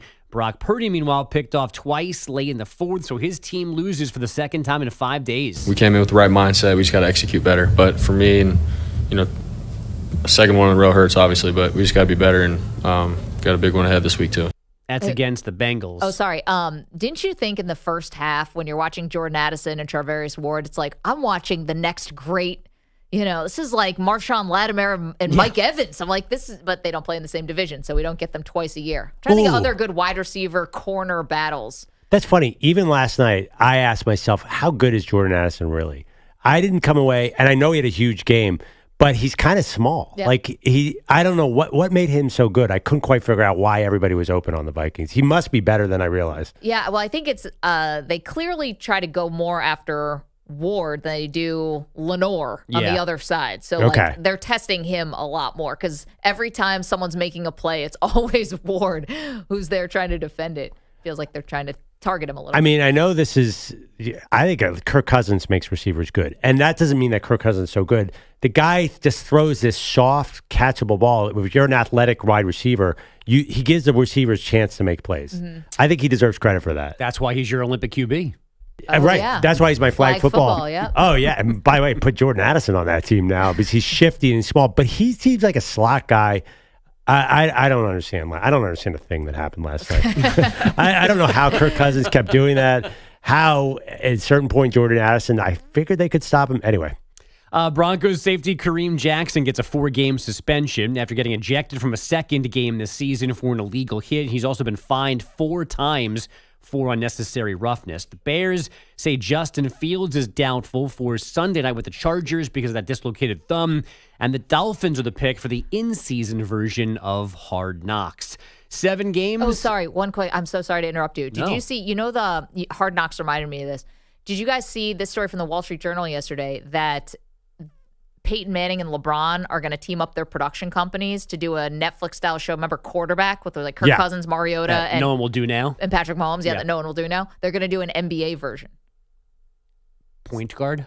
I guess it's like maybe like falling around a young guy, like a veteran, and maybe they get a superstar. That's funny because I feel like we do get a lot of exposure to NBA players' lives through different avenues. I'm not sure. Is there a lot of mystery left with these guys? I don't know, but like the day-to-day practices, I don't know. Their family lives, I guess. Yeah, I mean, I didn't know I wanted to watch an 8-part Kirk Cousins doc, but I did. Kirk Cousins at Barnes & Noble on a Tuesday. Hell, they can make a documentary out of anything. Yeah, I guess you're right. I never would have thought QB, the normal quarterback, would have worked. I think this would be great because NBA players maybe more so than any other sport. I mean, these guys are kind of their own individual brands. I mean, that's why you have team people who are literally fans of certain players. So if you did this doc and you did put Steph Curry in this, like, how many people would be invested because how much they love Steph Curry. Like, and Steph would do it. I mean, he loves a camera. There's a gigantic documentary on Steph already. That's the only thing I'd worry about. Steph has a full documentary on Apple. Why would... It can't be Steph Curry. Right? We've seen enough Steph Curry. It could be anybody. It could be any superstar, I think. That they all have their own followings. So give me the 3 levels, though. Or who would you want to see? So who's your superstar level? I mean, I think Giannis could be interesting. Yeah. You saw Giannis said that LeBron was the GOAT. Maybe he's already signed on. I think Giannis is closer to Kirk Cousins. I feel like he's going to a Barnes & Noble. It's interesting because it's a little mundane with Giannis. He doesn't really go out, does he? Well, I don't know, but I don't know if you're getting the guy who goes out, you know? I think you got to do Embiid because there's a lot of mystery of how that guy fills his days. Yeah, if he just sits around and plays video games. Honestly, Harden is the one. That's It'd what have to be a rated R. Yeah, I don't know if you're going to get Harden. Could not possibly sign off on it. That'd be great. It's like, where is he? Actually, they just need the documentary so the 76ers can locate him currently. It's a camera crew / babysitter. How about Russell Westbrook? Aren't you guys curious what's going on 24 hours a day with that dude? Well, I think that he would love to do this. Change the narrative a little, get some people back on his side. But he's Mr. Family Guy. He's always wanted to tell people that, hey, this is the kind of guy I am. People think I'm a bad person, but you know, he works out like a madman. Who are the mid-level and lower guys? So you need a journeyman and you need I think you need a Lopez twin. Yeah, those guys are great personalities. That's a good one. That's your mid-level. Who's your bottom level? Well, can we get Wemby in there? Maybe we're following Wemby's rookie year. That'd be cool. They had Marcus Mariota on quarterback, so now you're getting Wembanyama, Steph Curry, and James Harden. Who was the guy who was wearing the crazy... Dylan Brooks. Oh, him. The crazy outfit at the draft. Who was the dude who had the... Grady Dick? Yeah, Grady Dick. That guy is clearly a character who loves the camera. He would be great for this. Done. Jokic. Jokic just... Yeah. Is that where you're going? Grady Dick's on the Nuggets, right? That took me no, he's on Toronto. Oh, he's on Toronto, my bad. Grady Dick is perfect. Jokic just sitting there watching horse racing on TV. That's it. That's the documentary. What does Grady Dick do on a Wednesday afternoon? You got me. In Canada. Perfect choice. Right. It's different up there.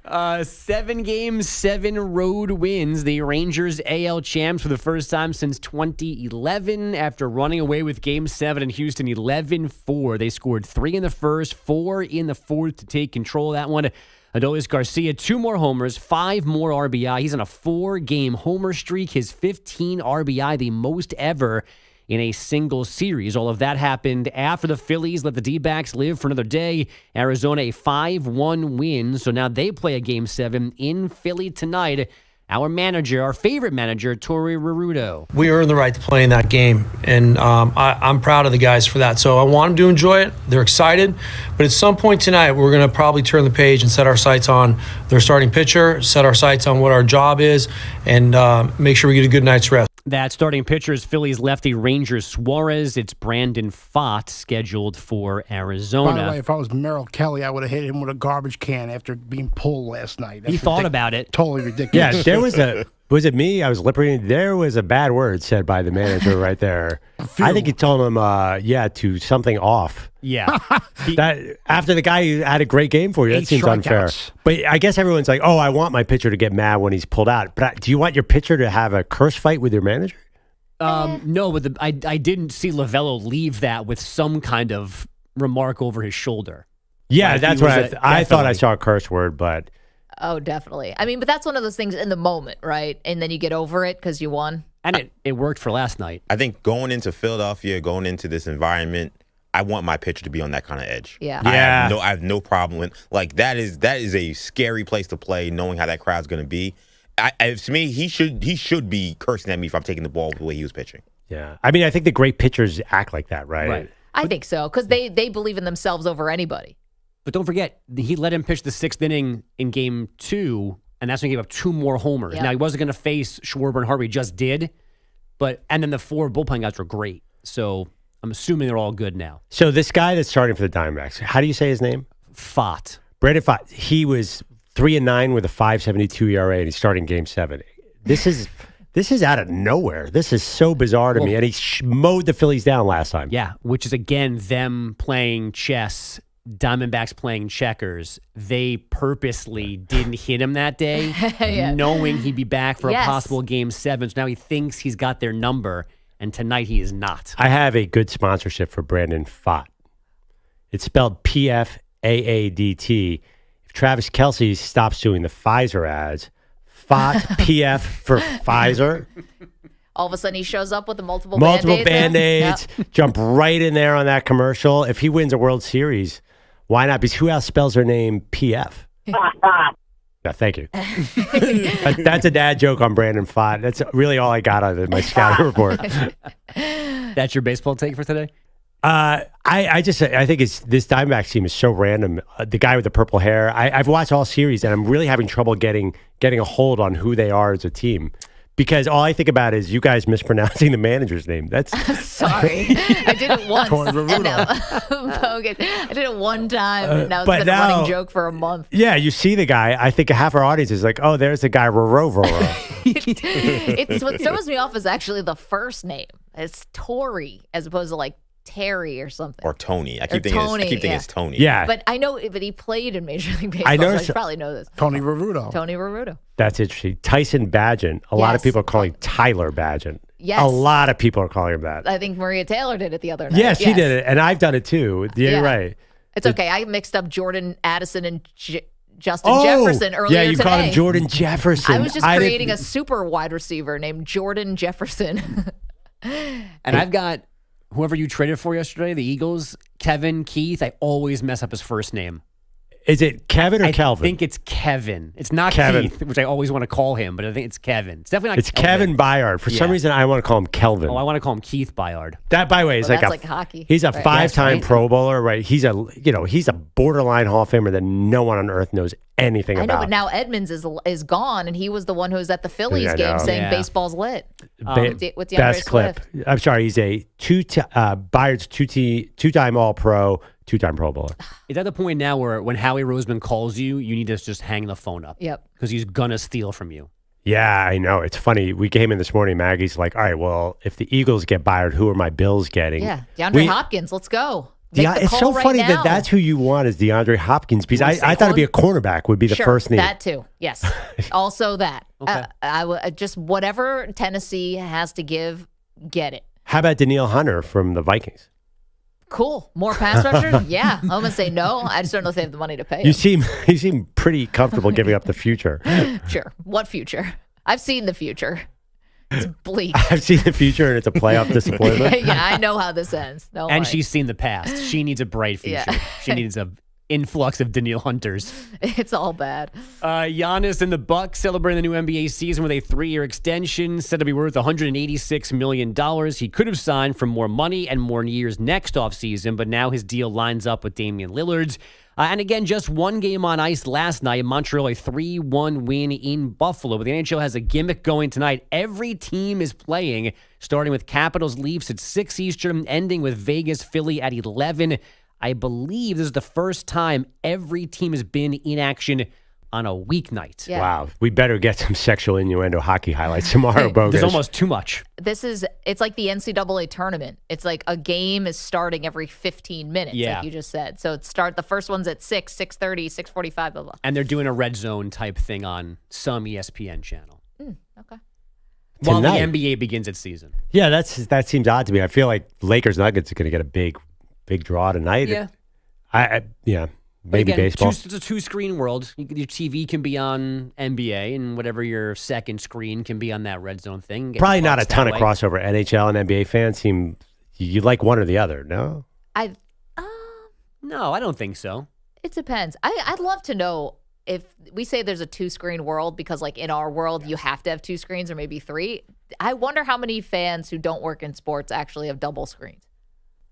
Not a lot. But it's so easy now because everything else is a second screen. You're right. Your phone, your tablet, Right, whatever. right. Like on Sundays, you can have a game on your phone, your computer, and the 4-box. Although that's been a frustrating experience because the DirecTV Sunday ticket. Why am I paying for that when all the good games are blacked out because they're on national TV, Maggie? No, that's one part of it that's a little tough. And Monday night was good. I was so relieved last night because I could flip around.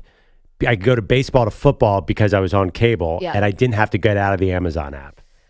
I know. We're spoiled, aren't we? We're in a different era. 4 clicks? How dare you? I know. Meanwhile, everyone under 30 is like, I've been doing that half my life. Maggie, how many sexual innuendo hockey highlights should we expect out of Bogus tomorrow? I mean, I feel like I want to watch a little just to help out. This is too much of a lift. This is too heavy of a load. A lot of games, a lot of goals. Like, if we all take 3 games, maybe we could cover this all as a show. I'm learning, though, there are announcers that are not going to deliver ever. Oh, yeah, we got to Pretty weed dry. those out. Yeah, like the guy in Detroit, I think Ken Cal, long time, great voice, unique voice. He's not going to give us. Boo. No, that's not his cup of tea. All right, he's off the list. Yeah. We need to get to the people who really know what we're trying to do here, which is sexually explicit hockey highlights. That guy in Colorado is our patron saint. He is ready to go. Every goal is something. Meanwhile, Avs tip off at 8 o'clock against the Islanders. Okay, 855-212-4CBS, 855-212-4227. Coming up, we do have the sound that you must hear before anything else today. We get to that next. Don't move. Maggie and Perloff, CBS Sports Radio. You're in a 5-minute break.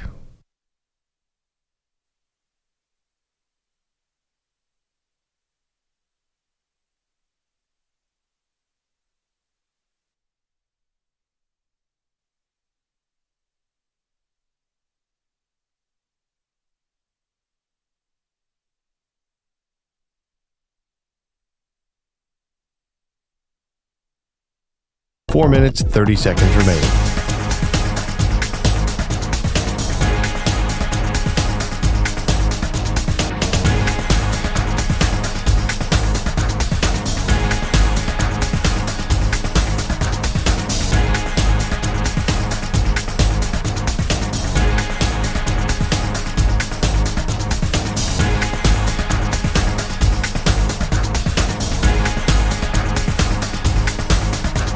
Four minutes remaining.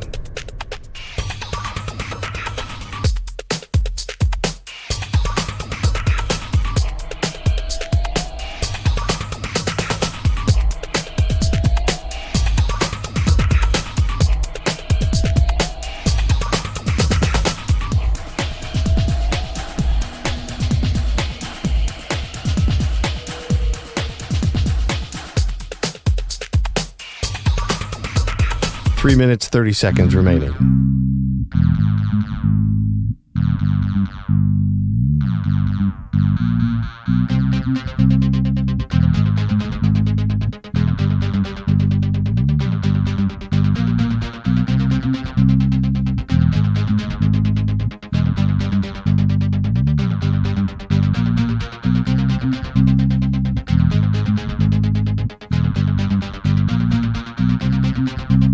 Three minutes remaining.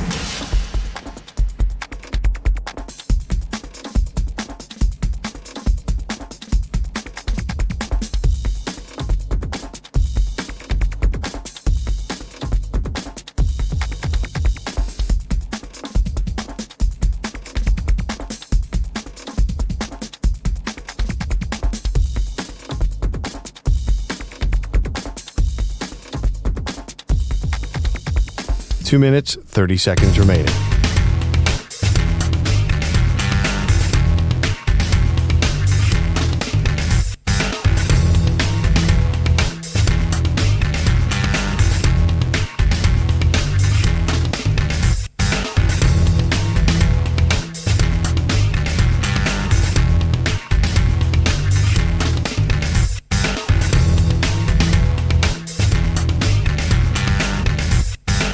Two minutes remaining.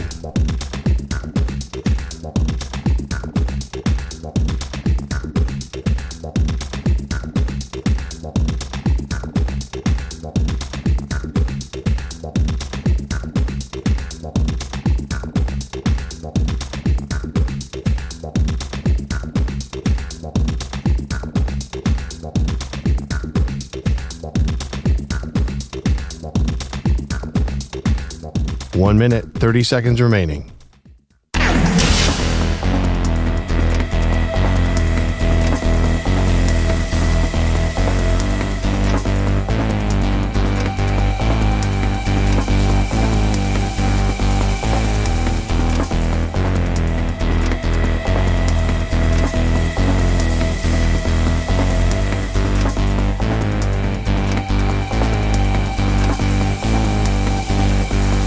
One minute remaining.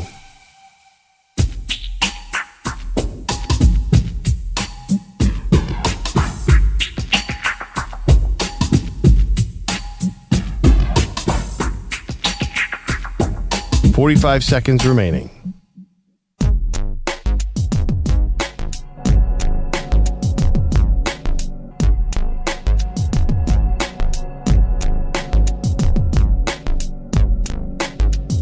.30 seconds remaining.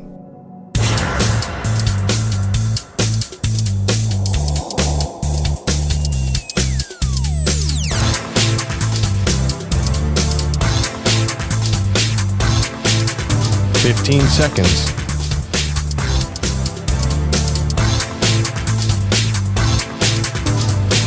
Break ends in 5 seconds.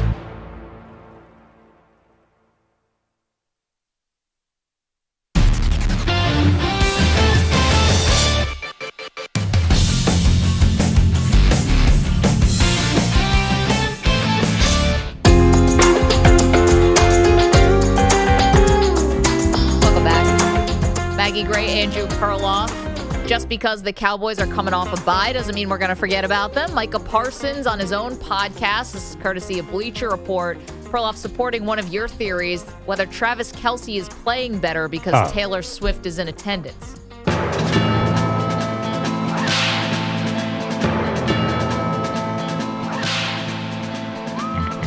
All right, let's hear from Micah. What do you have to say? I'm going to tell y'all one thing. When there is a bad girl and she's in attendance and she's watching you, that gives you an extra boost of confidence. When you pull up to the gym and your girl's with you, I don't care who's in front of me. Like, without a doubt in my mind, Kawhi Leonard could be in front of me. I got to give him 30. I refuse to go in that car on the way home and my girl's talking about, damn, he dropped you off today, huh? Nah, that's not happening. So you know what Kelsey's doing. Yeah, I know what's going on. He was already doing it. So now it's like, yeah, I'm going to do it more now. Like, it's a swagger. It's a confidence when that thing's happening. You are correct. I mean, I don't need Micah Parsons. The numbers, 108 yards per game when she's in attendance, 46 when she's not. I know. How he's so wide open is still the great mystery of the NFL. There's no one within 10 yards of him on any of these catches. I just love it. That's your Cowboy Quickie for today. Honestly, I'll take it even further. I think Travis Kelce is on way to his best season in his NFL career. It started off really slow. I think he was out week 1. Yep, he was against but the Lions. He was limping around the first 3 weeks. He is playing at a new level at 34. You know, it's almost LeBron-esque. The fact that he's so good at this age is incredible. And the fact that there are no wide receivers there kind of helps him. So I think Travis Kelce, we're going to walk away and say, this was one of Travis Kelce's, or maybe this was the best year we've ever seen him. Yeah, don't forget he got knocked out of the Vikings game and then came back to catch the touchdown. Right. The turf knocked him out. Yeah, crazy. I love the Micah Parsons, the confidence. If my girl's there, I see Kawhi in front of me, I got to give him 30. Jordan Poole would approve of this theory. Yeah, right. That's the Jordan Poole theory. Well, isn't that an NBA thing where guys, I've heard a lot of guys talk about there was a woman I wanted to impress in the crowd. That's a thing, right? That's definitely a basketball thing. Yeah, it's a basketball thing. NFL, it's kind of harder to see the crowd, I would imagine. Also, what are you going to be like at the 25-yard line, 20 rows up? It's like, at least basketball, it's like you're courtside. Like, I want to show off for one of the Kardashians are right there. Absolutely. Exactly. And unless it's a Rams game where there's a bunch of strippers in a box that's 80 yards from the field, it's hard to see women in the crowd because usually when you look at a football game, I mean, it's not an attractive crew. It's usually a naked guy in a barrel or some... Now, college football, shirtless when it's 20 degrees out. Being totally shallow, and this might just be the way the camera. College football for the TV, they clearly put They find the pretty girls. They put the pretty women at the front of a row, or is that the TV? They're called the cheerleaders. Well, no, but the crowd too. Yeah, the student section. Yeah, the student section. I might notice. Of course, our friend Jen Sturger was famously found that way. It's so shallow, it's ridiculous. Yeah, they do happen to find the pretty girls. It's amazing how that keeps happening. Let's get to our shot of the day. He shoots! He scores! And the shot of the day is brought to you by Casamigos Tequila. Casamigos Tequila is brought to you by those who drink it. Shot of the day, snapshot of the show. Let's hear it. The last game I went to watch my son's friends play, they were coaches from a team that they're playing like next weekend, watching that game to see what little Timmy's going to do on the 4 plays they know. Wait a minute. Was that a thing when we were kids? I don't know, but I like insane. it. I like it. Do they have a game plan and coaches meetings all week? I mean, they practice 4 days a week and then play on Sunday mornings. 4 days a week for 10 and under? Yeah. Are we in Texas? What's going on here? You think, right? Are any of these kids even have a shred of a possibility of even playing Division 1? No, they're 10. I mean, some kids are fast or big or strong, but they're 10. A lot can change between now and 7 years from now. I was a future pro at 9 and 10. Yeah. Pre-puberty, you could not stop Andrew Perloff. Then everyone got faster and stronger. I did stop not. Andrew Perloff from what? From scoring. Are you kidding me? I was a machine. I was like Gwen Benyama in the YMCA league. Are you kidding? I was a foot taller than the guy covering me. And would you have made the 65 game quota?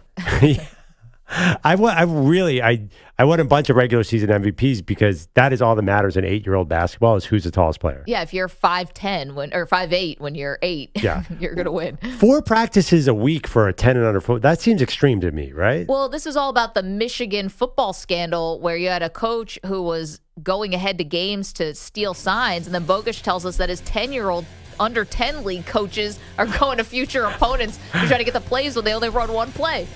On a one formation. I mean, and the funny thing, they have Microsoft tablets for all the players. That's weird. World's gone mad. Thank you, DJ Stewart, Pete Pilati. Thank you, Andrew Kaplan, Andrew Bogusch, the widows of the coffee drinkers, to the callers. We'll see you tomorrow.